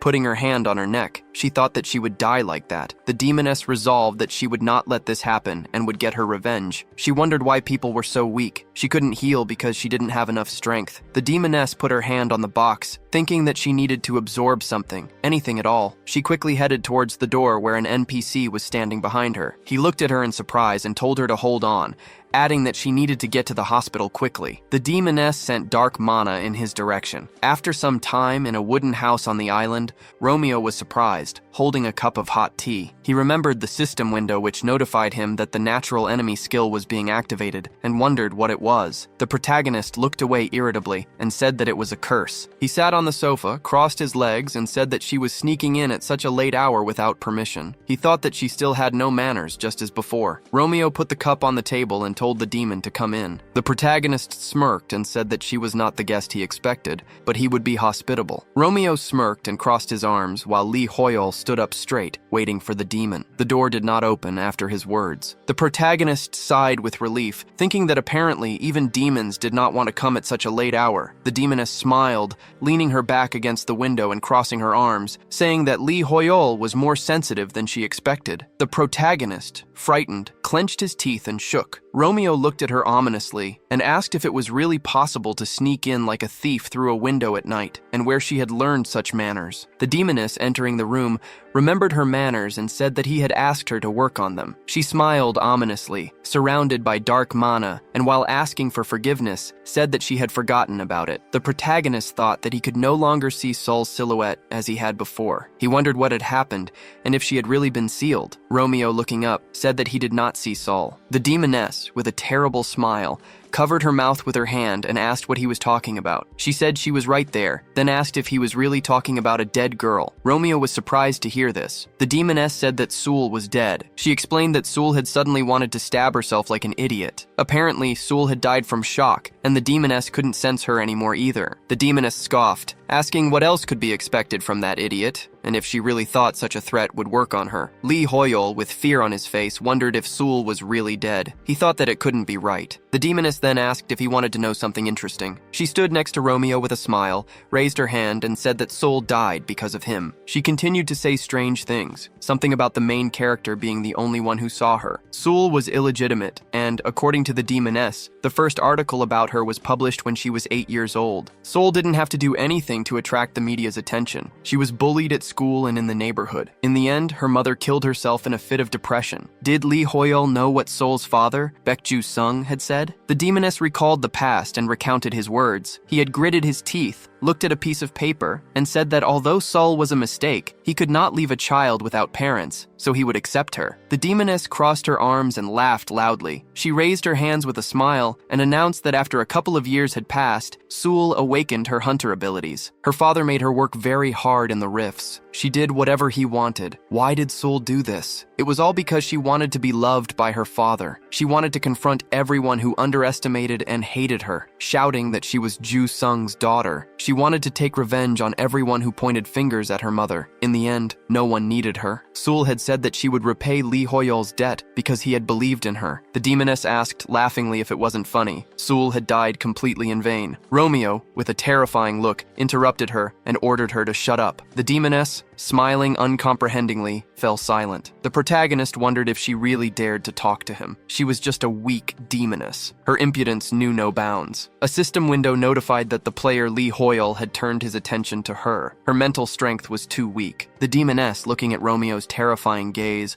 wondered what this was and why he looked so dangerous. A system window notified that she was experiencing a horror she was unable to cope with. The abnormal status horror was activated. The protagonist ordered her to run. The demoness shook with great fear as she looked at him. Romeo ominously said that he does not converse with prey. Lee Hoyle was instantly moved to an unknown place. Surprised, the protagonist wondered where he was. Had the exorcism skill really been activated? He had not sacrificed anything, so how could this have happened? Lee Hoyle turned towards a running man. He looked at a young Romeo and wondered if it was him. Was this his mind palace? Lee Hoyle gritted his teeth and, feeling a sudden pain, quickly put his hand to his heart. He wondered what this was, this sudden pain in his heart. It felt as if someone had squeezed it. The protagonist turned towards a grown-up Romeo standing on a balcony. He looked down at the dead people lying below. Lee Hoyle wondered if this was really part of Granfell's history. He was surprised to realize that it was not. This was his memory. This was how Romeo had felt in the past. Lee Hoyle seemed to be experiencing the same thing because of their synchronization. It was the same rage that had made him swear to end all demons that crossed his path. The protagonist returned to the present. The demoness, fearfully gritting her teeth, teeth, looked up. Romeo looked down at her with a terrifying expression. He asked how she dared to insult a person's pride, how she dared to laugh at the one who had risked her own life to repay a debt. The protagonist raised his hand in a great rage, concentrating the most powerful red energy in it. He asked if it was really laughable to laugh at the one who did not lose her pride, despite the fact that the dishonest demoness had used the most dishonest methods. The demoness raised herself and laughed shakily. She began to say that for someone like her, but before she could finish speaking, many energy swords rose up. Romeo, standing in the middle of the ominous mana, lowered 2 fingers. The demoness, smiling, knelt and bowed, saying that she would repay her sins with death. She wondered if she should resist him. Many powerful beams of mana quickly headed to the side. The protagonist watched this with a serious look. He knelt, looked at the demoness, and turning to Sul, asked if she could hear him. Romeo calmly said that he saw her pride. Sul raised her head, tears in her eyes, and said that it was very good. Romeo thought that it must have been very hard for her. She needed to get home and go to bed. He pointed to the side and said that it was late. She should go home and cry there. Lee Hoyle thought that Romeo had gotten the point across. Sul closed her eyes and leaned to the side. The protagonist calmly looked at Sul lying on him. He looked at her eyes with a serious expression, thinking about how she had said she stabbed herself. Romeo couldn't see a wound, and it was logical that she had passed out after that. She needs to be put somewhere so that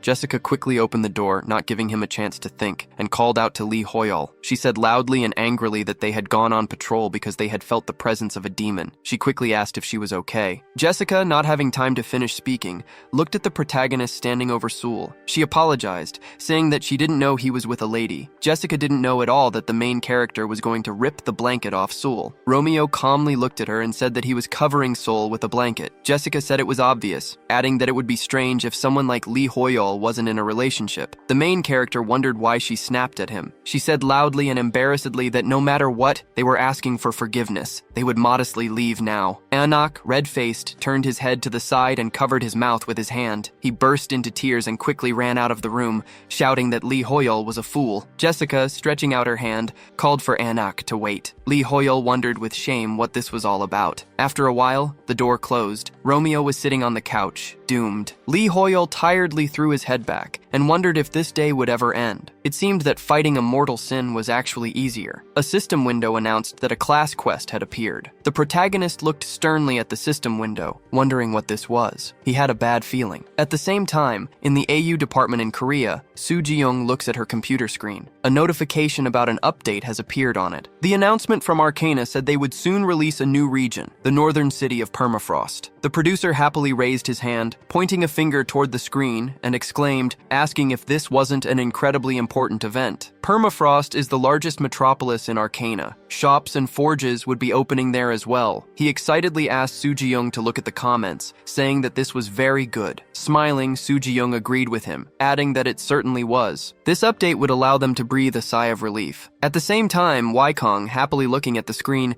asked if the viewers had seen the article about the Permafrost update. Finally, the update with Permafrost appeared. The screen showed that the number of viewers on the broadcast was 28351. Waikong loudly said that there would be a lot of content. A viewer wrote that they had a lot of work. Another viewer wrote that this was truly the beginning of humanity's return. The correspondent, smiling, raised his hand and said into the microphone that this was Arcana Today with a sudden broadcast. They had come to them with news about the update introducing the northern city, Permafrost. Everyone was delighted with the new update. Perhaps this was the beginning of humanity's revenge. Lee Hoyol looked at the system window in surprise. He said that the Demon King had appeared. The system window notified that a class quest to attack the Demon King had appeared. It was the king, and his grip tightened. The last hunter must overthrow him from the throne. The protagonist needed to explore the northern Permafrost region. Lee Hoyle wondered if this was Permafrost, and if the Demon King was really in the middle of the city. He thought it couldn't be that the ruler was the Demon King. It was such a rarity. The protagonist, looking at his phone, said loudly that he needed to let everyone else know. He suggested that Romeo leave a comment on the Arcana page or somewhere else. Lee Hoyle said loudly for the protagonist to get to work. Romeo, smiling, raised his cup to his mouth while holding the phone phone in his hand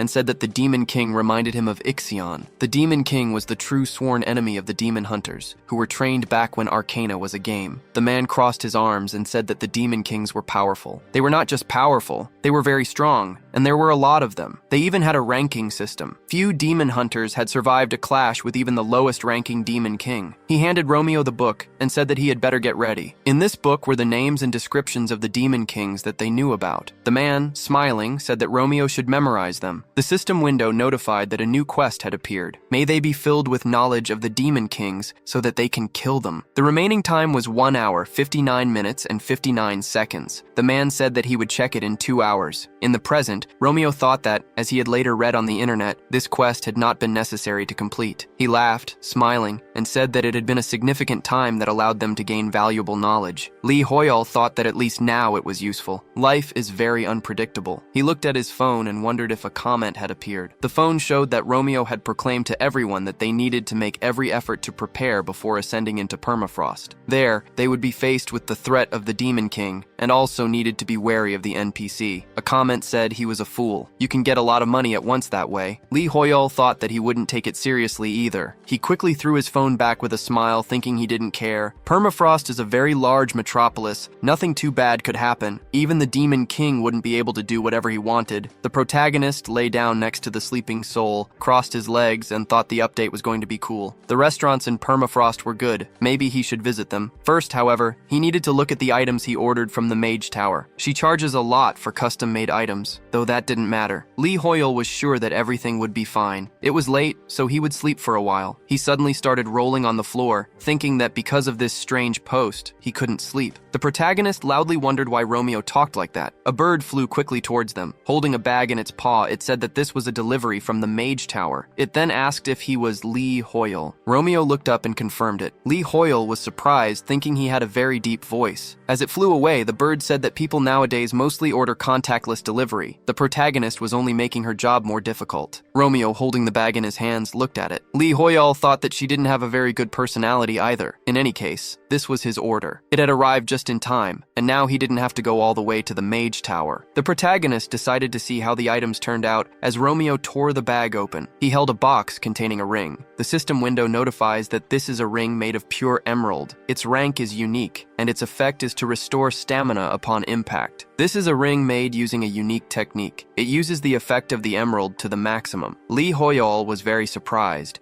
thinking this was amazing. Did the ring really have no other conditions? Did he just need to be attacked to start recovering health? As expected from the Mage Tower, they had made a very good item. It must have been expensive. He recalled that another healing item with similar conditions was valued at 1,000,000,000 or so. How much would a custom order cost? He needed to check how much money the protagonist had in his account. He decided to look at the other item first. Romeo held a white handkerchief in his hand. The system window notifies that this masterpiece is a koi scale handkerchief. Its effect is to increase affinity with the fire attribute, increase the chance of evasion, and unlock the aesthetics characteristic. The handkerchief is endowed with transcendental effects that surpass its original abilities due to the use of a very rare ingredient. It is priceless. Lee Hoyol leaned back from the strong light emanating from the handkerchief, covering his eyes. He dropped his hands in fear, thinking he had just experienced an exorcism. The protagonist felt as if he were looking at a true masterpiece. Had it only seemed that way to him? How much did Lee Hoyol really know about a masterpiece? He recalled reading that prices for such items could reach astronomical amounts. There were items that cost more than 100 million. Others were valued at billions, even trillions. The protagonist looked in fear at the letter requesting payment, thinking he was finished. What would happen if he couldn't pay? They wouldn't take everything he had, would they? The system window notifies that the aesthetics characteristic is unlocked. The current level is low. Lee Hoyol wondered if the characteristic was really unlocked. Romeo smiled, put the handkerchief in his jacket pocket, and asked if it was really about aesthetics. He really liked that. The system window notified that the masterpiece, the koi scale handkerchief, was in his hands. The protagonist sighed tensely, wondering what he should do since Romeo liked it so much. Lee Hoyol needed to distribute the points he had gotten from the exorcism of the succubus who had possessed Soul. Romeo extended his finger to the system window and increased the points of the luck characteristic. The system window notified that luck was now 5, with 0 points remaining. The protagonist thought that now there was only one thing left to do, hope that everything would work out. Lee Hoyol knelt down, folded his hands, and looked up, begging for luck. Romeo happily looked at the item in his hands and said that Marcello had apparently sent the vest as a gift. It would go very well with his scarf. The protagonist was very lucky. The protagonist thought that this was not true at all. He did not want such luck. The system window quickly notified that a class quest had appeared. Lee Hoyol wondered what else there was. Romeo was very surprised by what he saw. The system window notified that the attack on the Demon King was suspended. He first needed to complete the previous quest. The protagonist wondered if it was suspended and if there was really a previous quest. Sometime later in Japan, at the headquarters of the Inazuma Guild, an NPC throwing sheets of paper asked if they were really losing to the Jain Guild in the rankings. He asked what could be more shameful, adding that they were practically betraying themselves. Hisagi, who had a scratch on his cheek,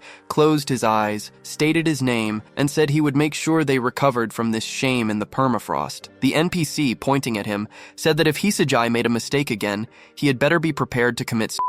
He then asked if Hisagi understood. Hisagi agreed. After some time, he clenched his hands into fists and walked down the corridor. The analyst sadly extended a hand in his direction and turned to the master. Hisagi interrupted him, adjusted his hair, and said that permafrost had appeared in the sea near Hokkaido. This information was top secret, so the analyst was not to tell anyone outside the guild. The Japanese government would buy them some time. In the meantime, they should try to raise their influence and affinity in the permafrost. The analyst asked loudly if the permafrost was safe, noting that it went against the AU. Hisagi did not let him finish and punched the wall next to the analyst with great force. With veins bulging on his neck, he said that the permafrost was a city for barbarians and that Taemin from the Jain Guild was a first-rank barbarian. Adjusting his glasses, Hisagi said that they had lost to Jain in the lands of Ascura and Yusra. He added that there would not be a next time and that they would surpass Jain again. The analyst fearfully agreed. Hisagi quickly turned and ordered the analyst to tell all guild members to go to Hokkaido. Smiling, he raised a finger and told the analyst that if he was not prepared to commit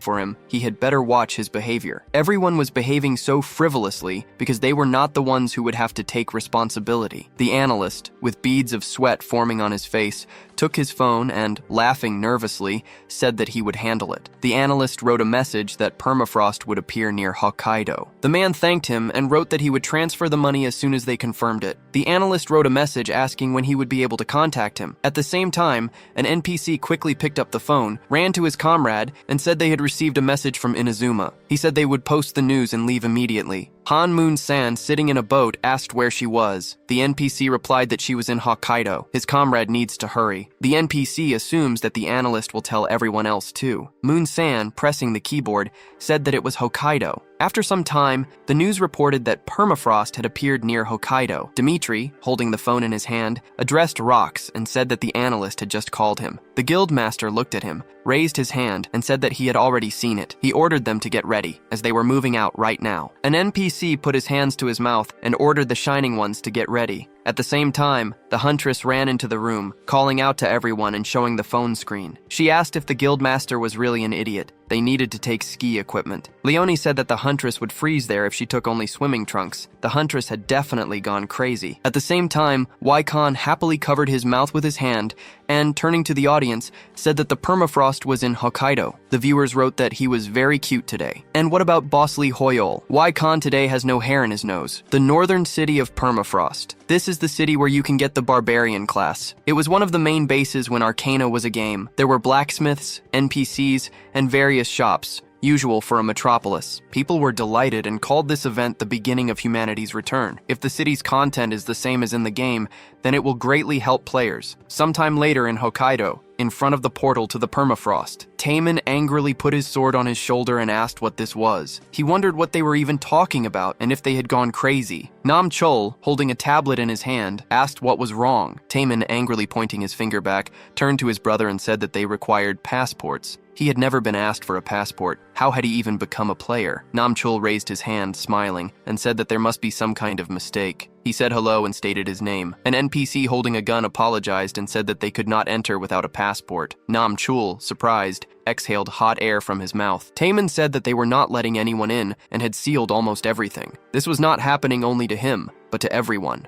At the same time, among the dense forest covered in snow near the permafrost, the Inazuma Guild was quickly running through the snow. Isekai ordered them to run faster, saying they didn't have much time. They had to get there first, even if it was just for 10 minutes. The hunter, amazed, shouted that he saw the gates of the permafrost right in front of them. The guildmaster smiled and said that they were finally here. His expression instantly changed. Isekai stepped on a branch, breaking it in half. The guild members looked at something in surprise and stopped. Dead bodies were lying on stakes. The guildmaster, with a frightened look, asked if this was the permafrost. The guild members quickly began to vomit, making loud sounds. A panicked hunter turned to Isekai and asked what this was. The guildmaster told the hunter to be careful. A guild member asked in fear what this was. A huge finger pierced his chest. The guild members quickly ran away, shouting that there was a demon there. They shouted for help. Isekai looked up, fear on his face. A huge demon with a terrifying look pointed its hand at him. The guildmaster thought that it was not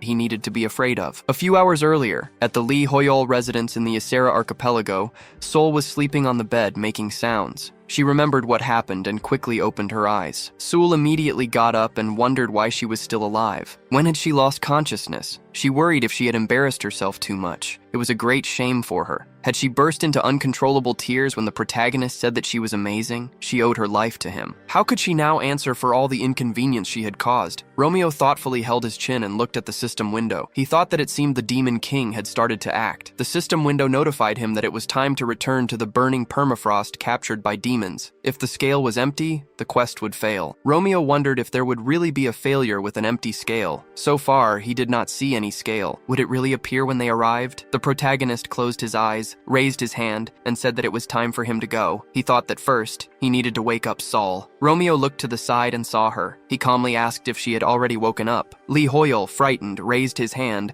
and thought that the protagonist needed to say something. Sul embarrassedly lowered her head and thanked him, saying she sincerely regretted all the inconvenience she had caused him. Lee Hoyol had also saved her life. She covered her face with her hand, declaring that she would pay off this debt by any means necessary. Sol reached for his jacket and said that he was very kind and could ask for anything he wanted. If necessary, she would pay with her body, heart, and even her dignity. Romeo, holding an envelope, reminded her that she had said she would pay in any way. Lee Hoyol looked at him in surprise, wondering if this was really an envelope with a payment request. Then he remembered. He had raised his luck. Prayers worked in strange ways. This was simply incalculable wealth. The letter stated that the payment for production was free. The Tower of Magicians did not charge a commission fee for magicians with the authority level of Supreme Magician or higher in return for their striving for greatness through labor. The protagonist wondered if it was really free. Perhaps it was because of that new function. Lee Hoyol looked at the letter in surprise and thought that he loved Marcello very much. He realized he didn't have anything specific to ask for. Maybe he should ask for premium mythical rank T. Harkon turned to Lee Hoyol and said that it was him. Romeo turned around with a disinterested look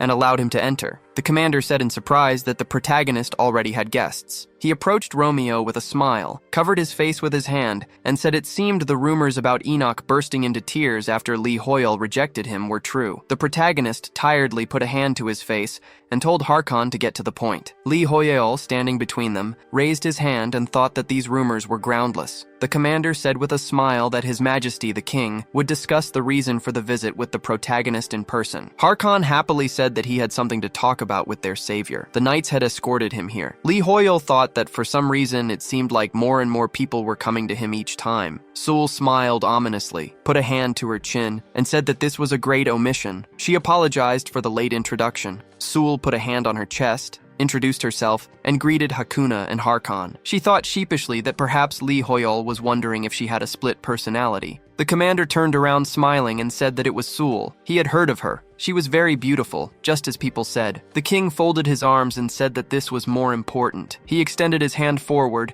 addressed the savior, and said he understood it was too late, apologizing for the intrusion. Hakuna had come for his wise advice. Romeo sternly asked what was wrong. Sul tensely clenched her hand and wondered what was going on. The king of Yusra had not only come for a personal visit, but had also asked for advice. Lee Hoyol was much more influential than she thought. Hakuna, smiling, raised his hand and said that a resident of the Arcana had recently settled in Yusra, wanting to start life anew. However, in the past, His behavior in the Arcana had left much to be desired. Therefore, the king wished to entrust this person's fate to the protagonist. Hakuna looked at Sul and said that if they did not mind, he would bring this person here right now. The king then turned to the guest sneaking around his kingdom in the dead of night and asked if she could step aside. Lee Hoyle thought that Sul was, in fact, an uninvited guest in Yusra, which was why Hakuna had come. Romeo addressed her by name with a serious expression. Sul called out to him. She closed her eyes in embarrassment, raised her hands, and thought that her voice had broken and it was terribly embarrassing. Sul said that she was listening to him. The protagonist, hands in his pockets, looked at her and said that she should return home now. Sul needed to establish in writing how far mythology was willing to go for the good of the Yusra kingdom. She also needed to bring him a recording for the next meeting. Sul, looking at him in surprise, agreed. Lee Hoyle believed that in this way, he would make amends to the king. The system window notified that a class quest had appeared. Sol, looking down in embarrassment, said she realized that she needed to document everything. She wondered if the next meeting meant they would see each other again. Sul raised her gaze to the protagonist's doomed expression. She raised her hands in shame and asked for forgiveness, saying she was harboring sinful thoughts. Romeo, quickly straightening his jacket, asked Hakuna for forgiveness and said that he must leave immediately. The king, looking at him in surprise, asked what Lee Hoyle was talking about. Where was he going in such a hurry? The protagonist, taking off his jacket, said it was the Perafrost. Harkon, surprised, asked what kind of sudden business Lee Hoyle had there. He suggested that perhaps Lee Hoyle could explain everything briefly. Romeo, with a stern look, said that the Demon King had arrived. The system window notified that someone had taken the first step into the Permafrost, and the quest had begun. Half of the people were still alive. If the bar emptied, the quest would fail. Back in present-day Hokkaido, in front of the portal to the Permafrost, Taemin grew enraged and hit the table hard enough to crack it, declaring that he had already told the NPC to get out of the way. Something was definitely wrong here. The NPC raised his hand, asked for forgiveness, and said this was unacceptable. The guildmaster said furiously that something was wrong. Did the NPC not know who Hisagi was? Those guys had been in the Permafrost for some time already. He quickly showed the NPC his phone and told him to look at the guild ratings. The ratings hadn't changed at all. If they had achieved anything, their rank should have gone up,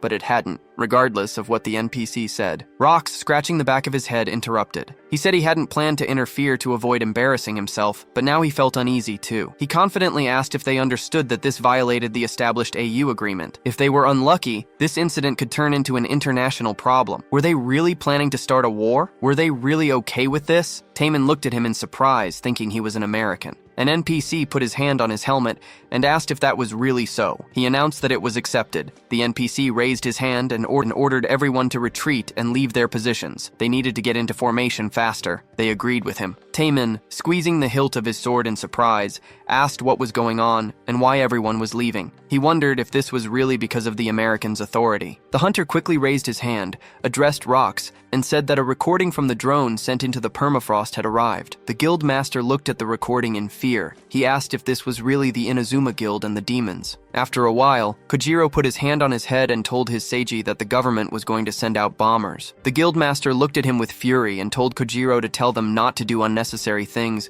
and not to interfere with the players. His Seiji thought that the rift was in an accessible area. They would be able to use modern weapons, but they would kill them too. He tensely clenched his teeth, wondering if this was how they wanted to deal with this. The assistant screamed in pain as his body instantly split in two. The guildmaster called out Kojiro's name in fear. His Seiji, holding a bloody weapon, heard the screams of his comrades. He looked at the huge demon and thought that this was total extermination. Romeo quickly directed powerful mana from his hand and called out to Taemin. His Seiji was very surprised by what was happening. The demon's body quickly split in two. Taemin, with a terrifying look, struck the ground with great force, destroying it and cutting the demon. His Seiji, looking at him, asked why it had to be him. Guildmaster Giona, clutching his clothes, said that his Seiji was weak. Taemin, hitting his own face, said that Guildmaster Inazuma was being punished for behaving so dishonorably. He was going to abandon him, so his Seiji should thank Lee Hoyle. Guildmaster Inazuma asked what Taemin was talking about. His Seiji, looking toward the people, asked who Lee Hoyle was.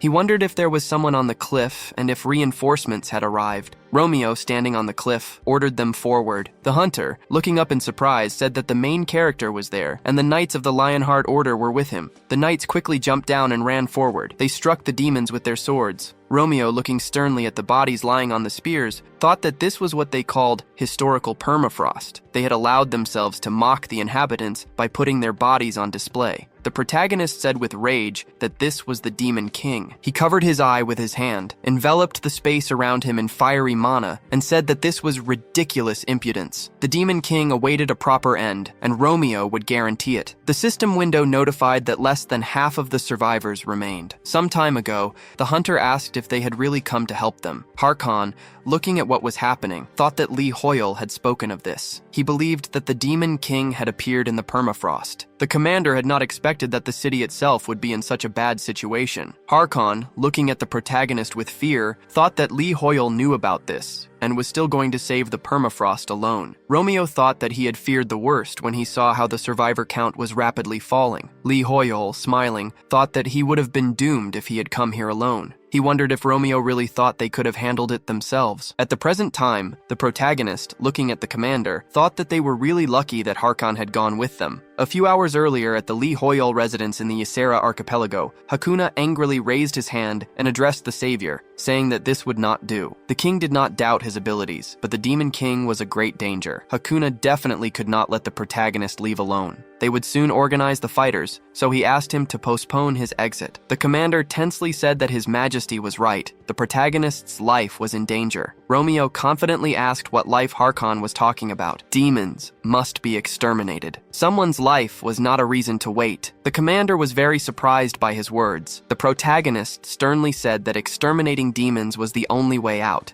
and there was no other choice. Harkon, putting a hand to his face, laughed and said that Lee Hoyle had always been like this. That was why he would not let this knight go alone. The system window notified that the number of survivors was decreasing. Romeo, his lips clenched in fury, asked to be let past. The commander, drawing his sword, said that he had promised to return to His Majesty after exterminating all the demons of the world. Harkon, holding the sword before him, said that he had also promised the protagonist to become his sword in this world. The commander smiled confidently. He said that thanks to Lee Hoyle, his tired spirit had been calmed. He added that since the protagonist's will was strong, Harkon would continue to be his sword. Hakuna, smiling, closed his eyes and told the savior that this was good. As long as the commander was with Lee Hoyle, the king could rest easy. Romeo, looking at Hakuna, asked who would accompany him then. Sul, raising her hand, said that she would take on this role. The protagonist turned towards her. She, placing a hand on her chest, bowed and said that she had created so many problems for His Majesty and Lee Hoyle and Yusra. Sul asked for a chance to make amends. Romeo addressed her by name with a serious expression. Hakuna said with a smile that they were ready. He hoped for the safe return of the savior and asked him to bring peace to the permafrost. The protagonist quickly raised his hand and said that he had no choice but to submit to the will of the king. The system window notified that the number of people left alive was rapidly decreasing. Romeo tensely placed a hand on Harkon's shoulder and said that they had to hurry, back in the present, in the permafrost before the city's southern gate. At the southern gate were the guilds of Jine and Inazuma. Lee Hoyle and the Hesagi looked at Taemin in surprise and asked what he meant by gratitude to the protagonist. Guildmaster Jine looked at him in surprise. He raised his sword, looked to the side, and said that as soon as Lee Hoyle passed through the portal, he had immediately declared that the main task was to save the survivors. Hesagi was very surprised by his words. Taemin calmly said that they were just guys trying hard to curry favor with the protagonist. Saving the survivors wasn't a bad cause, so there was no reason to disobey. Guildmaster Inazuma quickly put a hand to his face. He thought that even their own homeland, Japan, wanted to finish them off along with the permafrost. Hesagi said in despair that they were fools, that they were their competitors. Romeo stood on a cliff with his arms crossed alongside the knights. He thought with a serious expression that this was to be expected from the Lionheart Knights. They had quickly cleared the area in front of the city gate. The title of the strongest knights in the empire was theirs by right. Thanks to them, they would be able to enter the city faster than expected. Harkon looked at the protagonist's hand in surprise. Romeo quickly enveloped his hand in light mana. Rox was very surprised and trembled. He quickly looked at the gates to the permafrost. Camilla sighed and addressed him by name, stating that the Shining Guild was at the western gate. She asked in surprise what was wrong. Dimitri leaned over tiredly and, turning to Rox, asked where they were going. They had long since passed the city gates. The guildmaster said with fear that he had seen a strange post on the Arcana forum. It was a strange post on the topic of the permafrost. It had fewer than 10 views, but the same person kept posting the same thing. Usually, Rox would have simply ignored it and forgotten. But today, right after he left the portal, someone had said the exact same thing as in that post. the guildmaster remembered the past. Romeo had confidently exited the portal and announced that the Demon King was in the Perafrost right now. He said that those who wanted to run should do so now. However, for those who were going to fight, their main task was to save the survivors. Rocks came out of his memories. Meanwhile, among the dense, snowy forests, Wycombe was running quickly. He loudly apologized, saying that he was really looking forward to the permafrost renewal and that he had spent the whole night looking for information. The viewers wrote that he was late and had definitely slept through everything. Wycombe wondered if he had really lost his determination. He looked to the side in surprise. A viewer asked what it was. Rox, looking at the bright light above in amazement, wondered if he had really thought Lee Hoyle was weaker than him. The guildmaster was very wrong about that. The guildmasters of the Jain and Inazuma guilds looked at the light in surprise. An NPC, looking up, asked if this was really light magic. Romeo raised his hand and used interference, creating spheres of magic. The NPC, looking on in amazement, loudly asked if they were really bubbles. The protagonist used manifestation. Wycombe looked up in confusion. The audience asked what it was, and if it was light magic. They reasoned that no one could do that with light magic. It was definitely not light. During the manifestation, it was light. They wondered what kind of magic it was then. Jessie watched what was happening with admiration, putting a hand on her hat. A viewer wrote that maybe it was something like freezing, noting that the city gates were frozen. Jessie, looking at the huge icicles, said that such amazing magical traces were unfortunately unforgettable. She smiled, covered her eyes with her hat, and said that all the magicians around must be thinking the same thing. Rox, very surprised, said that he was completely wrong because Lee Hoyle was just a monster. The gates quickly cracked from the severe frost. A hunter, frightened, raised his hands and loudly shouted that those were the city gates. They began to crack at great speed. The hunter loudly announced that the city gates were open. Instead of a gate, a large hole had formed through which the city was visible. Everyone looked at the system windows that had appeared in surprise. A system window notified them that this was a common quest called Liberation of the Permafrost. It had fallen into the hands of the Demon King. People were to liberate the permafrost, and valor would be rewarded. The current contribution was 0. Rox, smiling, said loudly that this was a common quest, just as it had been said in that post. Dimitri, surprised, turned to the guildmaster and asked if he had really decided to just pass by the permafrost. Rox, confirming this loudly, said that during a siege, the city gates are considered a significant contribution. There was no reason to wait near the southern gate, because Lee Hoyle was already there. They needed to hurry to the other gates as soon as possible. The guild members loudly accepted his order. After some time, stones lay near the broken gate. Harkon, looking at them, said loudly that this could not be. He looked down in amazement, addressed the main character by name, and said that this was truly amazing. The commander had never seen such a siege in his life. Harkon said loudly that Lee Hoyle should just give the order to attack, and he would go to the front. Romeo, warily sensing something, thought that he shouldn't do that. The unpleasant aura was becoming stronger after the destruction of the gate. The protagonist was sure that someone was inside. Taemin looked at Romeo happily and loudly addressed him by name, saying that he should just give the order and they would go on the attack. The guildmaster confidently said that Lee Hoyle shouldn't worry. Taemin said loudly that they would give all the contribution points to the protagonist. Romeo quickly extended his hand forward, loudly addressed the guildmaster,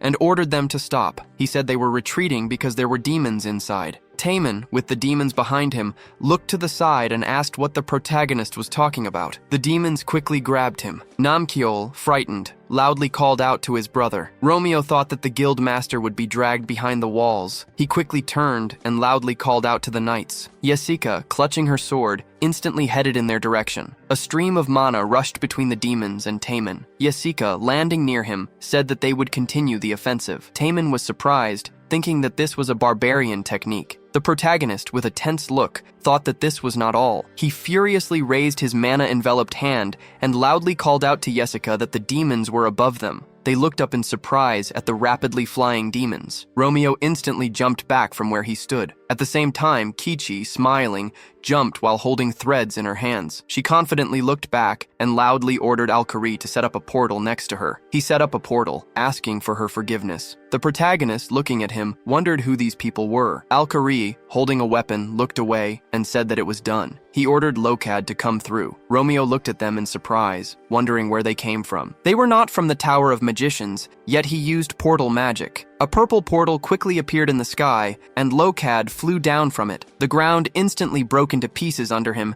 raising streams of smoke. Laughing, Locad said that as they could see, the portal was directed downwards, so they did not need to be afraid to use it. Harkon, running quickly to the main character's side, loudly agreed and ordered the attack. Romeo, standing under strong streams of air, raised his hand and loudly ordered the knights to follow the commander. Lee Hoyle thought that he would most likely fly straight down and die if he went through the portal. It would be better for him to run. The hunters and knights entered the battle with the demons. The system window notified that Kichi, Locad, and Alkari from the squad of shadow mercenaries gave their contribution points to the battle. Lee Hoyle wondered if they were really giving their contribution points to him. Why would they do this? Romeo looked at Kichi in surprise. She extended her hand toward Harkon and announced that she was pleased to meet him. Kichi confidently asked if he was the commander. They were reinforcements sent by the king of Hakuna. She couldn't wait to join the battle with Harkon. Kichi explained that she was the captain and he could call her by name. The commander said with a smile that he was happy to hear His Majesty had sent reinforcements. Harkon looked to the side and said that he was not, however, the one commanding the battle. Lee Hoyle was over there. He was the commander. Kichi looked to the side in surprise, thinking that she was lucky. She wondered if the famous Protagonist was really the commander. This was good. If she met him here, she would be able to earn bonuses in Yusra. Romeo remembered the past with an ominous look. She quickly dropped to her knees. Lee Hoyle put his hand on his chin, looked at the system window, and wondered if 35 contribution points were really that many. He didn't know if that was a lot or a little. The eastern gate of the Perafrost,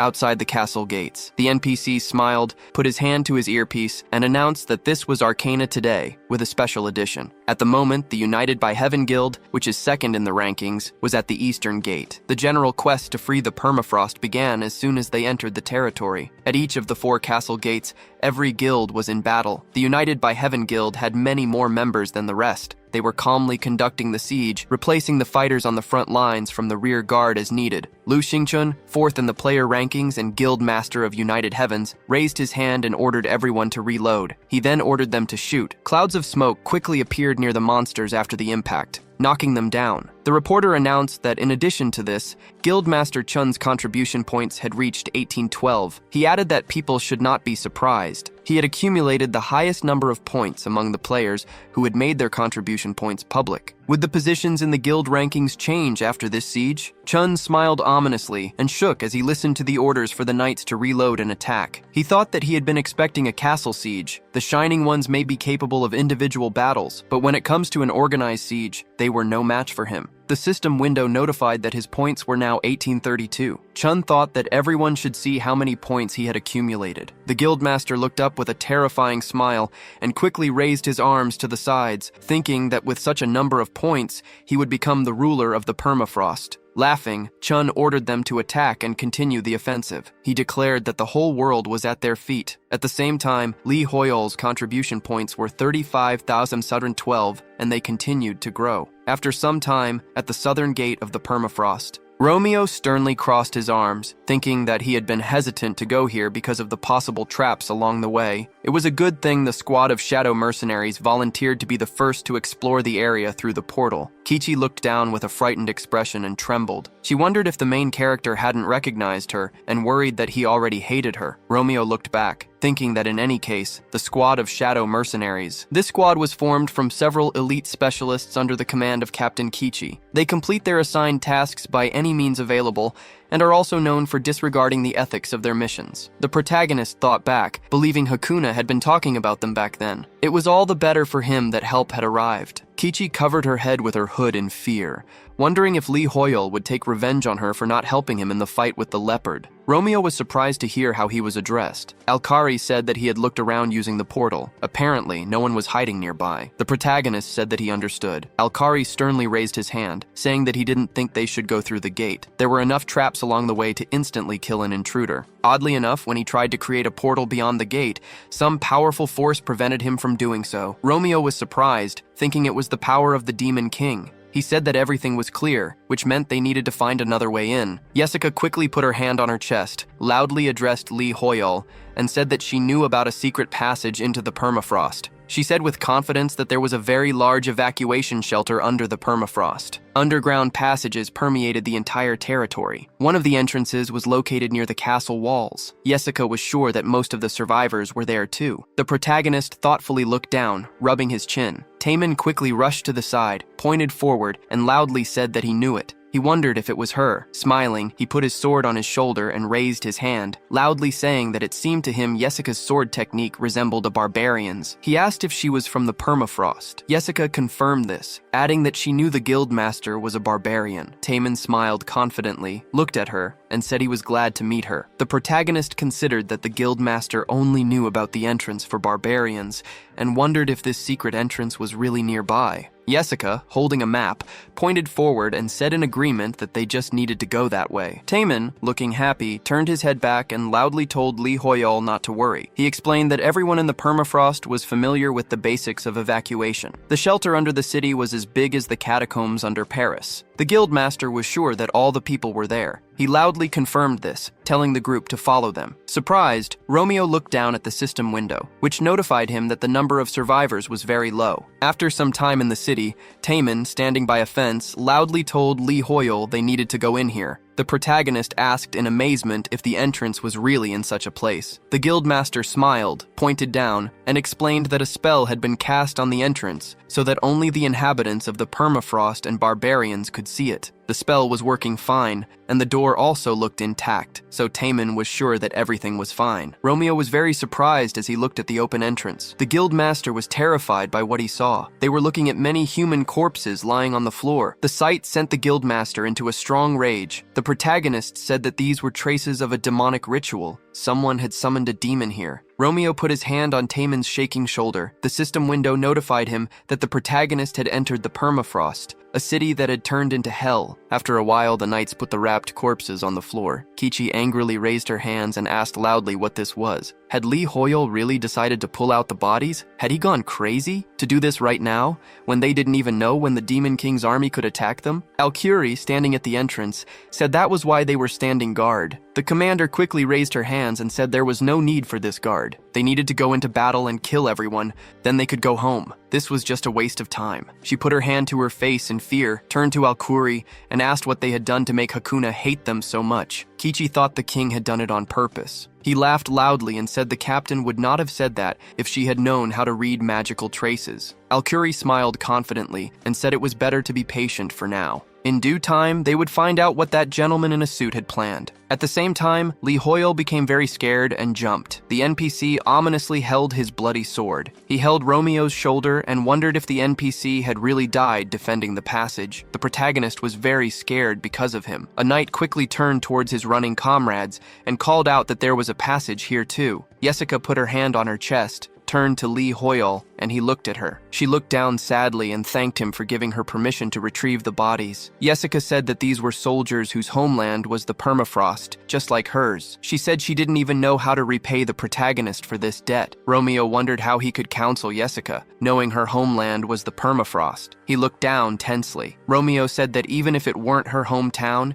it would be wrong to neglect soldiers who died in battle. Jessica was very surprised to hear this. The protagonist said with a stern look that he must preserve the honor of the knights, even if it led to his death. She put her hand on her chest in admiration, thinking this was true honor. Lee Hoyol looked at Romeo in confusion, wondering what kind of consolation that was. The protagonist calmly said that Jessica should not think he did this specifically for her. He told her she should not worry. Lee Hoyol thought that Romeo did not know how to console anyone at all. A system window notified him that his contribution points had increased. The current number of points was 41,521. The protagonist was surprised, wondering if the contribution points had really gone up. He questioned why this had happened and whether a squad of shadow mercenaries was fighting outside. That couldn't be, he thought, as they would have told him. System windows then notified him that his contribution points had increased again. A knight stopped short, called out to Lee Hoyol, and said they had found an underground square. This had happened while they were carrying the bodies out from the opposite entrance. He urged the protagonist to follow him. Romeo wondered if they had really found an underground square. The knight, already heading towards it, turned back and urged them to follow. The protagonist was very surprised by what he saw. They looked at many standing crosses with people hanging on them. The knight reported that they had checked the other passages and everything was the same. Romeo clenched his teeth and said sternly that this was a summoning circle made using blood and bodies. Jessica looked at him in surprise, not understanding what he was talking about. Romeo clenched his hand into a fist, thinking that to summon the Demon King, a sacrifice was necessary. It was just like the ritual of exorcism, which also required a sacrifice. All these summoning circles, starting from the entrance, and all these bodies were connected into a single, very large circle to summon the Demon King. That was why removing the bodies had affected the contribution points. They had, after all, returned offerings meant for the Demon King. Romeo looked down tensely and asked where Harkon was. The knight raised his hand with a serious expression and said they had already reported this to the commander. Harkon was supposed to meet with Lee Hoyle soon. The underground paths shook violently. Jessica, surprised, asked if this was really an earthquake. Lee Hoyle thought that it was not an earthquake. He quickly turned around and ordered them to prepare for battle. Romeo said it was the clatter of hooves. The cavalry of the Demon King's level 400 army was quickly heading in their direction. A demon, holding a weapon, asked how they dared to touch their offerings. He ordered the people to die. Jessica, getting into a fighting stance, said that there were a lot of demons and they needed to be careful. Romeo thought with great tension that this was not an ambush, but a retreat. With furious faces, Taemin and Harkon jumped towards the fleeing cavalry to attack. The demons shouted that they would take revenge on the people. They yelled for the people to die all at once. The cavalry rushed past, ignoring them. Jessica asked if it was really the commander. A knight with a serious expression confirmed that it was Harkon. Lee Hoyle, putting a hand to his chest in fear, thought he was about to be trampled. The commander, running quickly in their direction, addressed Lee Hoyle and asked if he was okay. Taemin, clenching his fist, began to say that these bodies... Romeo interrupted him, stating that these were offerings for the summoning of the Demon King and that he knew about it. Harkon was surprised and said that they knew about it. The guildmaster, pointing back furiously, said that those guys were lined up over there. Romeo thought that the monsters that had just rushed past were merely fodder. He assumed they were only there to check on the summoning circle, since removing the bodies had broken it. Romeo confidently stated that the elite would arrive soon. It would probably be at least a demon commander. The commander-in-chief suddenly appeared behind him and said that this was so. Romeo turned around in fear, wondering where the demon commander had come from. With frightened faces, Harkon and the guildmaster shouted for Lee Hoyle. A powerful explosion erupted where they had been standing. The demon's axe had pierced the stone. The commander-in-chief looked aside in surprise. He pulled the weapon from the stone and asked if these were really stones. The Demon King remarked that Lee Hoyle used quite interesting magic. Harkon, his voice filled with fury, said that the demon was the commander from the northwestern valley. The commander-in-chief looked arrogantly in his direction. Harkon quickly jumped towards the demon, raising his weapon and demanding how he dared. The Demon King instantly appeared behind him and identified him as Harkon, the commander who had opposed him 10 years ago. The commander turned around, wondering how he had failed to follow the demon's movements. The commander-in-chief asked why Harkon still looked the same, saying he had heard that people age quickly. He even noted that the commander had become weaker. Harkon became angry and asked if it had really been 10 years, insisting only a few years had passed. The Demon King said that he had heard about that too. The commander-in-chief rose, enveloping his body in mana, and explained that 4 days in Arcana were like 1 day here. With an ominous look, he asked what would come of it then. Harkon, with only a few years of training, against them, who had improved 4 times as much, and gained experience fighting in a war. Who would be stronger? A very large magic circle formed in the city, sending up plumes of smoke. At the same time, Kiji looked up in fear, asking what this was and where the shaking was coming from. A huntress, directing healing magic from her hands, tended to his aging eye. Looking up in fear, he said that he saw it. The entire castle was rising into the air. The commander-in-chief, standing near a portal, said that he did not have time to deal with weaklings like Harkon. Rays of light quickly flew out of the portal in different directions. Yoshika squinted, covering her face with her hand against the bright light. The Demon King said that the commander should find him if he wanted revenge. He raised his hands with a sly smile and said that if Harkon could get to him, of course, the commander-in-chief would personally meet him. A system window notified them that a class quest had been created. The quest is to deal with the Demon Command and the generals who have dispersed across the Perafrost. Romeo stood behind the arms, his gaze full of determination. Shouts rang out that the Demon King was leaving and the ceiling was collapsing.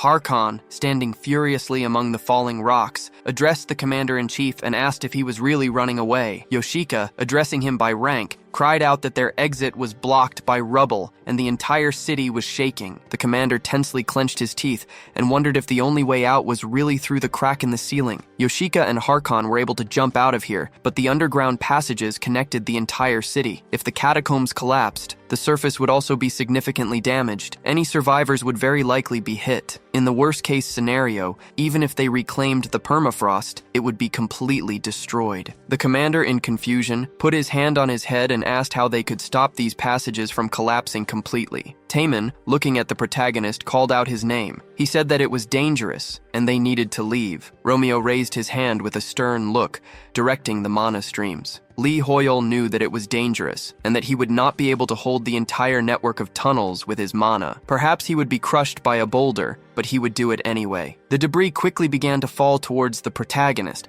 and people shouted for him to be careful. Romeo directed the mana without moving. They called out his name. A powerful beam of mana flew upward, illuminating the space around. At the same time, a surprised Kichi covered her face with her hand against the bright light. Rox, looking up, asked if this light was really from Lee Hoyol again. Dimitri, stretching out his hand to the side, asked Jessie to stop. The girl looked at the bright glow in surprise. She pointed her finger out the window, addressed her mother, and told her to look at how bright it was there. Her mother, angry, ordered her to close the curtains quickly, saying that demons might notice them. An NPC raised her hand in amazement and wondered what this light was. All the survivors from the permafrost were supposed to be in this room. Kirwan was surprised to hear his name called out. The NPC pointed to the exit and reported that they had conducted reconnaissance outside as he had ordered. All the demons defending the southern gate were dead. They had been killed by the researchers. The NPC announced that the researchers had returned. Harkon looked up in admiration and said that it was amazing. Yoshika said with confusion on her face that she couldn't believe it. Lee Hoyol knew that he couldn't hold this entire place with his mana. Taemin asked in great surprise how this was possible. The protagonist confidently thought that he wouldn't run away anyway, because Romeo sees the honor of those who wish to preserve their homeland. A system window notified them that the aesthetics characteristic had been activated. The aesthetics effect will be automatically applied to the target. A huge statue holding a shield over its head appeared in front of them. The people exclaimed that these were the warriors of the permafrost. Romeo said with determination that he would shoulder their aspiration to protect the permafrost until the very end, even though he might end up dying under the weight of this aspiration. After a while, the people looked at the very large statues. Lee Hoyol looked tired and thought that this needed to be cancelled. He couldn't handle this aspiration. The protagonist had spent all his mana while Romeo was making these pillars. It was good that everything worked out, of course. If it weren't for the hexagonal brooch that restored 10% of his mana, he probably wouldn't have been able to finish creating these pillars. They would have all been crushed to death. Lee Hoyol couldn't even believe that he had made all these cool pillars. It seems the reason they became statues was because of the aesthetics characteristic.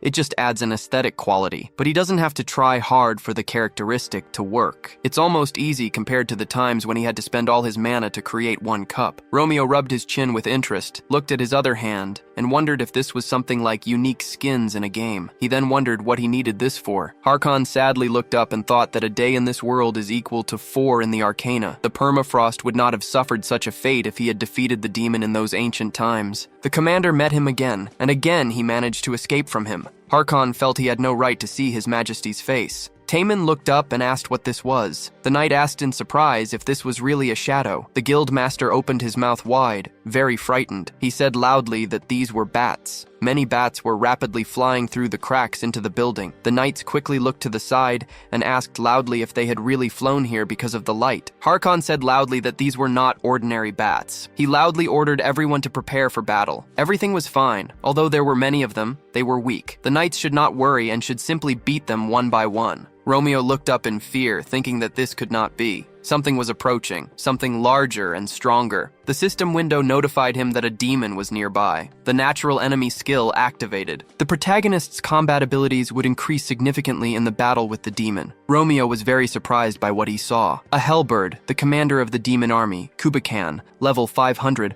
was hovering in the air before him. Kubican asked if this was really a person. The protagonist thought with disappointment. that this couldn't be. Kubican quickly opened its mouth over Romeo and remarked that humans could be eaten. The protagonist thought that he truly had no mana left. Kubican's body was instantly enveloped in light mana. Romeo watched this in surprise. Jessica, with her legs enveloped in mana, landed on the ground. She smiled, put a hand on her hat, and said that she had tried hard this time. However, creating magical traces as beautiful as his had not worked out. Jessica happily asked how the protagonist was doing. Romeo, with an unperturbed look, crossed his arms and looked at her without answering. Lee Hoyle thought that he was thanking her for saving his life. The protagonist then sternly said that he was giving her a bad grade. There were too many unforeseen consequences, more than usual. Too much power had been invested in the manifestation stage, and Jessica also did not take into account the influence of the environment. She quickly jumped up, loudly asked him to wait, and said that she wanted to write it down. Meanwhile, in the Shadow Mercenary Squad, Kichi, sitting on the ground with her hands behind her head, complained to the old man that no one was telling them anything. She wondered if Alkari really thought they had been forgotten, and what the point of them being here was. Alkari, who was quickly writing something on a piece of paper, loudly told her to be quiet. He explained that he needed to sketch the magical traces they had recently seen before he forgot them. Kichi said that after the earthquake, the castle had risen into the sky. There were flashing lights and everything, yet no one was telling them anything. She suggested that perhaps they should just go to them. Alkari loudly reminded her that he had told them not to talk. A frightened Lokit, looking at something, turned to the captain. He said that he thought they were surrounded. Many unknown people were watching them. Lokit shouted that they had disappeared. Kichi quickly stood up, raised her hands, and loudly ordered them to prepare for a fight because they were coming. The unknown people headed towards them at great speed. After landing, the man looked at the captain in surprise. The girl exclaimed that they were people. The man said in amazement that she was right. Kichi stepped back and asked who these people were, wondering if they were really barbarians. The man raised his hand, pointed forward, and asked loudly if they were the ones who had been shining. Lee Hoyol looked at Jessica. The system window notified him that he had dealt with one of the 10 demons. Romeo, looking at the system window, thought that apparently he didn't necessarily have to be the one to kill the generals. Taemin, clenching his fists, reported to Lee Hoyle that they had finished transporting the bodies to the shelter. The guildmaster, looking tensely to the side, put a hand on his neck and added that it seemed the survivors Lee Hoyle had spoken of were not there. The Kion Guild's analysis team released drones to investigate further. The underground tunnels were difficult to explore. Romeo said that he understood everything. He noted that the survivor scale was still visible in the quest window. Alkari suddenly appeared in a portal near them, announcing that he could now properly create portals inside the castle. He had something to report to Lee Hoyle. An NPC stuck his head out of the portal, pushed Alkari down, and asked if the main character was the one in charge. He also asked if he was the one who had been shining recently. Taemin loudly asked if that was really a barbarian. The NPC looked away in surprise. After a while, Ares came out of the portal and called out the guildmaster's name. Taemin looked at him happily and exclaimed that Ares was alive. The barbarian loudly asked if that was really the guildmaster, and if he was really that little barbarian. Taemin questioned being called little, noting that he was over 180 centimeters tall even back then. Ares said that the guildmaster was acting like a child. Romeo stood with his arms crossed while being sniffed by the NPCs.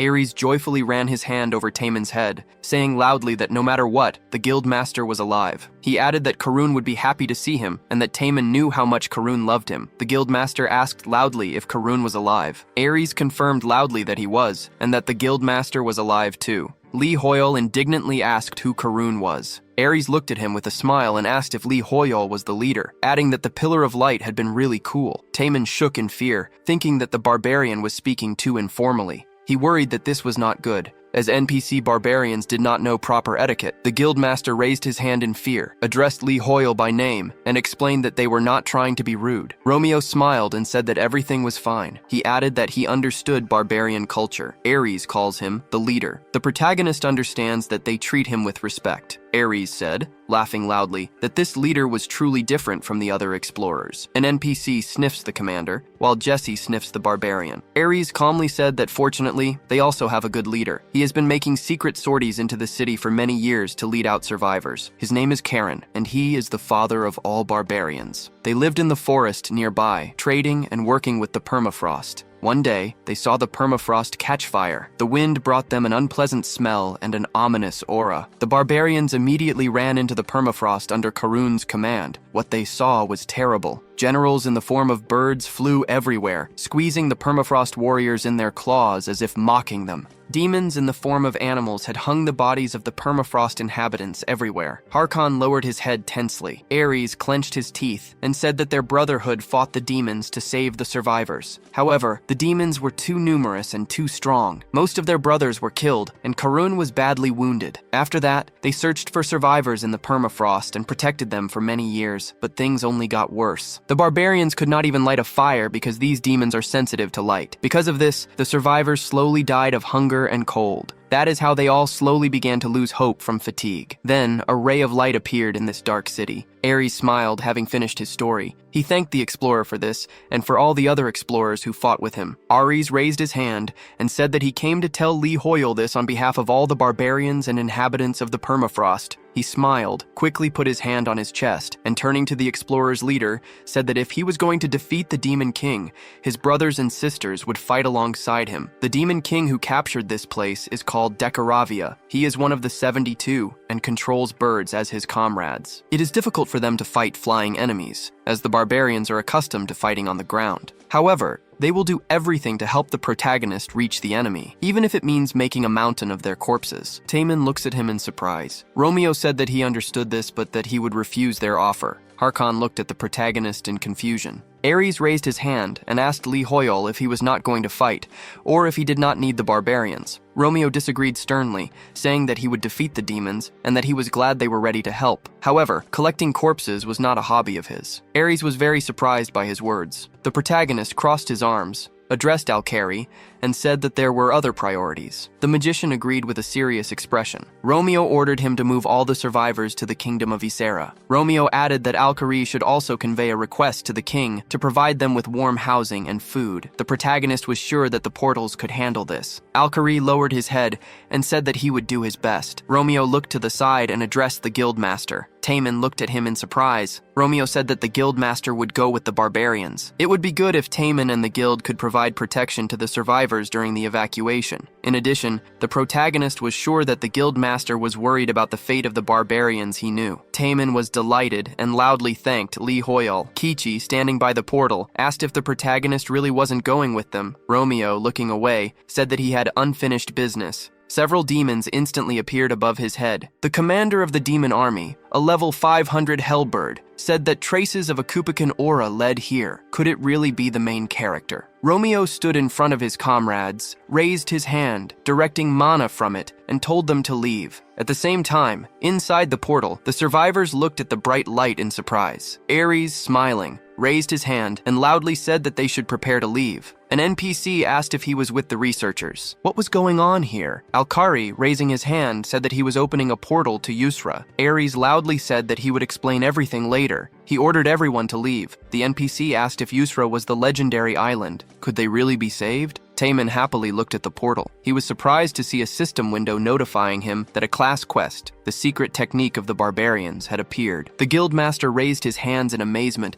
and wondered if this was really a class quest. Only one person in each class could receive one. Why did it appear now? Taemin was very scared by what he saw. He sternly turned to Ares and asked where Karen was. The barbarian said that Karen should be on a sortie. Ares looked uncomprehendingly at the guildmaster running quickly to the door. He ran after him, loudly called out to Taemin, and asked where he was going. It was very dangerous to go alone. The guildmaster, running down the street, thought that this couldn't be. He couldn't believe it. Taemin remembered his past. Chiron smiled and put his sword on his shoulder. He asked if the guildmaster really wanted a secret technique from the barbarians. Confused, Taemin loudly asked if it really existed. Chiron smiled maliciously, rubbed his chin, and asked what he should do. Teach the guildmaster or not? Taemin asked loudly and angrily if Chiron could teach him. Chiron laughed loudly and told the guildmaster to grow for another 40 years. With an angry look, Taemin loudly asked if it really had to be 40 years. Wasn't that too long? He wanted it now. Kaerun loudly refused him as he left. The guildmaster emerged from his memories. Kaerun's body hung on a stake among flying birds. He looked down, his body bloody. Breathing heavily, Taemin realized that because Chiron had died, he had been given the class quest. Horican noticed the guildmaster while flying. He stopped with a terrifying look and wondered what this was. There was one more unpleasant ground creature left. Taemin looked away, tears of rage streaming down his face. The system window notified him that the class quest, the barbarian secret technique, had appeared. The guild master's leader had left this world. Their new young leader must now show his wild nature. At the same time, Romeo had an unpleasant feeling. Harkon turned to Lee Hoyol and asked if he was okay. The protagonist did not look well. Romeo raised his hand and, looking up, said that everything was fine. He wondered where this ominous feeling was coming from. It seemed that something had gone wrong. The demon commander hung in the air, looking down at them. With a serious expression, the commander said that there were too many enemies around. All of them must be the demon commanders. If the protagonist could create a ladder for them like last time, his allies would be able to deal with them. Romeo concentrated the flow of mana in his hand and refused him. The protagonist declared that the heavens were their domain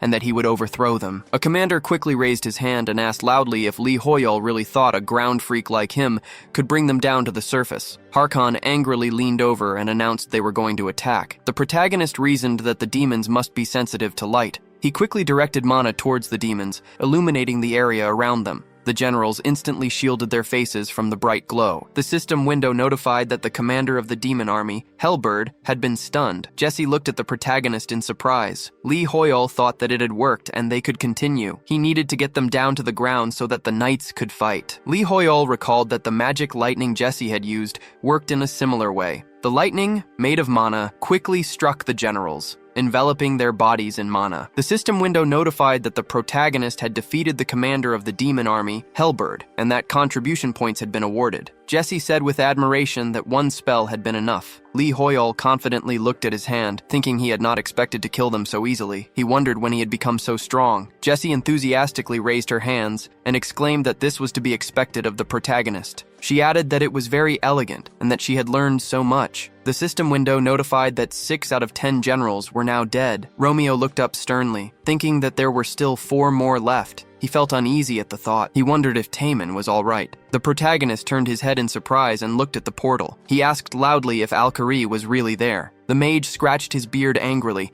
and said that they had finished evacuating the civilians, but the barbarians. Ares angrily climbed out of the portal, interrupting him to say that the guildmaster had not returned. Taemin had rushed off alone to look for Karun and still had not returned. Karun had never been so late on a raid. Something must have happened to them. Romeo asked if the guildmaster had really gone alone. Alkari closed his eyes and said that as the protagonist could see, they were quite reckless. Romeo angrily asked which way Taemin had gone. After a moment, Hurricane was holding the guildmaster's hand in the sky. Blood was running down Taemin's leg, and the demon was squeezing his neck. Hurricane laughed, saying it was presumptuous of the guildmaster to try and kill him alone. Taemin gritted his teeth, thinking that he couldn't raise his hands, so this was how strong the commanders were. He hadn't expected it to be so difficult. Hurricane asked with an ominous smile if Taemin would really beg for mercy like all the other freaks. He added that maybe he would spare him if the guildmaster tried. Taemin replied with an angry smile that Hurricane would be waiting in vain. Barbarians never give up because they die fighting. Hurricane laughed loudly, saying the guildmaster had a lot of impudence for a weak person. He thought him a fool, though what else could be expected from an earthly beast? Then, mentioning Karun, Hurricane added that the other freak had been just the same. Hurricane said Karun was not smart enough to join a battle that was doomed to defeat, recalling that he had also shouted loudly. Taemin, gritting his teeth in rage,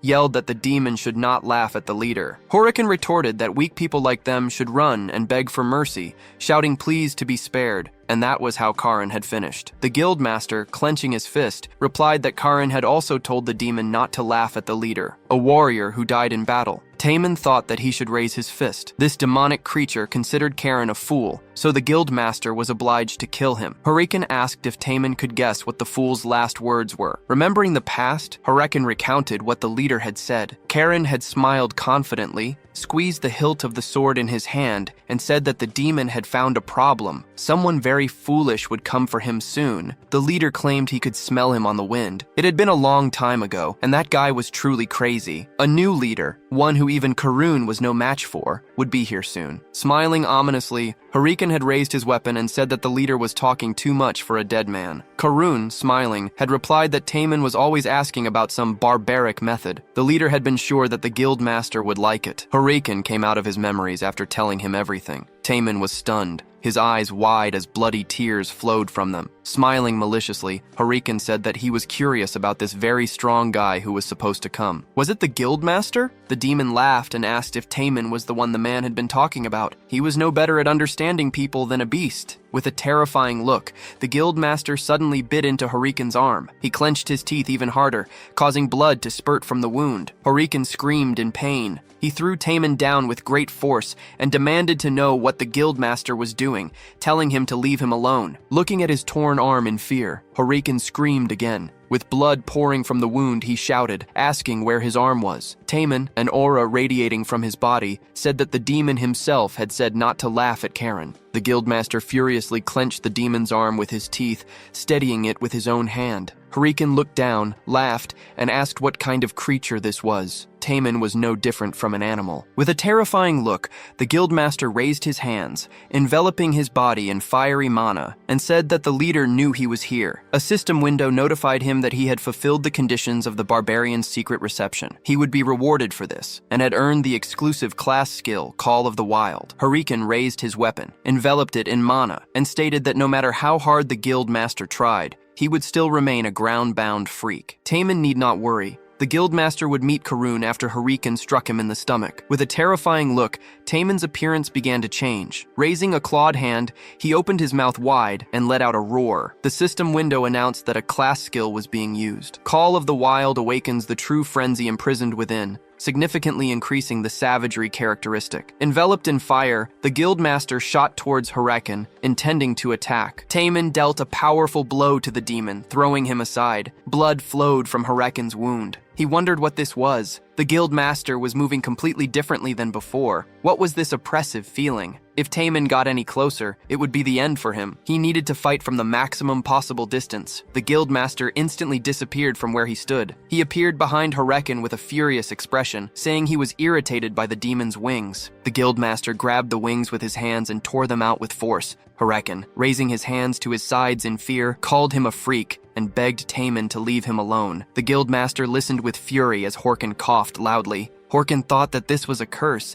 He could not hold on any longer. A stake was instantly pierced into Taman's body. The commander of the demon army, the Hellbird Amakin, level 500, holding a stake with the Guildmaster impaled on it, asked what this was, and if Horiken had really become addicted to the walkers. The demon loudly disagreed, saying that he had simply stopped being vigilant for a second. Taman quickly flew to the side, hitting and breaking the ground. Amakin said that there was a problem. They would quickly sort things out here and then go. The Guildmaster thought hopelessly, wondering if this was really the end. He asked Corwin for forgiveness. Apparently, he was still far from becoming a worthy leader. His recklessness was probably a problem for Li Hoyol too. Taman would like to apologize to him too. His brother would definitely be very upset. That was what really bothered him. The Guildmaster was very surprised. He leaned his hands on the ground, raised his head, and asked if this was really the main character and how he had gotten here. Amakin asked in surprise who it was. Romeo, adjusting his tie with his hand, said that he already knew what had happened. Taman, looking down, thought that this was very bad. Li Hoyol valued formality and manners most of all, and he had been fighting here like a wild animal. The Guildmaster felt ashamed. Harkon, running quickly towards him, loudly asked if Taman was okay. The protagonist said that he already knew what had happened. The analyst Nam Chul was very worried. Amakin laughed loudly and asked his comrade to look at them. He said loudly that they were just a bunch of earthly freaks. They had saved him the time of looking for them. Romeo ordered him to shut up with an ominous look. Amakin was very surprised and asked what that was. His head instantly exploded. Horiken looked at him in fear and exclaimed that this could not be. A stream of mana quickly cut off his wing. Horiken, with blood pouring from his wounds, instantly fell. Powerful clouds of dark smoke formed from the impact. Horiken rose and loudly asked how a walking freak like Romeo dared. The protagonist asked if he was really a freak. The demon was talking without knowing his place. Romeo sent mana from his hand, saying they would see who the real trembling freak was. The protagonist would show the demon his place. Horiken, gritting his teeth, trembled at Romeo's words. After some time, the commander of the demon army, a level 500 Hellbird smiling,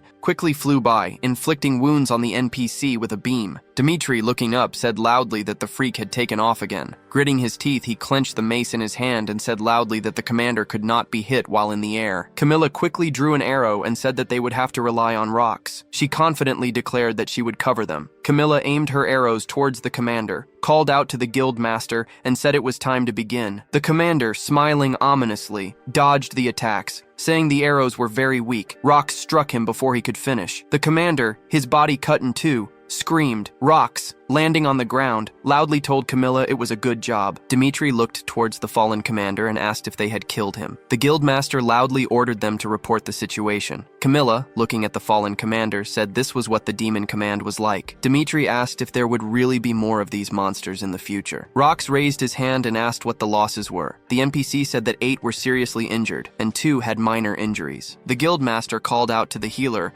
and told him to come here. At the same time, the correspondent quickly brought the microphone to his mouth and said that this was an edition of Arcana today, about Perafrost. Right now, Rox from the Shining Guild had killed one of the commanders of the demon army. 10 people were injured in the battle. Will the Shining Guild retreat? The producer looked at his phone in surprise and wondered what was going on. At the moment, among the guilds participating in the siege, the Shining Guild was clearly ahead. They even held an exclusive broadcast of the battle with the commander of the demon army. So, why was the number of viewers dropping? A message came to his phone from producer Yen Suk, saying that there would now be a reaction in real time. The producer wondered what they were talking about in the chat. In the chat, a commentator wrote, asking if they saw what happened there. Was that really Rox with the demon commander? Another asked if it was about the beam. Someone replied it was not about that, but about Lee Hoyle. The producer wondered, was it really Lee Hoyle? He asked what the hell was going on. A commentator wrote for them to watch Wai Kang's broadcast. The main character was now playing with the demon commander. The producer, confused,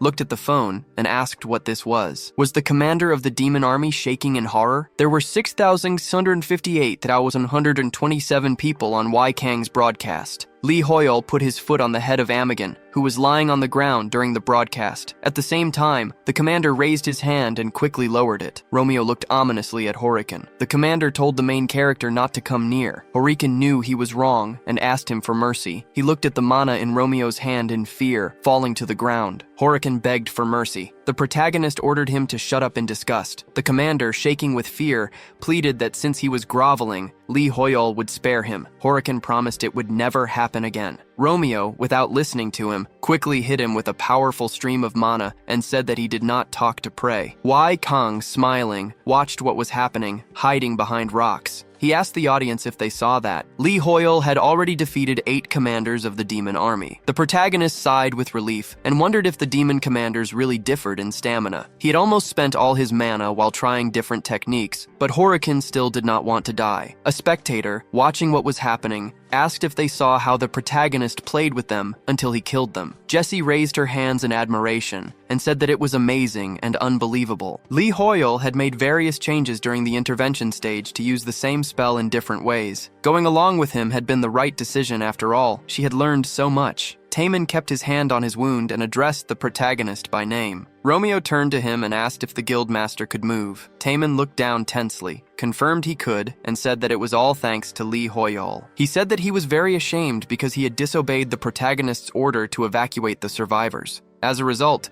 the guildmaster was greatly disgraced. Romeo turned to Taemin with a smile. He put his hand on his shoulder and said that he could not be disappointed by someone who fought to preserve his honor. The protagonist saw his pride. Now they could return to the shelter and reunite with the squad. They looked at the system pop-up window in surprise. The system window notified them that a common quest had appeared. The permafrost was being transformed. The last commander general of the demon army had died. At the same time, Chun, smiling ominously, threw his head back and laughed. He said that they had also killed the commander of the demon army. The guildmaster was very proud of all the guild members. Chun, standing over the commander surrounded by his injured comrades, said that the position of the ruler of the permafrost could already be considered his. They should begin preparing for the coronation ceremony. The NPC thought that the guildmaster was a very careless person. The system window notified that Lee Hoyle's contribution to the siege of the permafrost was 471,992. Romeo thought that the 2 commanders of the demon army had been killed by other guilds. Harkon looked at something in surprise. He asked, "Is it really Count Sir Ion?" The count held his wound with a sad look. Harkon extended his hand toward him and asked,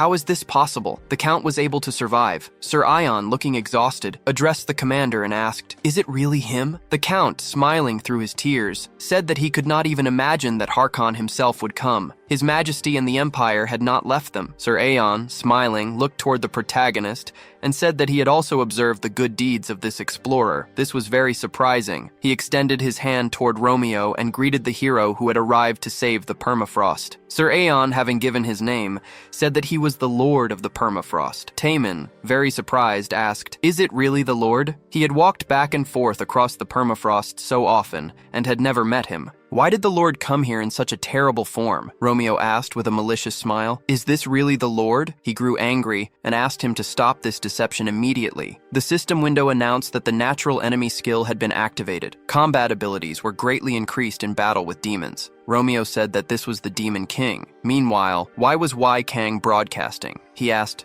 "What is this?" Viewers wrote in the chat that this was amazing. Is this really Lord Sir Ion? Why was Y Kang watching what was happening with such great surprise? The viewers wrote, "Is this really the Count? It can't be that this is the real Lord. Did Sir Ion really survive?" The producer looked at his phone in confusion. The correspondent took off his headphones, looked at him, and asked what the producer was watching instead of their broadcast. The viewers wrote that Lee Hoyol was really angry. Why is he so angry? Nothing could be heard. Why wasn't Y Kang getting closer? Taemin asked in surprise. Is this really the Demon King? Harkon took a wide stance and asked, "What is the protagonist talking about?" This man was definitely the ruler of the Permafrost. There must be some misunderstanding here. Decaravia smiled, lowered his head, and laughed, saying that he understood everything. It was normal for Lee Hoyol to look at him like that. He put his hand on his face and said that he had failed to protect his subjects and was the only survivor. Harkon approached him, raised his hand, and said that it was not his fault. Decaravia disagreed, saying that he could not fulfill his duties, but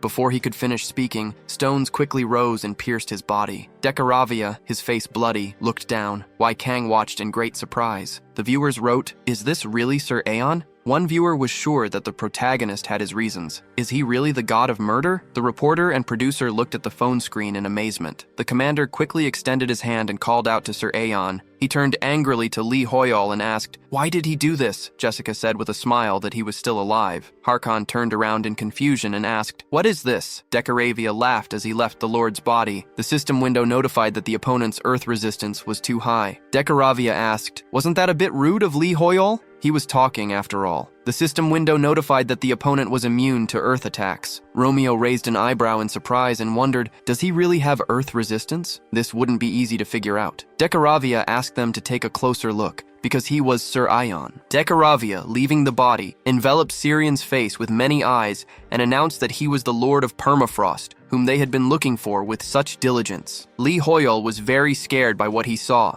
Harkon quickly raised his sword and declared that it was a demon. He jumped up with the intention of attacking and demanded how a demon dared to insult a vassal of his majesty. The commander, with a terrifying aura in his eyes, extended his sword toward the Demon King, piercing him. Taemin, with a confused look, asked if Harkon had really killed him. Lee Hoyol thought that the guildmaster should not have said that. A large hole formed in the dark mana. Decaravia instantly exploded, directing streams of dark mana to the sides. A huge beam of dark mana shot from the ground toward the sky. Taemin, enraged, asked if it had really risen to the sky. The protagonist thought that he knew it would. The dark liquid enveloped the stone on which the city was located. The commander looked up in amazement and exclaimed that he could not believe it. Decaravia merged with the Permafrost castle. At the same time, an NPC raised his hand and cried out, asking what this was. The knight emerging from the portal announced that something strange had enveloped the castle. Enoch, looking on, wondered what was going on. The NPC turned to Ares and asked if he thought Taemin and the lead researcher were okay. Ares looked up tensely, without answering him. At the northern gate of the Permafrost,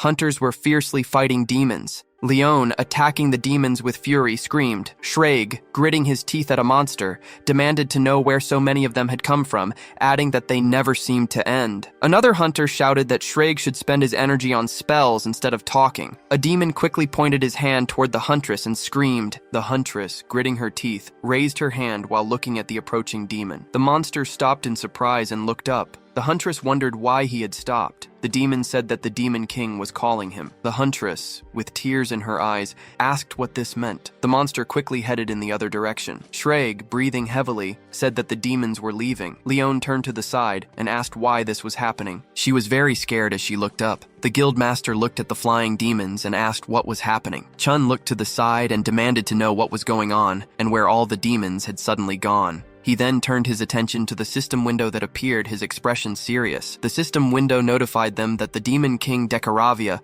would soon reveal his true form. Camilla looked up in great fear and asked if it was really the Demon King. She looked at the mana flow connected to the city and asked again if it was truly the Demon King. Rak said that this couldn't be. He added that if the Demon King awakens, Japan, no, the whole world would end. Harkon, full of determination, jumped up and declared that they must stop him. He was very scared, looking at something. The system window notified them that the ritual was beginning. Romeo, with a tense look, quickly looked at what was happening. Taman cried out that this couldn't be. The commander shouted in anger that they had brought out all the offerings for the ritual. Decaravia laughed, calling them fools and saying that the sacrifices didn't necessarily have to be human. Many demons were flying near the Demon King. The guildmaster clenched his hands into fists, looked up, and asked what he was seeing. It looked like the magic circles from the underground permafrost shelter. The hunters looked at the monsters flying in the sky, fear on their faces. They cried out that those were demons. The monsters were approaching the magic circle. The hunters exclaimed that the demons were sacrificing themselves to complete the ritual. Li Hoyle tensely clenched his teeth, thinking that this was terrible. He must stop them. Decaravia instantly appeared near the protagonist, quickly raised his hand and said that he could not allow him to do this. Romeo raised his head with a frightened look. The Demon King thrust his hand into the protagonist's body, piercing him through and through. The commander called out angrily to Li Hoyle. He looked down at the sea of blood, with the hands of the dead sticking out of it. The undead knights climbing out of the bloody sea asked Harkon to save them. The commander remembered his battles with a doomed look. Romeo called out loudly to Harkon, put his hand on his shoulder and said that this was an illusion and the commander needed to come to his senses. The illusions quickly dissipated. Taman, looking at the huge flow of mana, said that they had dispersed. Harkon, looking at the protagonist, asked if it was really a demon that had broken through. Romeo said that it was the commander's fear. Decaravia laughed and said it was hard to understand his illusion. The protagonist has an interesting talent. However, it is too late, because the sacrifice has already been made. Soon, the Demon King will be revived. Jessica, looking up, said that there were no demons left. Taman, in confusion, asked if it was really an egg. It was absorbing the summoning circle. Inside the egg was an unknown creature. At the same time, in the center of Hokkaido. From speakers on the street, an announcement told NPCs to pay attention, as a state of emergency had been declared. At the moment,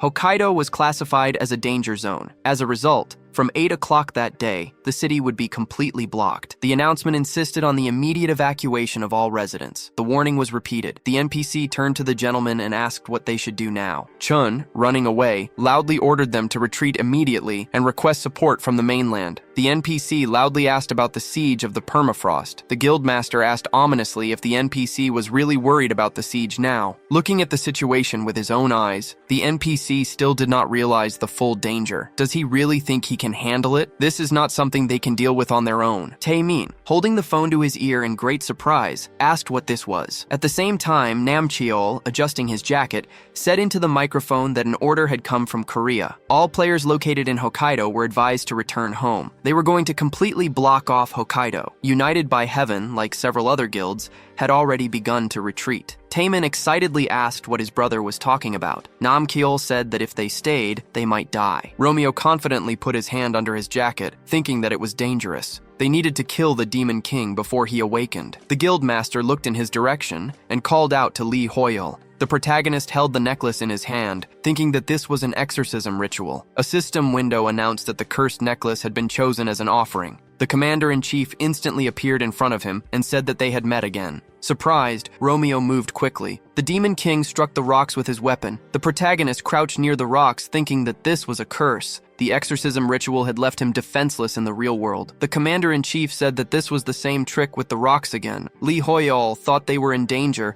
until they dealt with this guy. The commander-in-chief waved his weapon, laughed, and said loudly that he would break through the rock itself. He quickly pointed his hand forward with a terrifying look. Harkon dealt a powerful blow to the demon, throwing aside pieces of stone. Romeo asked loudly if this was really the commander. The commander-in-chief said with a malicious smile that this meant Harkon was still alive. The commander, confidently holding the sword in his hand, said that the commander-in-chief says a day here is equal to 4 in the Arcana. Hearing this, he could not contain his grief because of his own weakness. Harkon shrouded the sword in very powerful mana, illuminating the space around him, and said that he had made His Majesty wait too long. The commander-in-chief smiled, laughed, and said that this guy uses a rather serious aura of the sword. The commander, turning to Lee Hoyol, asked him to continue. He said that it was his duty to kill the commander-in-chief. Romeo thought with a serious look that Harkon had a good reason. He said without thinking that he would trust him. The commander-in-chief raised his weapon back and said that this battle should be fun. He too would meet him with his blade. The commander confidently raised his sword, shrouded in mana, to the side,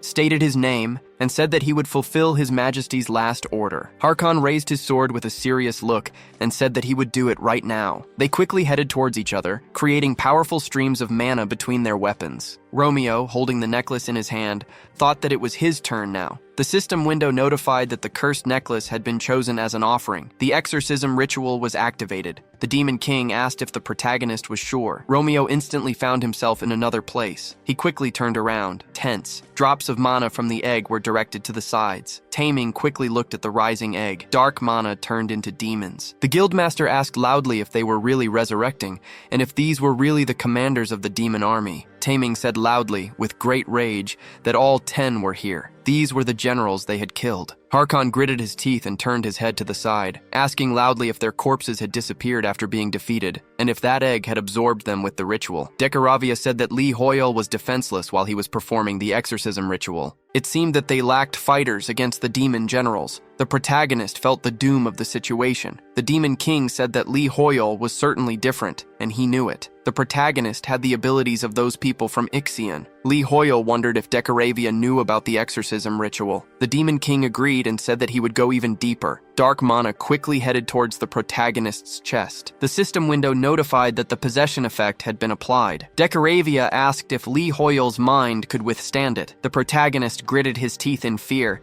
thinking that it couldn't be. The Demon King dived even deeper into his consciousness. Dark mana quickly flew out of Lee Hoyol's body. He looked at what was happening with a puzzled expression. The protagonist was very surprised. The Demon King's eyes met his. Romeo, with a furious expression, instantly appeared in front of Lee Hoyol, pointing his hand forward and telling Decaravia to leave. A system window notified that the abnormal state of possession did not work. The Demon King looked at Romeo's hand. The protagonist quickly clenched his hand into a fist and tore the Demon King's eyes apart. At the same time, the core instantly exploded with great force. The hunters closed their eyes and covered their ears because of the loud sound. Decaravia said that this could not be. To the Demon King, Romeo was nothing more than a weak person, whoever he was. Lee Hoyol, looking at the protagonist in confusion, addressed him by name. The Demon King asked where Romeo had gotten such strength. It was simply impossible. What was this anyway? This endless, ominous, and deep darkness. Romeo looked at Decaravia with a terrifying expression. The Demon King's eyes instantly began to dissolve. He quickly disintegrated into streams of mana. The protagonist returned to his body. He looked at the intact core and said that Decaravia had escaped. The Demon King, with a wound on his body, thought that this guy was dangerous. Decaravia needed an even stronger body. The egg instantly became covered with cracks, emitting dark streams of mana. A system window notified that the Demon King Decaravia had revealed his true form. Taman, standing under a powerful whirlwind, said that the Demon King was born. At the same time, Wei Kang, holding onto a stone, asked loudly if this was really the same Demon King. Decaravia was simply amazingly huge. Lee Hoyol thought that this was a curse. He wanted to escape. They could not let the Demon King do whatever he wanted. Romeo furiously clenched his teeth and raised his hand with the necklace. A system window notified that the lady's necklace had been chosen as an offering. The protagonist thought that they would resume the exorcism. He quickly closed his eyes. A system window notified that the devil's jewel box had been selected as an offering. The strangling tie had been selected as an offering. The numerous offerings increased the effect of the exorcism ritual. The bright light grew larger. Romeo looked ominously through the crack at the Demon King and said that he had been found. Decaravia quickly turned around. The protagonist tore the crack and laughed. The Demon King looked at him, raised his hand, and thought that this could not be. He ordered the man not to approach him. Decaravia told Lee Hoyle not to take another step. The commanders quickly began to move. They let out a roar. Taemin looked at the figures flying in the sky and said that the generals had gone into action. The Demon King asked his warriors to protect him, saying there was danger over there. Decaravia quickly raised his leg above the city, thinking he needed to escape the danger. He brought his foot down on a building, breaking it and raising dark smoke. Clouds of smoke and rubble instantly rose through the city. Taemin, covering his face from the strong wind with his hand, exclaimed that it was just a single step. At the same time, the reporter and producer, standing among the flying debris, shouted that they were barely holding on. The vibration had reached even this far, and they had to retreat. The NPCs cried out that the Demon King was gone again.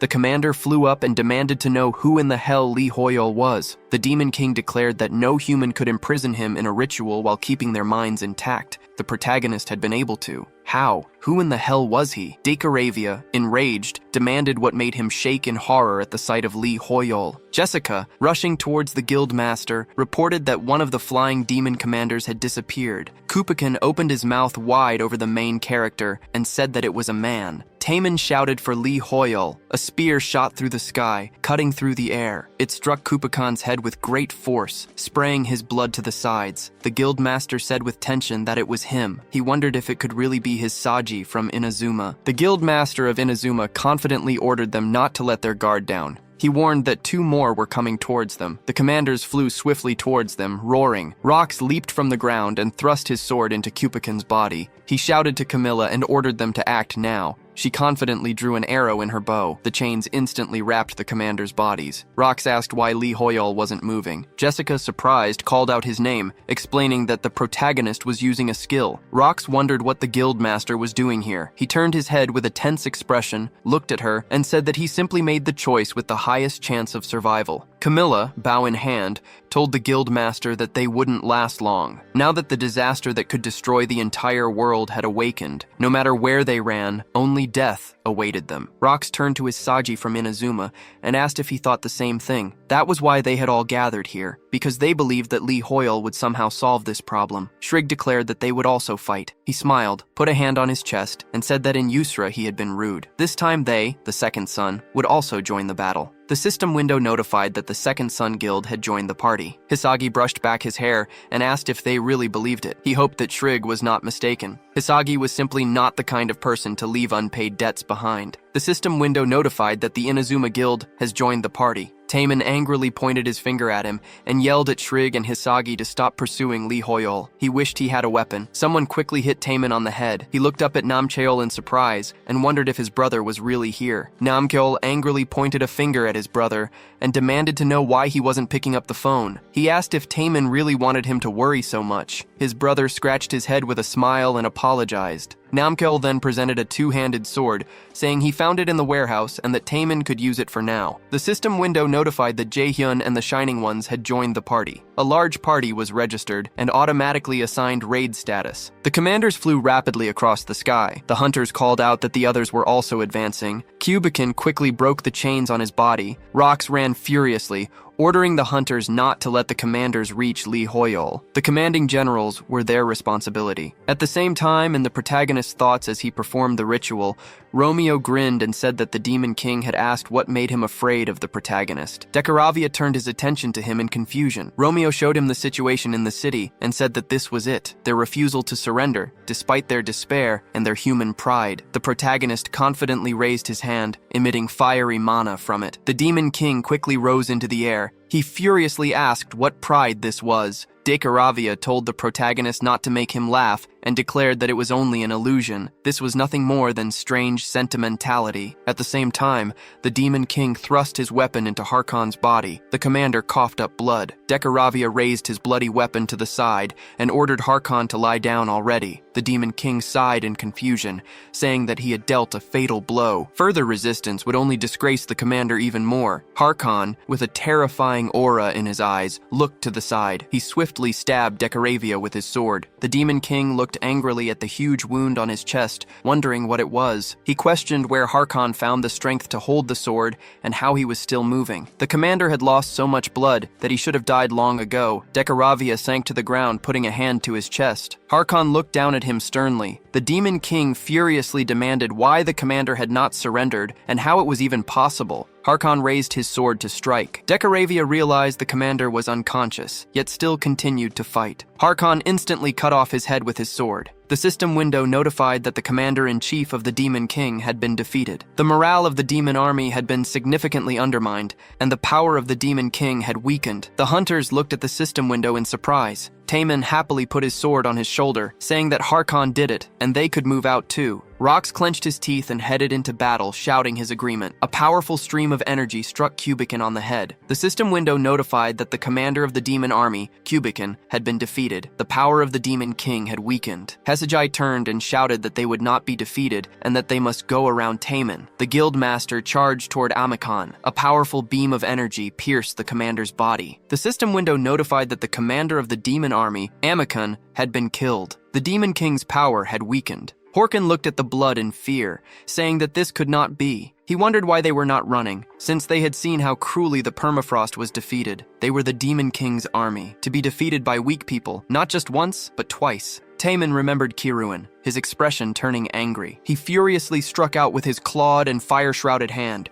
The system window notified that the commander of the demon army, Horkin, had been killed. The Demon King's power had weakened. The Demon King instantly bent over in pain and placed his hands on his head. Decaravia said in despair that this could not be. His commanders were killed by weak people. Romeo looked at the streams of dark mana with confidence. In the present, part of the Demon King's body was torn off. He fell to the ground, destroying the buildings beneath him. Decaravia felt intense pain as blood flowed down. Lee Hoyol gritted his teeth, thinking that the Demon King was resisting the ritual too much. He had already spent so much mana that it was becoming difficult to maintain the exorcism. Decaravia, with a terrifying look, opened his eyes and shouted that a human dared to challenge him. In the present, the Demon King opened his mouth wide, letting out a loud roar. He threw his head back, raising streams of dark smoke and destroying the city. The hunters covered their faces, standing under the powerful waves of smoke. Waikong said confidently that this could not be. It seemed that the Demon King was trying to escape. Decaravia ran through the city, destroying it. Lee Hoyle, surprised, thought that everything was now clear. The Demon King must be trying to escape the exorcism ritual. The Demon King bends over, screaming in pain. The protagonist thought that the Demon King's true form was unconsciously trying to escape.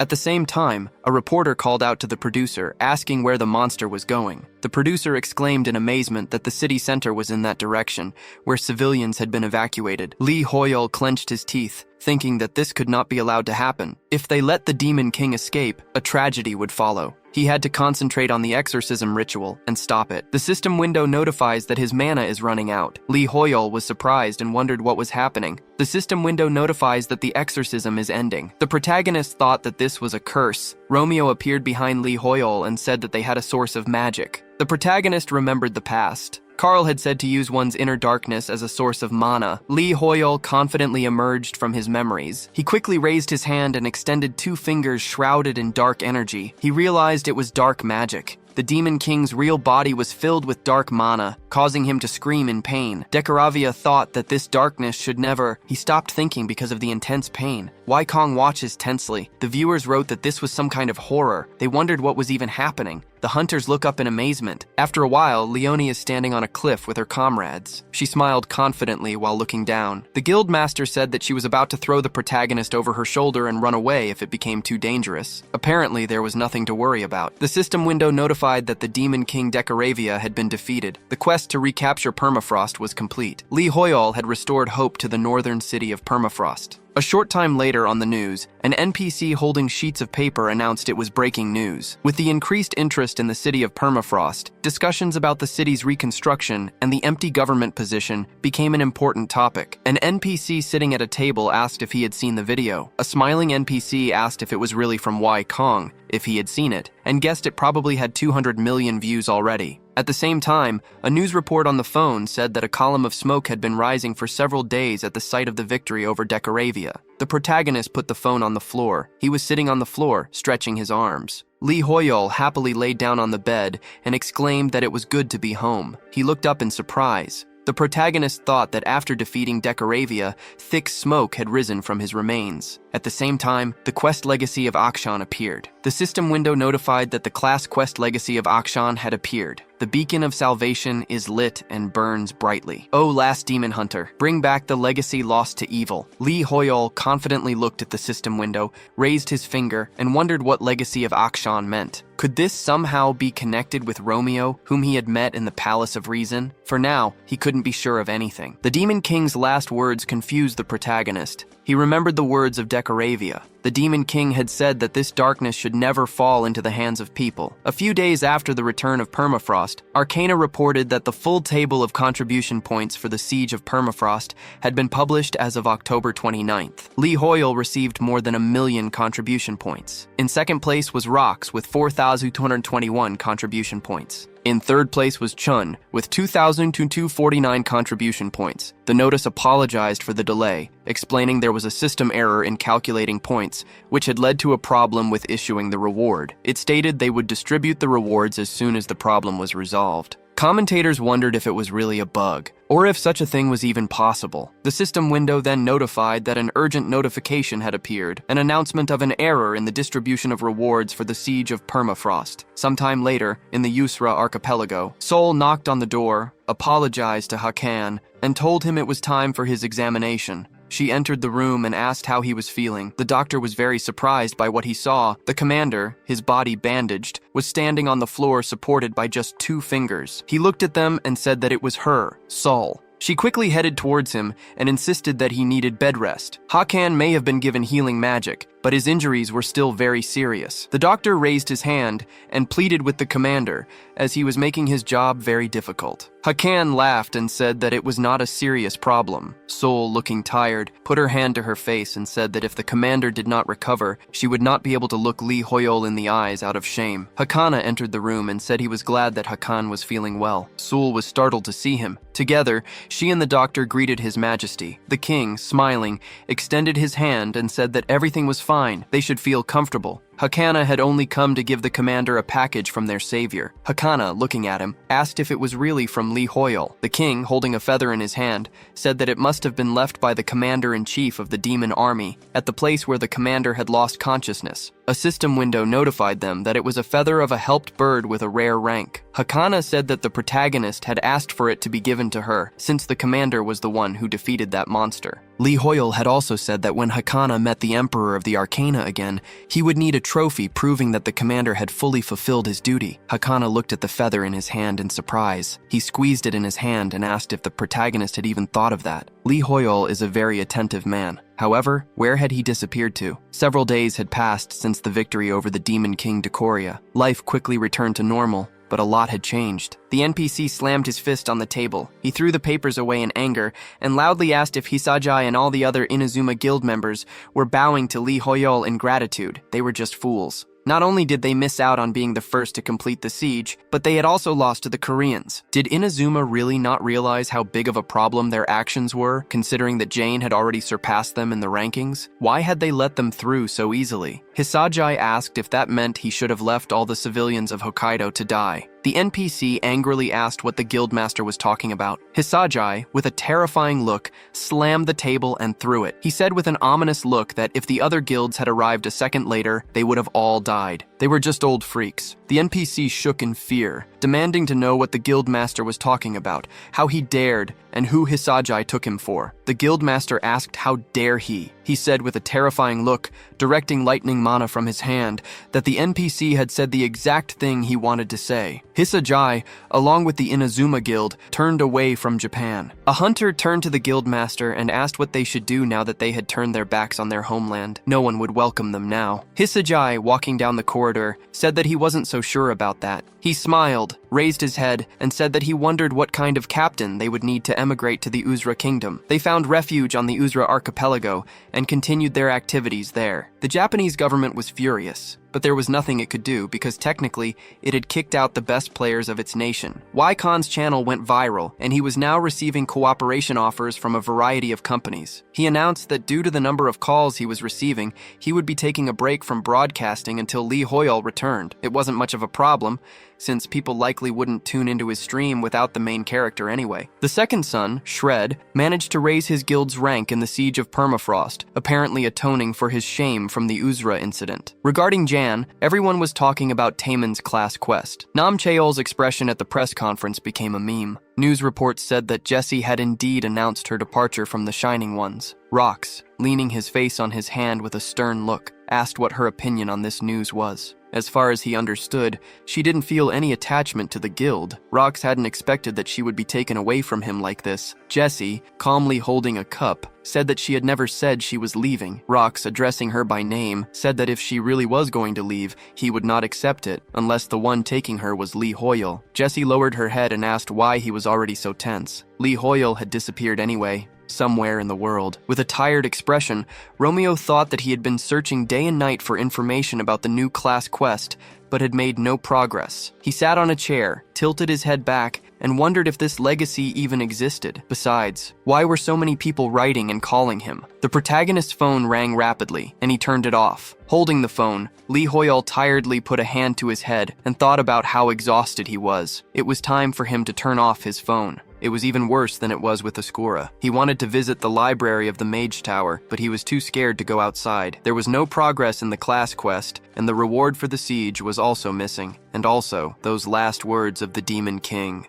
Lee Hoyle thoughtfully put his hand on his chin and remembered the words of the Demon King. He thought that he had always suspected he was somehow different from other players. He felt his behavior shouldn't change that much, even though he was synchronized with his in-game character. Plus, there was Romeo, whom he saw in the exorcism ritual. Lee Hoyle searched to see if other players could see their characters, but he couldn't find anything on the topic. It might be an exclusive skill for demon hunters. Even if it was, he wouldn't know about it since he was the last of them. Besides, if that was true, how did Lee Hoyle manage to see into Romeo's past? Lee Hoyle put his hand on his head tensely and hoped he could learn something new about Romeo if he dealt with Ocean's legacy. He looked at the system window that appeared in surprise. The system window notified him that he had gained new levels. Lee Hoyle looked at his stats and wondered if he had really just leveled up 30 times at once. The system window notified that the items for his high contribution to the Siege of Bali had been automatically placed in his inventory. The pentagram of sinister sealed knowledge of epic rank. Its effects were hidden due to the demon's curse. To learn more, he first needed to cleanse it. He happily looked at the system window and thought that they had given him another item. The system window notified that his affinity with the permafrost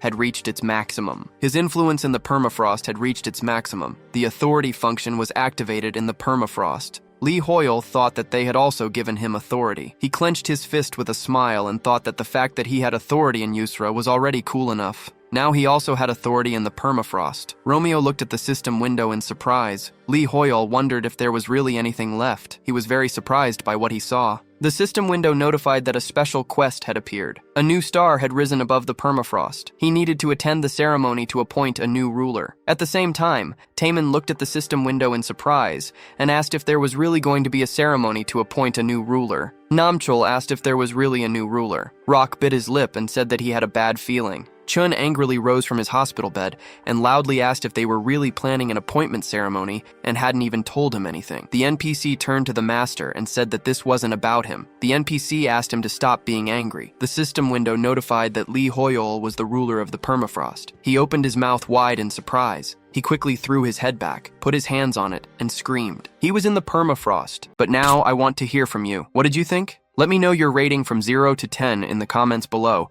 and tell me what your favorite part was. Thanks for watching, and I'll see you in the next one.